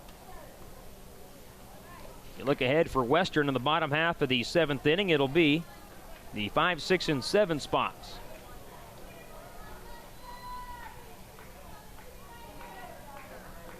Mendez with an 0-2 count comes set and pitches. Here's a swing and a shot deep to left center field. Back going the left fielder. He makes an over-the-shoulder catch. What a play by Willie Allen out there. He took the place of Powell, pinch hitting, and makes a fine running catch going toward the warning track. That's an outstanding play. Not an easy play by any means, so 2 are down. There's a lot of guys on this Western roster that would play and start for a bunch of other teams. They're just so deep, and you can see that in this game. Even young men coming off the bench are delivering when called upon. So Vavra lines out to left, and 2 are away for Landon Tenhagen. He takes way outside and high. With the threat of rain moving in, tournament officials have removed our radar gun. They don't want it out in case the rain begins. It's still about a half hour off or so. The 1-0 pitch. That's high for a ball. 2 balls and no strikes on Tenhagen, who has a RBI double, an RBI ground out. He's 1 for 3 with a walk.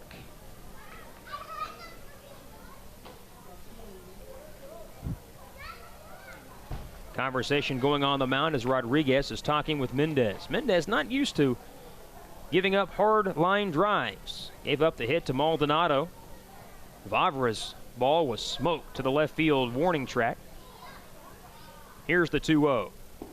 That's over at the knees, a called strike.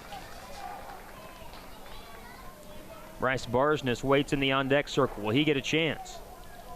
We've had just a slugfest tonight. A lot of times that happens when you start to get down staff between teams. A lot of runs being scored. The 2-1. Ground ball pulled toward third. Waist-high hop for McAndrews, and he throws it away. He threw it by the second baseman. Over to third goes Maldonado, and the inning continues. McAndrews had it, and he made a bad throw to Pena covering the second base bag. So Tenhagen reaches on another Western Oklahoma State error.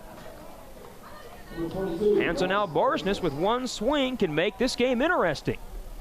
It's currently a 7-run game, but one long fly ball, which we've had plenty tonight, could cut this to a 4-run game. Mendez trying to work out of it. He pitches. A fly ball is hit down the left field line. Long run for Allen. He's got room, and he can't make the catch. He overran it in foul territory, and the ball lands on the chat surface down that way. Boy, Western Oklahoma State's defense has been sparkling at times, and other times has not been sparkling. For you folks that have come back from the EAS warning, Landon Tenhagen reached on a throwing error by the third baseman, Sean McAndrews, and now Willie Allen just missed a foul pop-up down the left field line that he overran. So Bryce Barsness is still alive with first and third and 2 outs. The 0-1 pitch, grounded foul off his front foot. Western Oklahoma State's defense has been very good at times. We've seen diving catches. The play by Allen moments ago was great. But a bad throw by McAndrews, and Allen overrunning that ball down the line. They dropped the pop-up on the infield that allowed 2 runs to score. That came back in the 6th inning. It's a good thing they've been able to outslug Madison so far, because defensively they've played fairly poorly. The 0-2 pitch. Strike 3 called. Caught him looking. A very sharp breaking ball by Mendez. Gets out of the inning with no further damage scoring. Madison, though, gets 2 runs on a couple of hits. There were 2 errors and 2 runners left on. We go to the bottom of the 7th inning. It's 17-10 Western. This is the NJCAA Division II World Series, presented by Advanced Pierre Foods. The thrill of victory on the baseball field is a direct result of the hours of practice in the batting cage and the bullpen. Bottom line, it takes hard work when nobody's watching to join your team on the big stage as you compete for a World Series title. Advanced Pierre Food Company believes in supporting all Enid sports programs and local events, and they are proud to sponsor the NJCAA World Series. Advanced Pierre Food would like to wish the players, coaches, and fans good luck in the JUCO World Series. Let's play ball from Advanced Pierre Food Company. It's the annual Memorial Day blowout sale. Now's the time to buy at the Mattress Hub. The deals are crazy. Save up to $600 on Tempur-Pedic's most popular model, the Cloud Supreme, plus free delivery. Save up to $400 off on Serta's iComfort. On select mattresses, buy a bed, get a bed free. All this plus up to 4 years interest-free financing and a 1-year comfort guarantee. It's a Memorial Day sale you don't want to miss. Only at the Mattress Hub. Follow the cheap sheet to the Mattress Hub.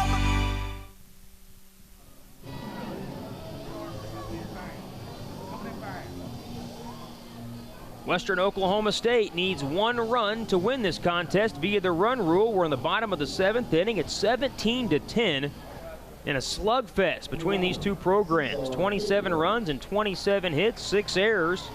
Seen a lot of everything. Leading things off for Western will be Cesar Figueroa. Figueroa stayed in the contest to play second base after he pitched momentarily. Figaro tonight has 2 home runs and a 2-run double. He's only been upstaged by his teammate Michael Cruz, who has a 3-home-run game. And Figaro takes a pitch high and outside from Josh Jarrow. Madison has been thinned out in their bullpen.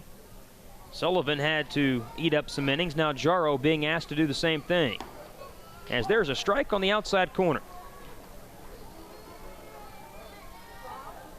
Thunderstorms moving in from our northwest will be here at some point during the next half hour. Will we be done? As Figaro takes a strike on the outside corner. Good curveball by Jarrow. 1-2.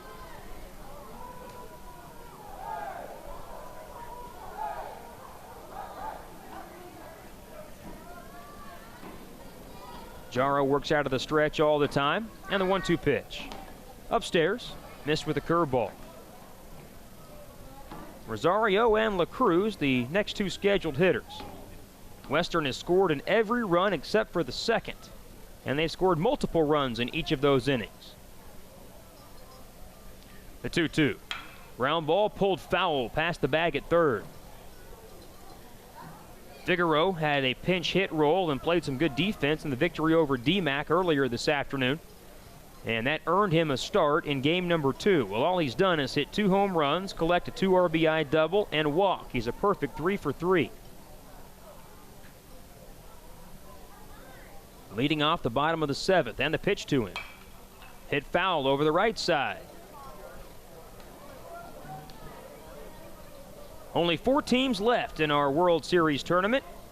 The winner of this game will get Heartland tomorrow night at 7. The loser will face LSU Eunice at 3:30. That's when we're back on the air. Now the 2-2. Hit foul again. Figaro just staying alive.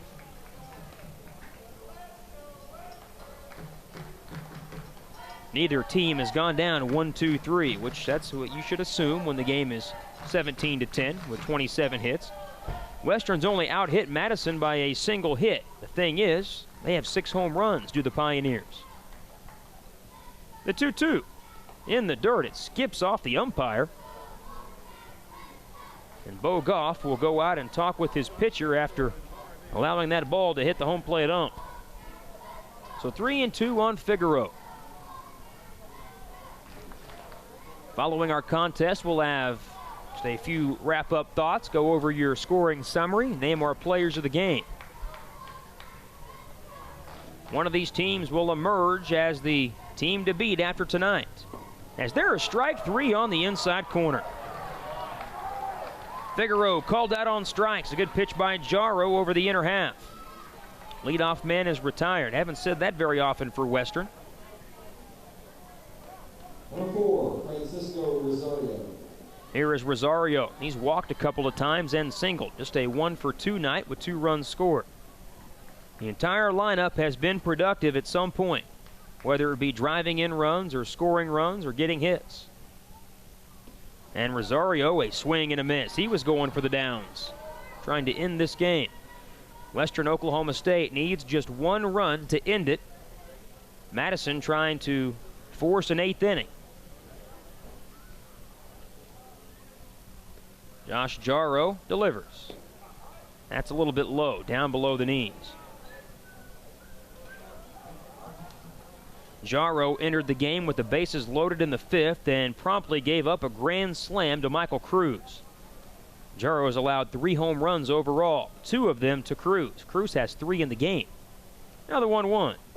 That's a curveball low and inside. Poirier went just 2/3 of an inning, knocked out in the 1st.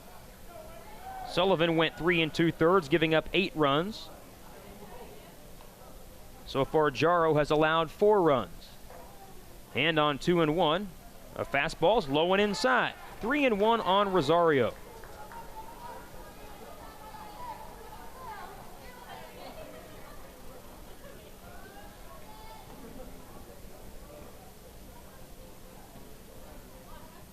The 3-1 pitch. A line drive, base hit to left field. Jarrow had to come with a fastball after falling behind, and Rosario lines a single to left field, his 2nd hit of the night. The 15th hit for Western, and now La Cruz will get a chance. That's the winning run on base. Sherman La Cruz has a hit. You look through this lineup, Paola reached a couple of times and scored 2 runs. Willie Allen took his spot. He singled and scored a run. Dunlap had 2 hits. Pena batted for him in the 6th inning, hit a 2-run homer. Cruz has 4 runs scored, 3 home runs. The move goes to first base, no tag applied. Rodriguez has a hit and a run. Figueroa has 2 home runs and a 2-run double. Rosario with 2 hits and 2 runs scored. La Cruz a hit and a run. McAndrews an RBI double. And Wesson has an RBI and a run scored. The pitch. A fastball down the middle. La Cruz takes a strike.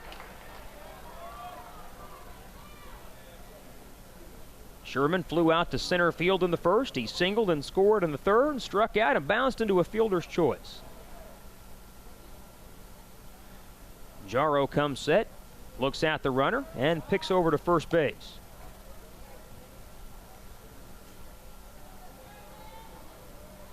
Hartland's been back at the hotel all day today and probably feeling pretty good about the way things have gone. If it's Western they play, they'll feel good because Western had to play a doubleheader today. Another move to first. Rosario back in.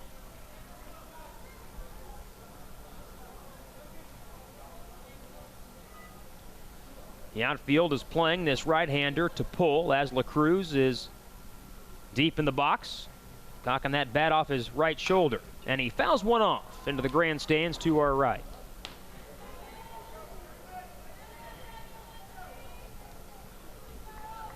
That front moving in, the folks here getting ready to get a blast of cold air any minute. Leading edge of that front, not that far off. That means thunderstorms are imminent.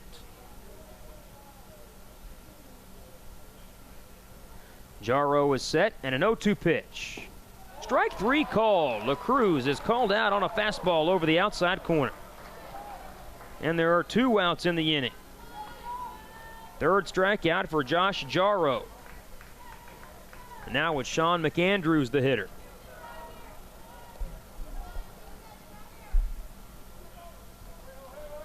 McAndrews has an RBI double. That came in the first inning.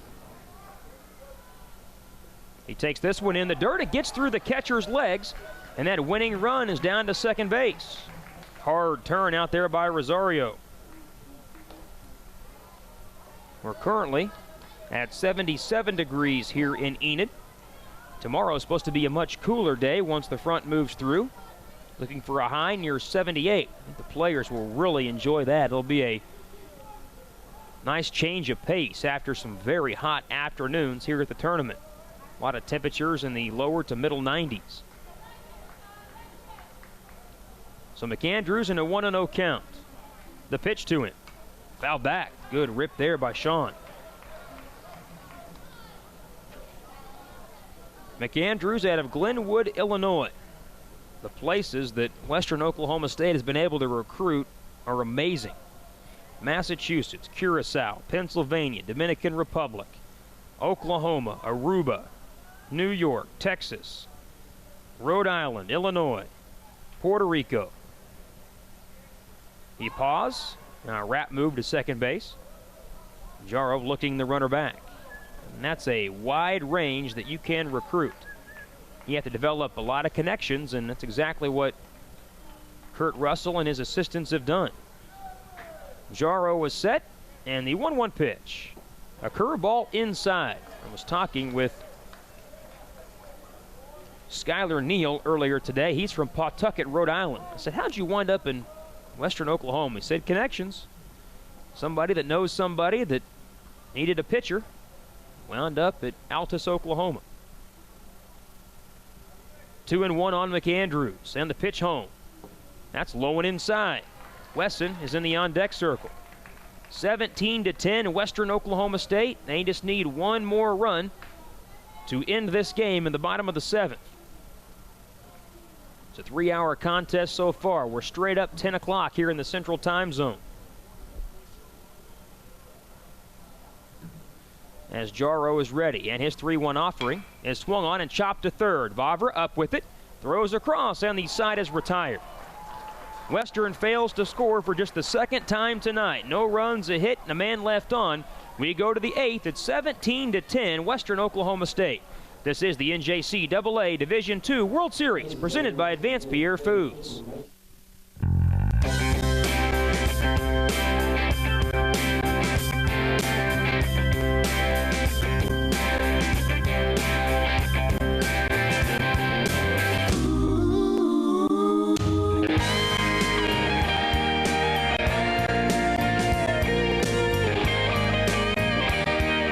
To book your Enid getaway, go to visitenid.org or call 877-999-ENID. It's North Cuts Memorial Day sale. Get great rebates, Memorial Day bonus cash, liquidation discounts, and 0% for up to 72 months. New 2012 Chevy Silverado 1500 extended cab, only $26,749. Or a 1500 Crew, just $24,897. 2012 Chevy Sonic, just $15,499. Get pre-approved online at northcutauto.com or call toll-free to lock in your best deal. Northcut Chevrolet Buick Enid, your shortcut to a great deal.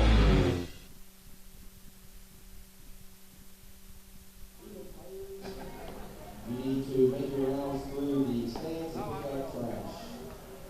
You make rounds and pick up 17-10, Western Oklahoma State with the lead. We go to the top of the 8th inning. Well, Madison, yes, they're down 7 runs, but they have the capabilities to make a comeback. But what every other team, I guess the other 2 teams, Heartland and LSU Eunice, are saying is, hey, play on, play on. Every inning these 2 teams plays means an extra inning of work, of sweat, of pitching. That's the biggest thing, is the more innings you play, the more pitching you have to burn. And Mendez back out there for Western. He is their closer, trying to keep it a tight game, or a 7-run game, I should say, so that his team could score 1 and win the game in the bottom of the 8th. Jake Page leads it off for Madison. He has a 2-run homer and a 2-run single. Nice night for him. Mendez, first pitch fastball's outside. That 2-run single's a bit deceiving. It was a towering pop-up on the infield. The pitcher at the time called for it and let it drop. Not on purpose, but it just did drop. There's ball 2. Skips in the dirt, back to the screen. Mendez entered the game in the 7th inning, allowed a 2-run single to Maldonado. Got a line out. There was an error that kept the inning alive, but he struck out Barsness. The 2-0 pitch to Page. That's over at the knees, a called strike. Just 2 games on the schedule tomorrow. Eunice and the loser of this game. Heartland and the winner of this game at 7. Then just 1 game Friday, then the if necessary on Saturday.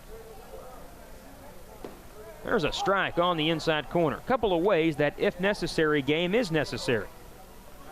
If Western Oklahoma State loses to Heartland, or if Madison, whoever wins this game, I should say, loses to Heartland, then you're going to have that game no matter what. The 2-2, low and outside. But if the winner of this game then wins tomorrow night, they would need to be beaten twice. So that if necessary game would come into play only if whoever came out of the loser's bracket knocked them off on Friday night. The 3-2 pitch. A check swing, ground ball left side. Third baseman McAndrews cuts it off and throws him out. Leadoff man gone for Madison. Good play by McAndrews, ranging to his left. That was not the easiest play in the world.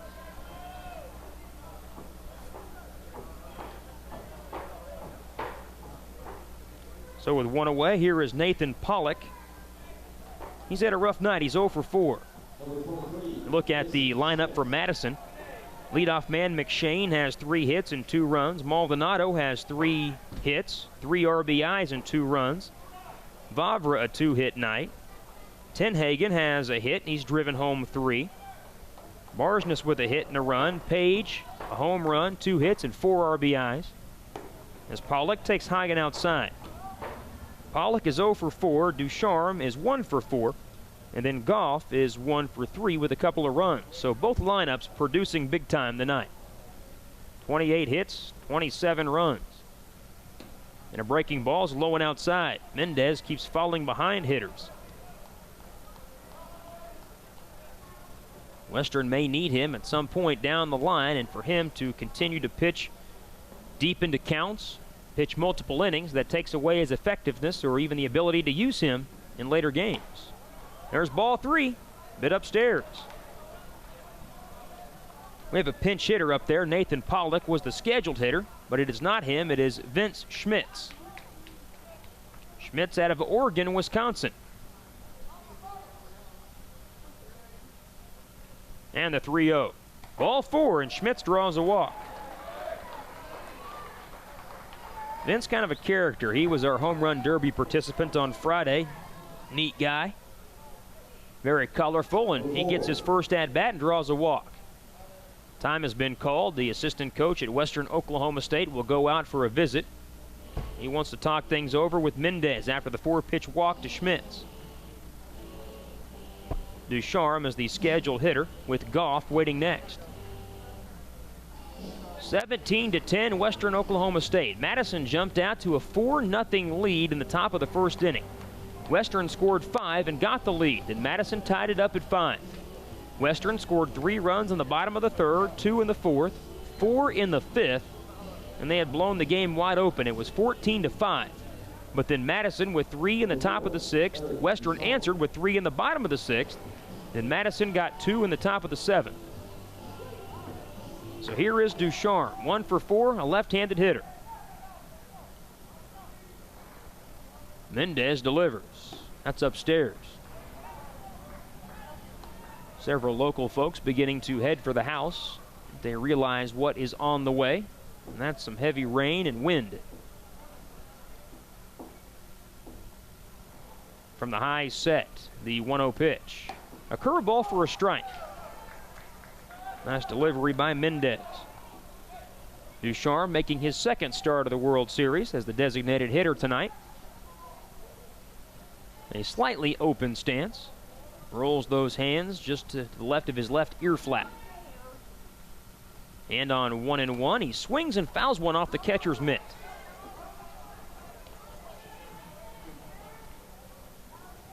Madison beat the Community College of Rhode Island 7-2 on Saturday. Then they knocked off Heartland on Monday 13-4. Western Oklahoma State beat Grand Rapids 9-1. Scottsdale 8-5. Then DMAC today 3-1.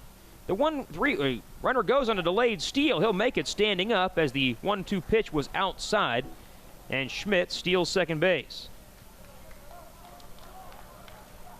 So now 2-2 on Ducharme. Rest of the infield's going to come in and get on the conversation. Western probably talking about changing up the signals from catcher to pitcher. Runner on second base. That way you don't get them relayed to the hitter. Western has just got some more bullpen help. They're going to go down to the left field line and start to get loose, it looks like. Mendez, the 4th pitcher of the night for the Pioneers. Frias is qualified for the win. He went 5 1/3. 8 runs on 11 hits. Figaro worked 2/3 of an inning. No runs on a hit. Reyes, 1/3 of an inning. 2 runs on a hit. And now it's Mendez. Runner at second, and a 2-2 pitch. Swing and a miss. Ducharme could not check in time, and he strikes out. Second time Ducharme was struck out facing Mendez. That's the right-hander's second K, and it will get Bo Goff to the plate.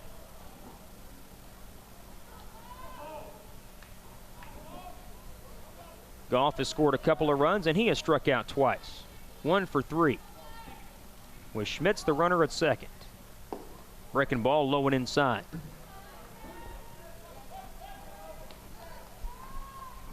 It's been a long day at the ballpark, especially for Western Oklahoma State. They had to play the noon game. Took a game off, got a little bit of rest, and came right back. The 1-0 pitch, that's in the dirt, scooped out by Wesson. Who you feel for is DMAC. DMAC had played only 1 game in the first 5 days of the tournament. And then today they came to the ballpark and lost 2 games in the span of about 6 hours.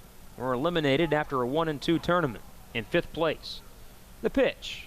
Upstairs, it's 3-0 on golf with the dangerous Ryan McShane waiting next. That's what Madison does. They get their lower part of their order on, and the top of the order drives them in. The first 5 hitters in the lineup for Madison have been killing the ball this tournament. The 3-0 pitch. That's a strike right in there.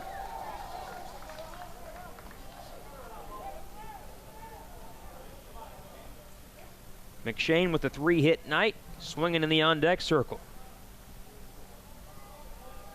And Mendez work around that walk that he issued to Schmitz, and he throws strike 2 over the outside corner.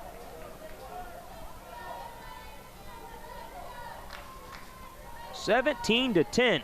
If you were expecting a pitcher's duel tonight, you came to the wrong place.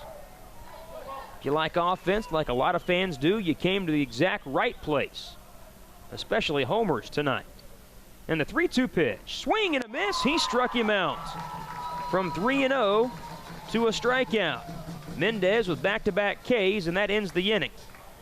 Nothing across for the Wolfpack. They strand a man. We go to the bottom of the 8th inning, 17-10 Western. This is the NJCAA Division II World Series, presented by Advanced Pierre Foods. My future is in natural gas technology. My future is in teaching. I'm a future business leader. My future is in computers and IT security. My future is in diagnostic sonography. My future is in human services, but there are a lot of majors to choose from. Lackawanna College offers over 30 degree programs at 5 locations. Lackawanna College helped define our futures.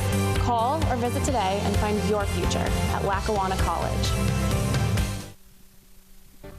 The thrill of victory on the baseball field is a direct result of the hours of practice in the batting cage and the bullpen. Bottom line, it takes hard work when nobody's watching to join your team on the big stage as you compete for a World Series title. Advanced Pierre Food Company believes in supporting all Enid sports programs and local events, and they are proud to sponsor the NJCAA World Series. Advanced Pierre Food would like to wish the players, coaches, and fans good luck in the JUCO World Series. Let's play ball from Advanced Pierre Food Company.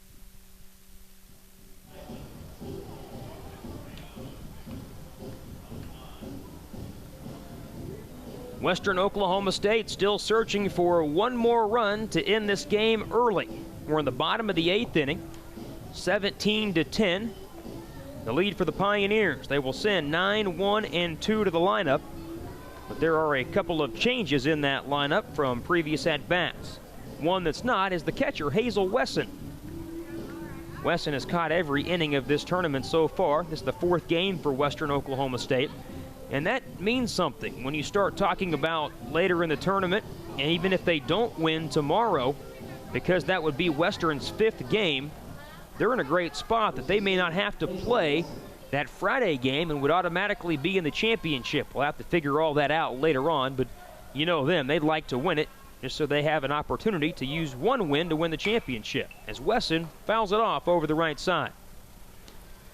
This 10-team bracket, there are so many odd things that happen, good places to be, not so good places to be. Just like DMAC today, where they were placed, they were playing just their 2nd game, and it was day 5. Jarro still in the contest for Madison. And a ground ball goes to 3rd. It's bobbled by Vavra, but Wesson can't get out of the batter's box. He fell down immediately and will be thrown out. Oh my goodness. Western Oklahoma State's Hazel Wesson tripped out of the batter's box and fell down. He never did make it out and is still writhing in pain at home plate. He's being asked to stay down by his head coach, Kurt Russell. Vavra misplayed that ball. It would have been an error on the 3rd baseman, and Western would have had a runner. But instead, Wesson fell down or pulled a hamstring or something. He looked a little bit odd after that foul ball. I saw him kind of move his leg,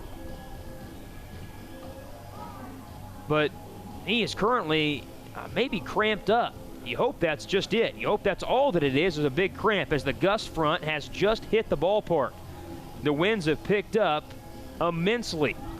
And Rod Lovett is calling for the tarp. We're going to have the tarp put on and we will not be able to finish this game, at least for right now. We're going to be in a delay, and more than likely, we're going to not be able to finish the ball game here tonight. The winds have picked up immensely. We're talking 50 miles an hour, 40, 50 miles an hour, just blowing to high heaven. And Madison's going to come off the field, and the tarp, I think, will come out. Well, we were concerned about this. There was the possibility. We knew that front was starting to move into the area, and it is finally here. Following this gust front, there will be a lot of rain, and more than likely, this game will be finished tomorrow. Well, are we going to try to finish it? Madison is being asked to go back to their dugout, and they might get their gloves back and go back to the outfield. I don't know what we're doing here. We're going to go get the tarp, and we're going to bring the umpires back. Are we going to play some more baseball? This is odd. This is really odd. Rod Lovett, who is the chair for NJCAA Division II baseball, said, get off the field, get off the field. And maybe they just don't want the teams putting the tarp on. I'm not exactly sure. This gust front will move through, and we may have a little bit of a window prior to the rain to get the rest of the game in. But right now, we're in a delay. Let's take a timeout. When we come back, we're going to recap what has happened so far and see if we have a little bit more clarity on the situation. But for now, we're in a delay. Bottom of the 8th inning at 17-10 Western. This is the NJCAA Division II World Series presented by Advanced Pierre Foods.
We are currently in a delay. Bottom of the 8th inning with Western Oklahoma State leading Madison 17-10. A big storm front is beginning to move into the Enid area, and the leading edge, which they call the gust front, has just produced incredibly strong winds. We're talking upwards of 50 to 60 miles per hour. They can't put the tarp on in this kind of wind. It will just blow away no matter how many guys you have trying to put it on. So what we might do is try to wait the gust front out. Once it passes through, we'll have some calm activity, maybe 10 to 15 minutes, maybe even more, to try to finish the game prior to the rain. So what we've done, at least for now, is that the umpires have stopped play. Both teams are in their dugouts, and I think we're just going to wait this thing out. Let's try to recap what's happened so far. It's almost impossible with so much activity, as Western Oklahoma State saw Madison score 4 runs in the top of the 1st inning. Got an RBI hit by Luke Maldonado, a ground out for an RBI by Landon Tenhagen, and a 2-run homer by Jake Page. It was 4-0 at the moment. But Western Oklahoma State scored 5 runs in the bottom of the 1st inning. The big blast, a 3-run homer by Michael Cruz, a solo homer by Cesar Figueroa, and an RBI double by Sean McAndrews. So at that time, it was 5-4 Western. Madison scored a run in the top of the 2nd inning on a wild pitch and tied the game at 5-5. In the bottom of the 3rd, Western Oklahoma State would come up with 3 runs, courtesy of a Figueroa home run. They scored 1 run on a wild pitch, and then Hazel Weston drove home a run with an RBI ground out. At that time, it was 8-5 Western had the lead. They would get 2 more runs in the 4th inning on a 2 RBI double by Figueroa. So Western led 10-5, then they scored 4 more runs in the 5th inning. The big blow was the grand slam by Michael Cruz, his 2nd home run and 7th RBIs of the night at that time.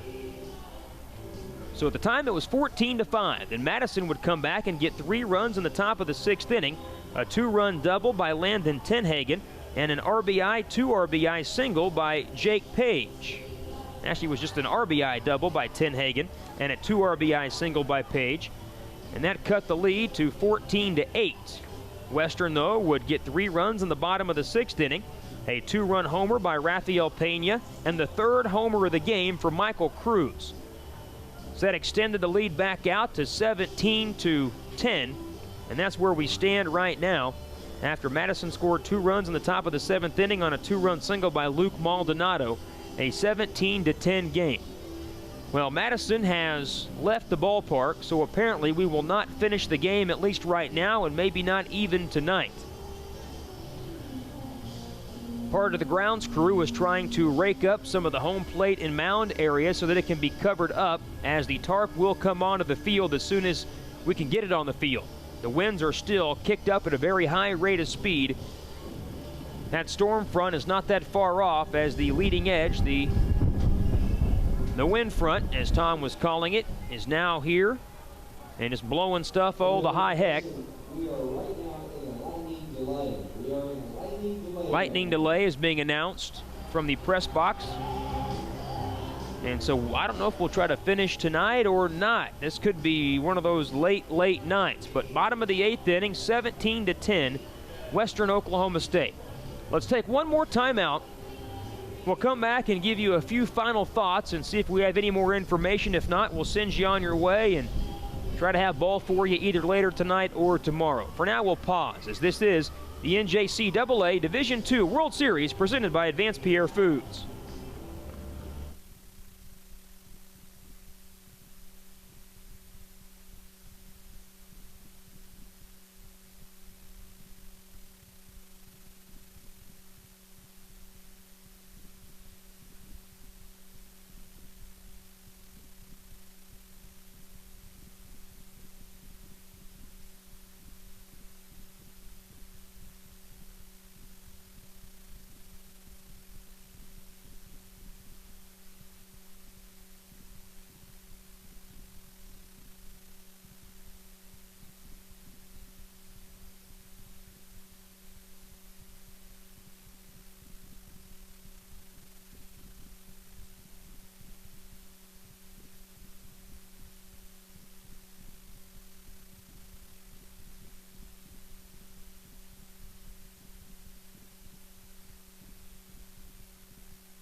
We're back at a very wind-blown David Allen Memorial Ballpark, where we're currently being called a lightning delay. Right now, gusty winds at 50 to 60 miles per hour are just parading through the ballpark as we speak. The tarp cannot be put on because of those high winds. And tournament officials are hopeful that we'll have more baseball tonight, but I'm not a meteorologist. I don't pretend to play one on TV, but looking at the radar, it almost seems a certainty that this game will have to be finished tomorrow and resumed in the bottom of the 8th inning with an out and nobody on base. So what we're going to do is we're going to say goodnight for now. If we have any word, we'll come back on the air and we'll finish up the game. If not, we'll post something on our website, ctvsports.com. That's where you can find the latest information once the determination has been made about this contest. So for now, we'll say goodnight for Darren Carlson, our producer-engineer. For Mike Nelson, Tom Nelson, this is Matt Howell repeating your score. Currently suspended in the bottom of the 8th inning, Western Oklahoma State 17, Madison College 10. This is the NJCAA Division II World Series presented by Advanced Pierre Foods.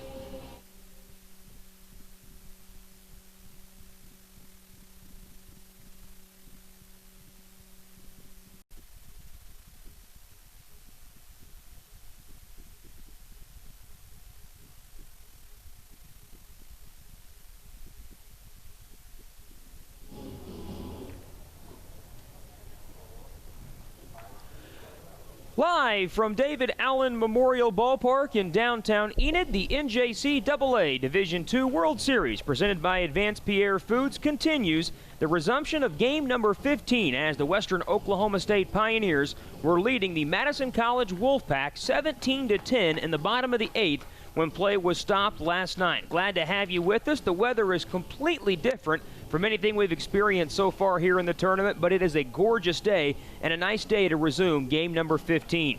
Along with Ricky Rogo, our producer-engineer, back in our Enid studios on the radio side, Mike Nelson and Tom Nelson with NJCAA TV. My name is Matt Howell. Western Oklahoma State set numerous records in last night's contest before Mother Nature stopped a game for the second consecutive night. The Pioneers collected 6 home runs as a team. Then you add in the 1 home run by Madison College, and a brand new record was set there. What a night for Michael Cruz, the young man from Western Oklahoma State, their right fielder, set tournament records with 3 home runs in a game, 8 RBIs in a game, and a new high in World Series play for total bases with 12. As we resume play, we'll be in the bottom of the 8th inning. Western Oklahoma State is batting with a 7-run lead. There is 1 man out and nobody on base. If Madison College is not able to get out of this inning without giving up a run, and if they do that, get to the top of the 9th inning and not come back to win this contest, they will have to turn right around and play LSU Eunice in the elimination round at 3:30. The winner of this game will play later on tonight at 7 o'clock against Heartland, Illinois. But the resumption of game number 15 from last night with Western Oklahoma State leading Madison will have the resumption first pitch here momentarily. Let's take a timeout. When we come back, we should have baseball. This is the NJCAA Division II World Series presented by Advanced Pierre Foods.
We're nearly set for action between Western Oklahoma State and Madison College. The Wolfpack will take the field, resuming the bottom of the 8th inning as Western Oklahoma State will bat. There will be a new pitcher on the mound for Madison College.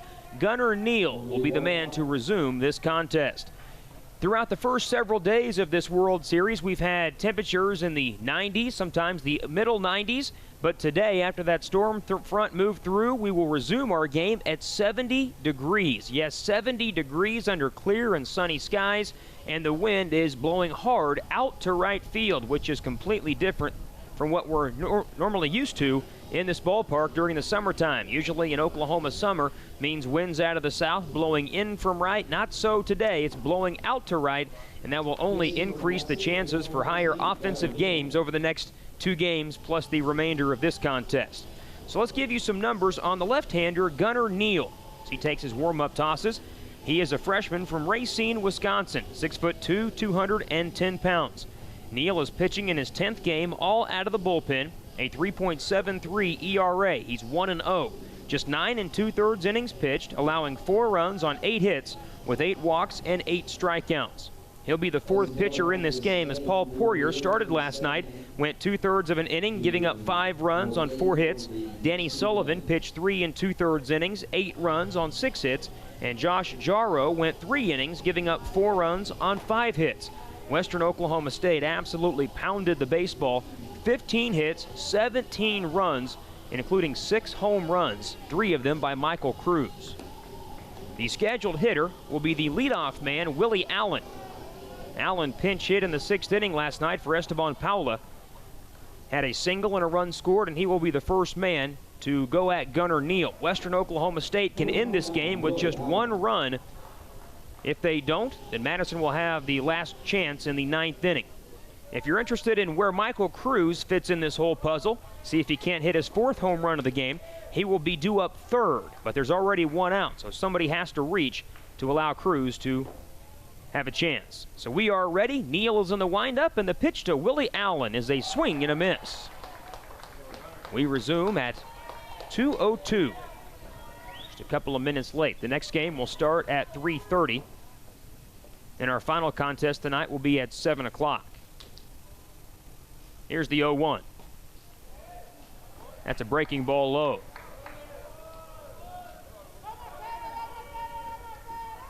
Wind really blowing out to right field. Neal in the full windup. And the 1-1. Swing and a miss. Esteban Paula started the day. He was 0 for 3 with a couple of runs scored, including being hit by a pitch. Allen took over in the 6th inning for him, singling and scoring a run. 1 away, nobody on base, bottom of the 8th inning. And the 1-2 pitch. A curveball outside.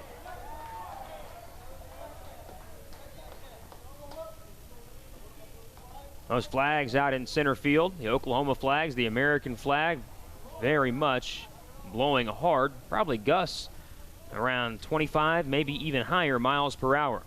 2-2 on Willie Allen, and the pitch. A swing and a foul ball hit over the right side.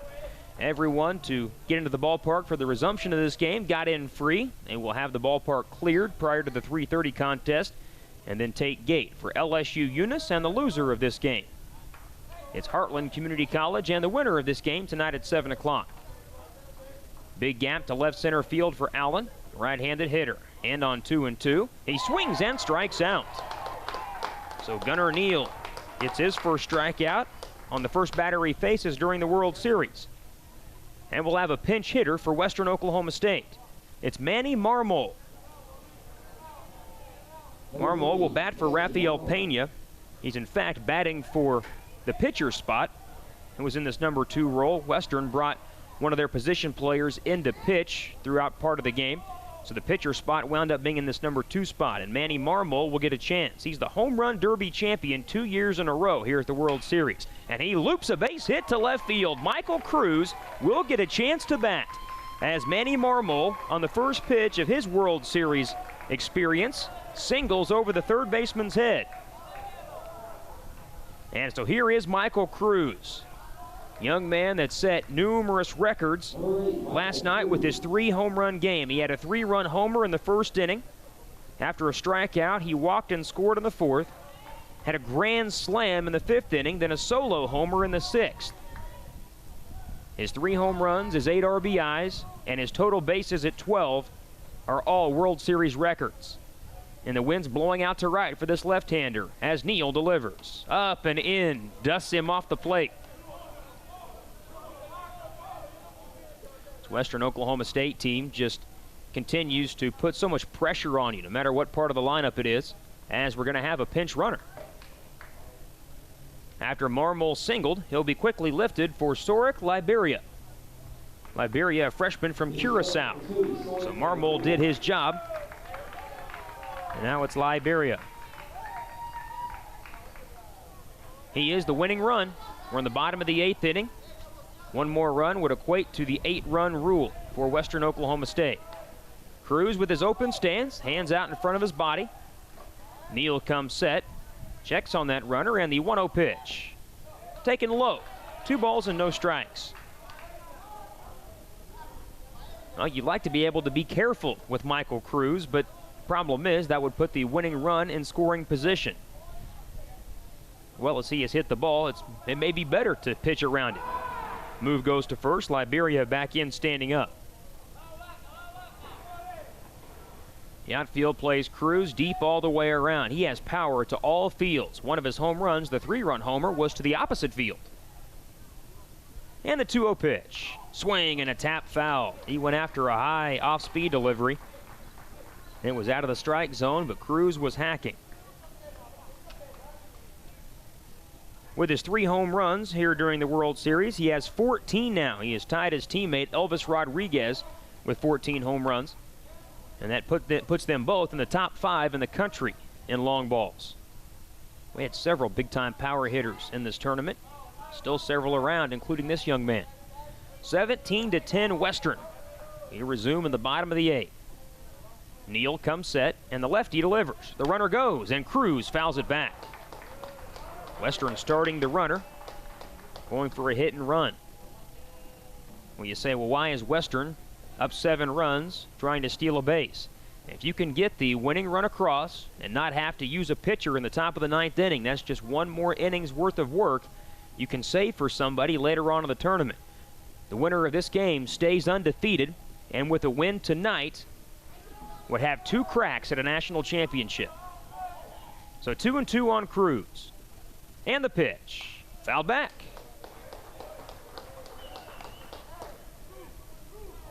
I've said this before, but Cruz went through a bit of a rough patch just prior to the season, during the start of the season. Gained a little bit of weight after an elbow injury. But he's lost all that weight. He's got his mind right, and he is tearing the cover off the ball here in Enid. Runner at first and a 2-2 count with 2 outs. Neal's pitch. The runner goes, and Cruz fouls it off again. Liberia trying to get into scoring position if possible. With 2 strikes, Cruz has to keep fighting off some very good pitches by Neal, making just his 10th appearance of the season. Very seldom used left-hander. 3 previous pitchers for Madison did not have much success. 15 hits and 17 runs prior to this inning. Now the 2-2. That's a ball. Full count. Snap throw to first, and Liberia is back in just ahead of a swipe tag. The Madison defense, Tenhagen is in left, Barsness in center, Pollock in right, Vavra the third baseman, McShane at shortstop, Maldonado at second with Page at first, and Bo Goff does the catching. Josh Jarrow was in the game as the pitcher, but after that full night off, he could not continue. The runner will go on the 3-2, and the pitch is tapped foul. Cruz keeps going after ball 4. He's expanding the strike zone. I'm sure he's just as anxious to hit that 4th home run as a lot of the fans are to see it. Not the folks from Madison. They want a chance in the 9th inning. Wolfpack has not had a bad offensive game either. 10 runs on 13 hits. The only problem is Western's been that much better. 6 home runs for the Pioneers, 1 for the Wolfpack. The 7 combined home runs is a World Series single-game record. The runner goes on the 3-2, and Cruz loops one foul the other way. Nice at bat here. Continues to spoil several pitches by Gunnar Neal.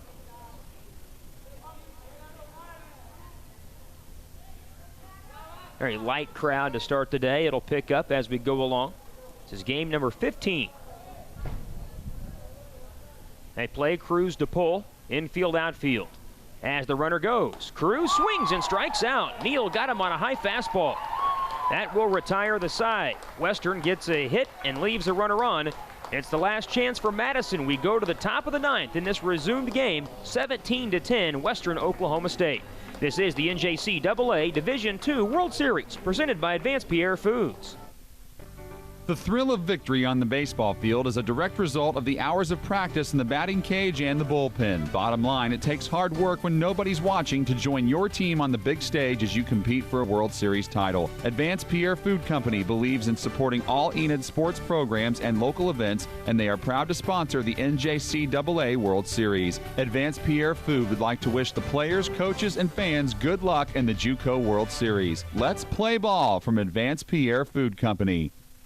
Western Oklahoma State College, located in Altus, Oklahoma, has been dedicated to making quality higher education more accessible since 1926. Through online degree programs and interactive television courses, students can earn their degree from Western from all over the world. With 30 degree plans, affordable tuition, and schedules that fit both traditional and non-traditional students, it's no surprise that Western is a smart start. For more information about the endless opportunities at Western, call them at 580-477-2000 or visit them online at wosc.edu. Go Pioneers!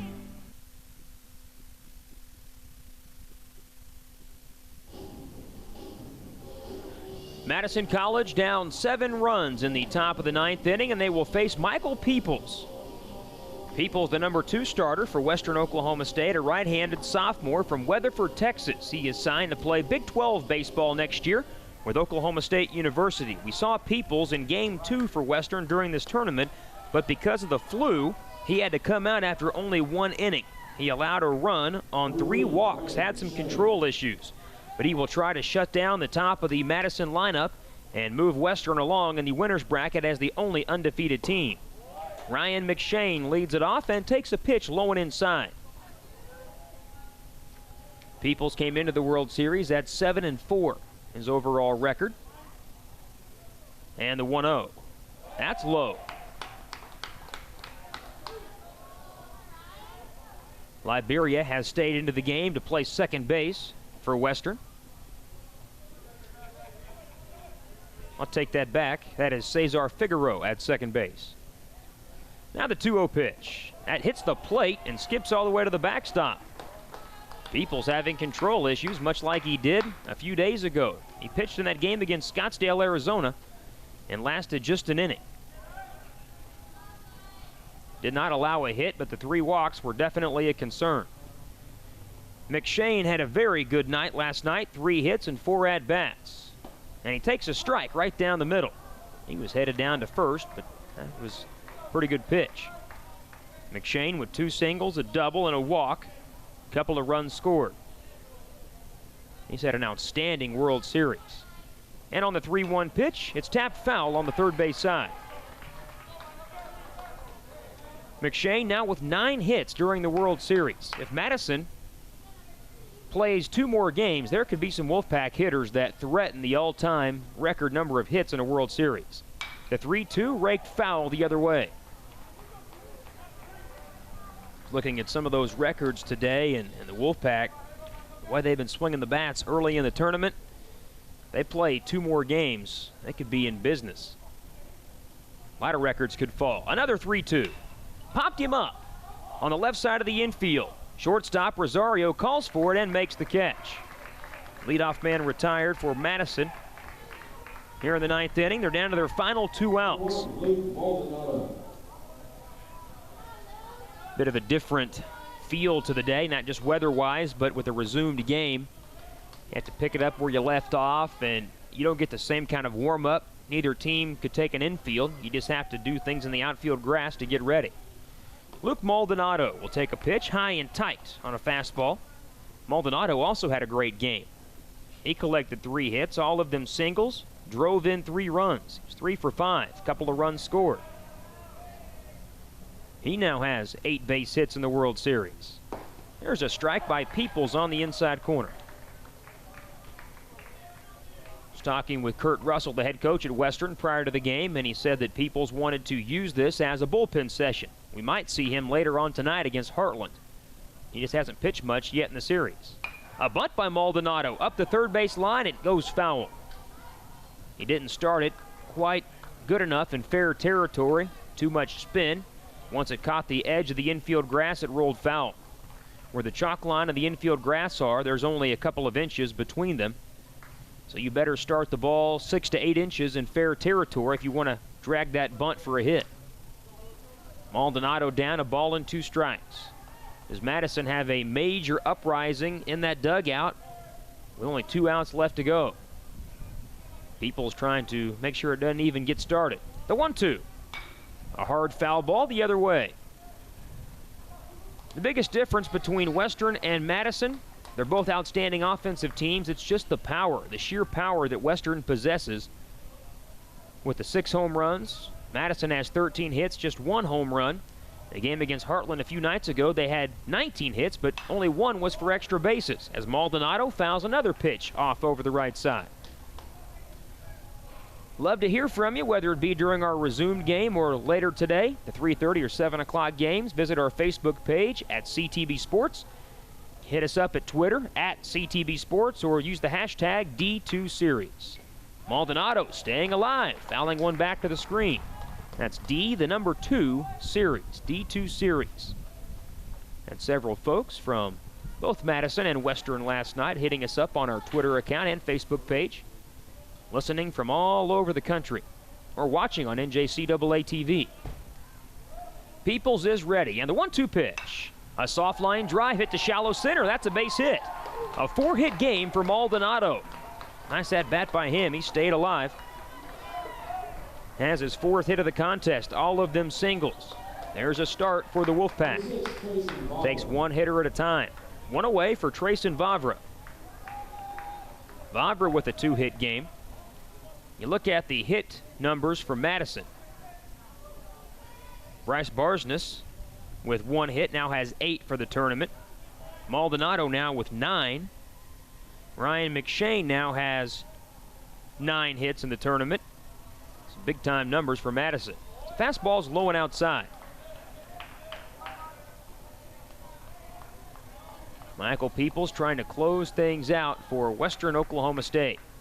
The winner of this game will be the only undefeated team remaining in the tournament. The 1-0. That's over at the knees, a called strike. LSU Eunice, coming off that big 13-0 rout of DMAC, awaits the loser of this game. You can tell they're hungry. The way they played yesterday, they were really dominant. The 1-1 pitch. High for a ball. It goes off the catcher's mitt, and it caroms to the screen. There's a new catcher for Western Oklahoma State. If you remember back to last night, Hazel Wesson was injured in that contest. And so Western has gone to a different catcher.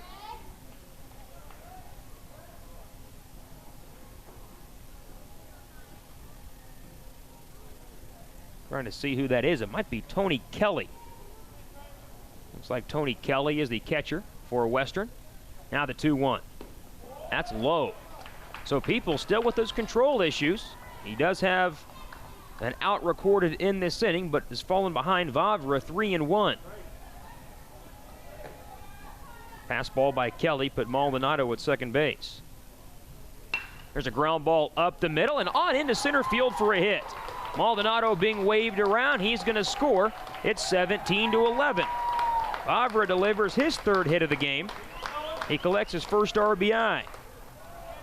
Don't count the Wolfpack out yet.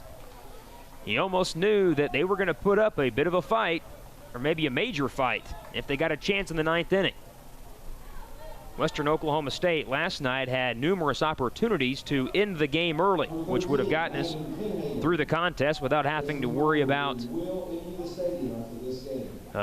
going through all that rain delay. Could have got the tarp down, but once the storm system moved in, the wind kicked up big time. There was no chance to put that tarp down.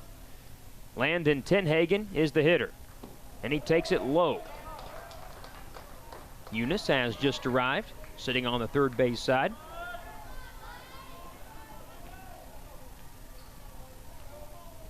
Madison has 2 outs left to work with, down 6 runs. Move to first, and Vavra back in safely.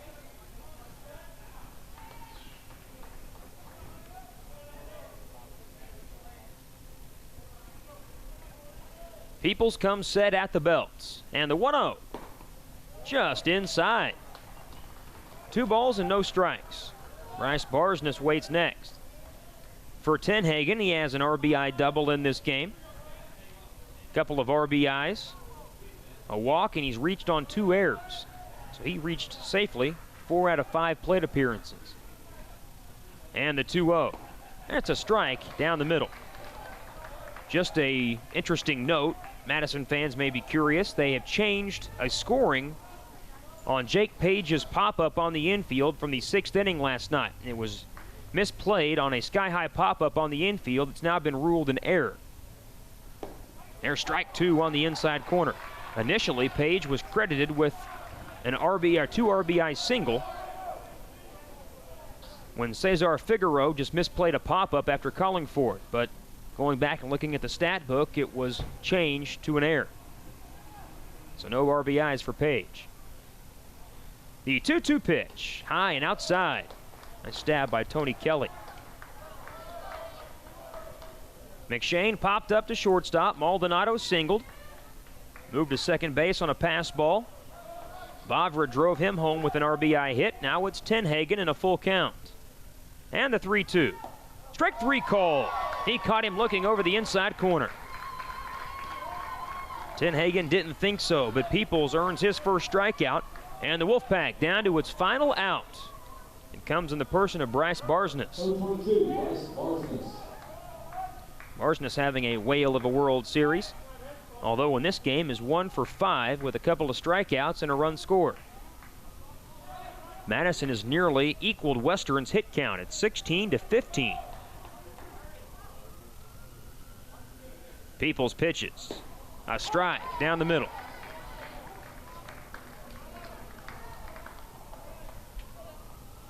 We'll take a break after this contest and be back for our pregame at about 3:20 for the 3:30 game between Eunice and the loser of this one. The 0-1 to Barsness, low and away. Some of the combined team records that have been in jeopardy throughout this game. 32 runs, we're still 4 off of that. 38 hits, we're still 7 off of that. Peoples set and the pitch. Barsness squares to bunt and takes a strike. He thought about dropping one down with Sean McAndrews deep. Willie Allen, Sherman LaCruz, and Michael Cruz, the outfield. McAndrews, Francisco Rosario, Cesar Figueroa, and Elvis Rodriguez, the infield, with Tony Kelly catching. Long pause by Peoples. The 1-2 pitch. Popped up. Down the left field line. Can anyone get there? Shortstop has the ball blow right back to him, and Rosario makes the catch to end the game. Western Oklahoma State stays as the only undefeated team in this year's World Series. They're now 4-0 in tournament play, and they hold on to beat Madison, Wisconsin 17-11 in a game delayed overnight due to last night's thunderstorms. 17-11, Western wins it. Your postgame is on the way, including our Wings to Go players of the game. That and much more when the NJCAA Division II World Series continues, presented by Advanced Pierre Foods.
We're back at David Allen Memorial Ballpark, wrapping up game number 15, resumed from last night. It took us about 20 minutes to get through it, but Western Oklahoma State holds on to advance, beating Madison College 17-11.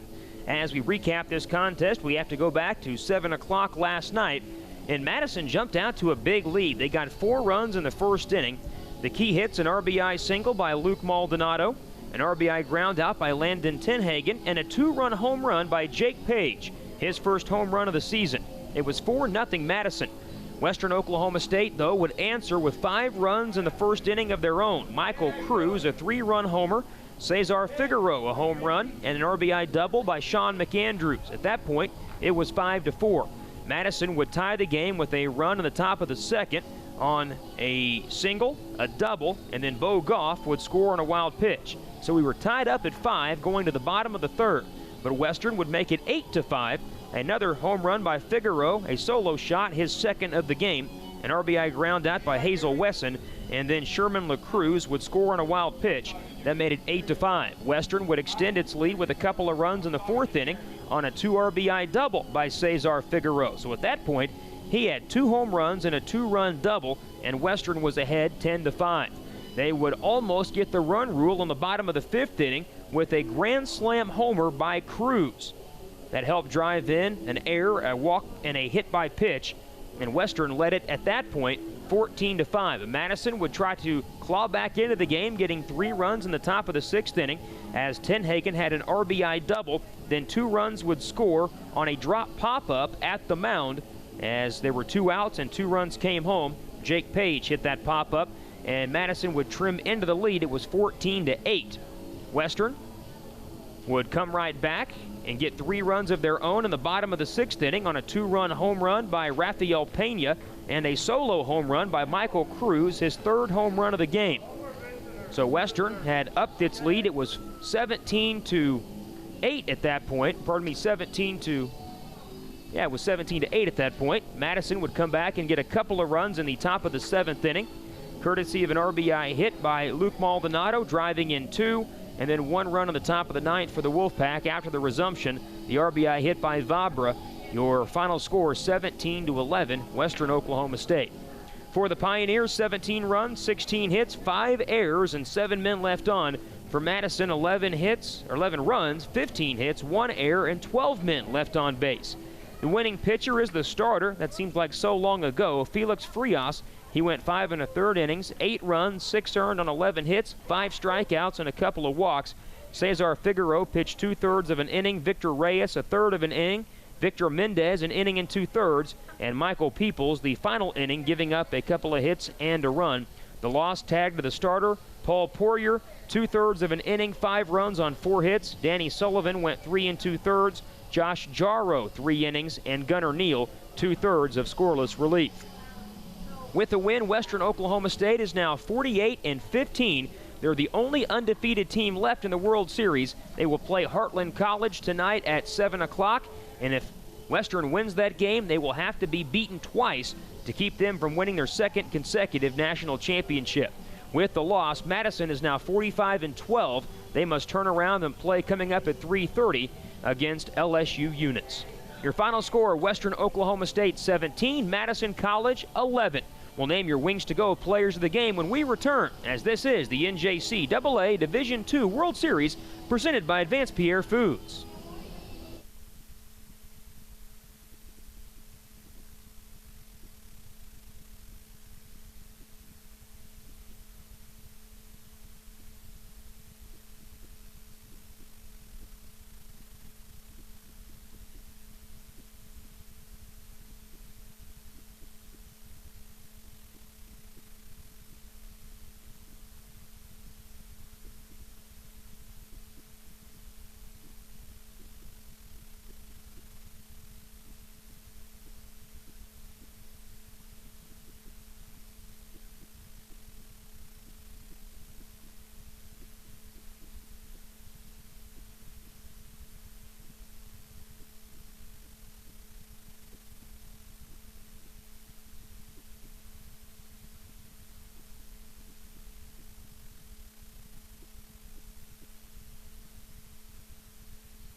Final score, Western Oklahoma State 17, Madison College 11. Western moves on as the only undefeated team. They're now 4-0 in tournament play and will take on Heartland tonight at 7. Madison has to come back and play at 3:30 against LSU Eunice. Time now to name your Wings to Go players of the game. Stop by Wings to Go during the tournament at the corner of Cleveland and Garriott in Enid. They've got their Simply Great wings, burgers, salads, and a whole lot more. Stop by and see Brian and the crew. Wings to Go, don't you know? Sponsor of our players of the game. First for Madison College, Luke Maldonado. What a day he had with 4 base hits and 6 at-bats. Scored 3 runs. He drove in 3 runs and really tried to keep his team in the contest. For Western Oklahoma State, no question about it, Michael Cruz. 3 home runs, a tournament record. 8 RBIs, a new tournament record. 12 total bases, a new tournament record, as the Pioneers bang out 16 base hits. They score 17 runs and stay undefeated. So congratulations to Michael Cruz and to Luke Maldonado, your Wings to Go players of the game. As I've mentioned a couple of times, Madison and LSU Eunice will start at 3:30 this afternoon. Tonight at 7, it's Heartland and Western Oklahoma State. Now, interesting enough for Western, a couple of options here for Kurt Russell. Either way, Western Oklahoma State is going to play for the tournament championship. If they beat Heartland Community College tonight, they would be the only undefeated team left, and the winner of our 3:30 game would have to beat Western twice. If Heartland wins that game, that means 3 teams would still be remaining in the tournament, but because Western would have played 1 more game than the other 2 teams remaining, they would get the automatic bye to Saturday night.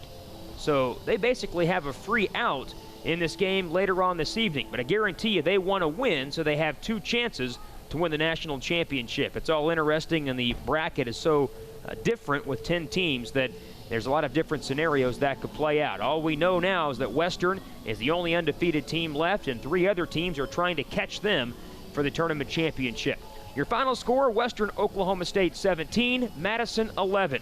For Ricky Rogo, Mike Nelson, Tom Nelson, this is Matt Howell saying we'll talk to you in about 50 minutes as you've been listening to the NJCAA Division II World Series presented by Advanced Pierre Foods.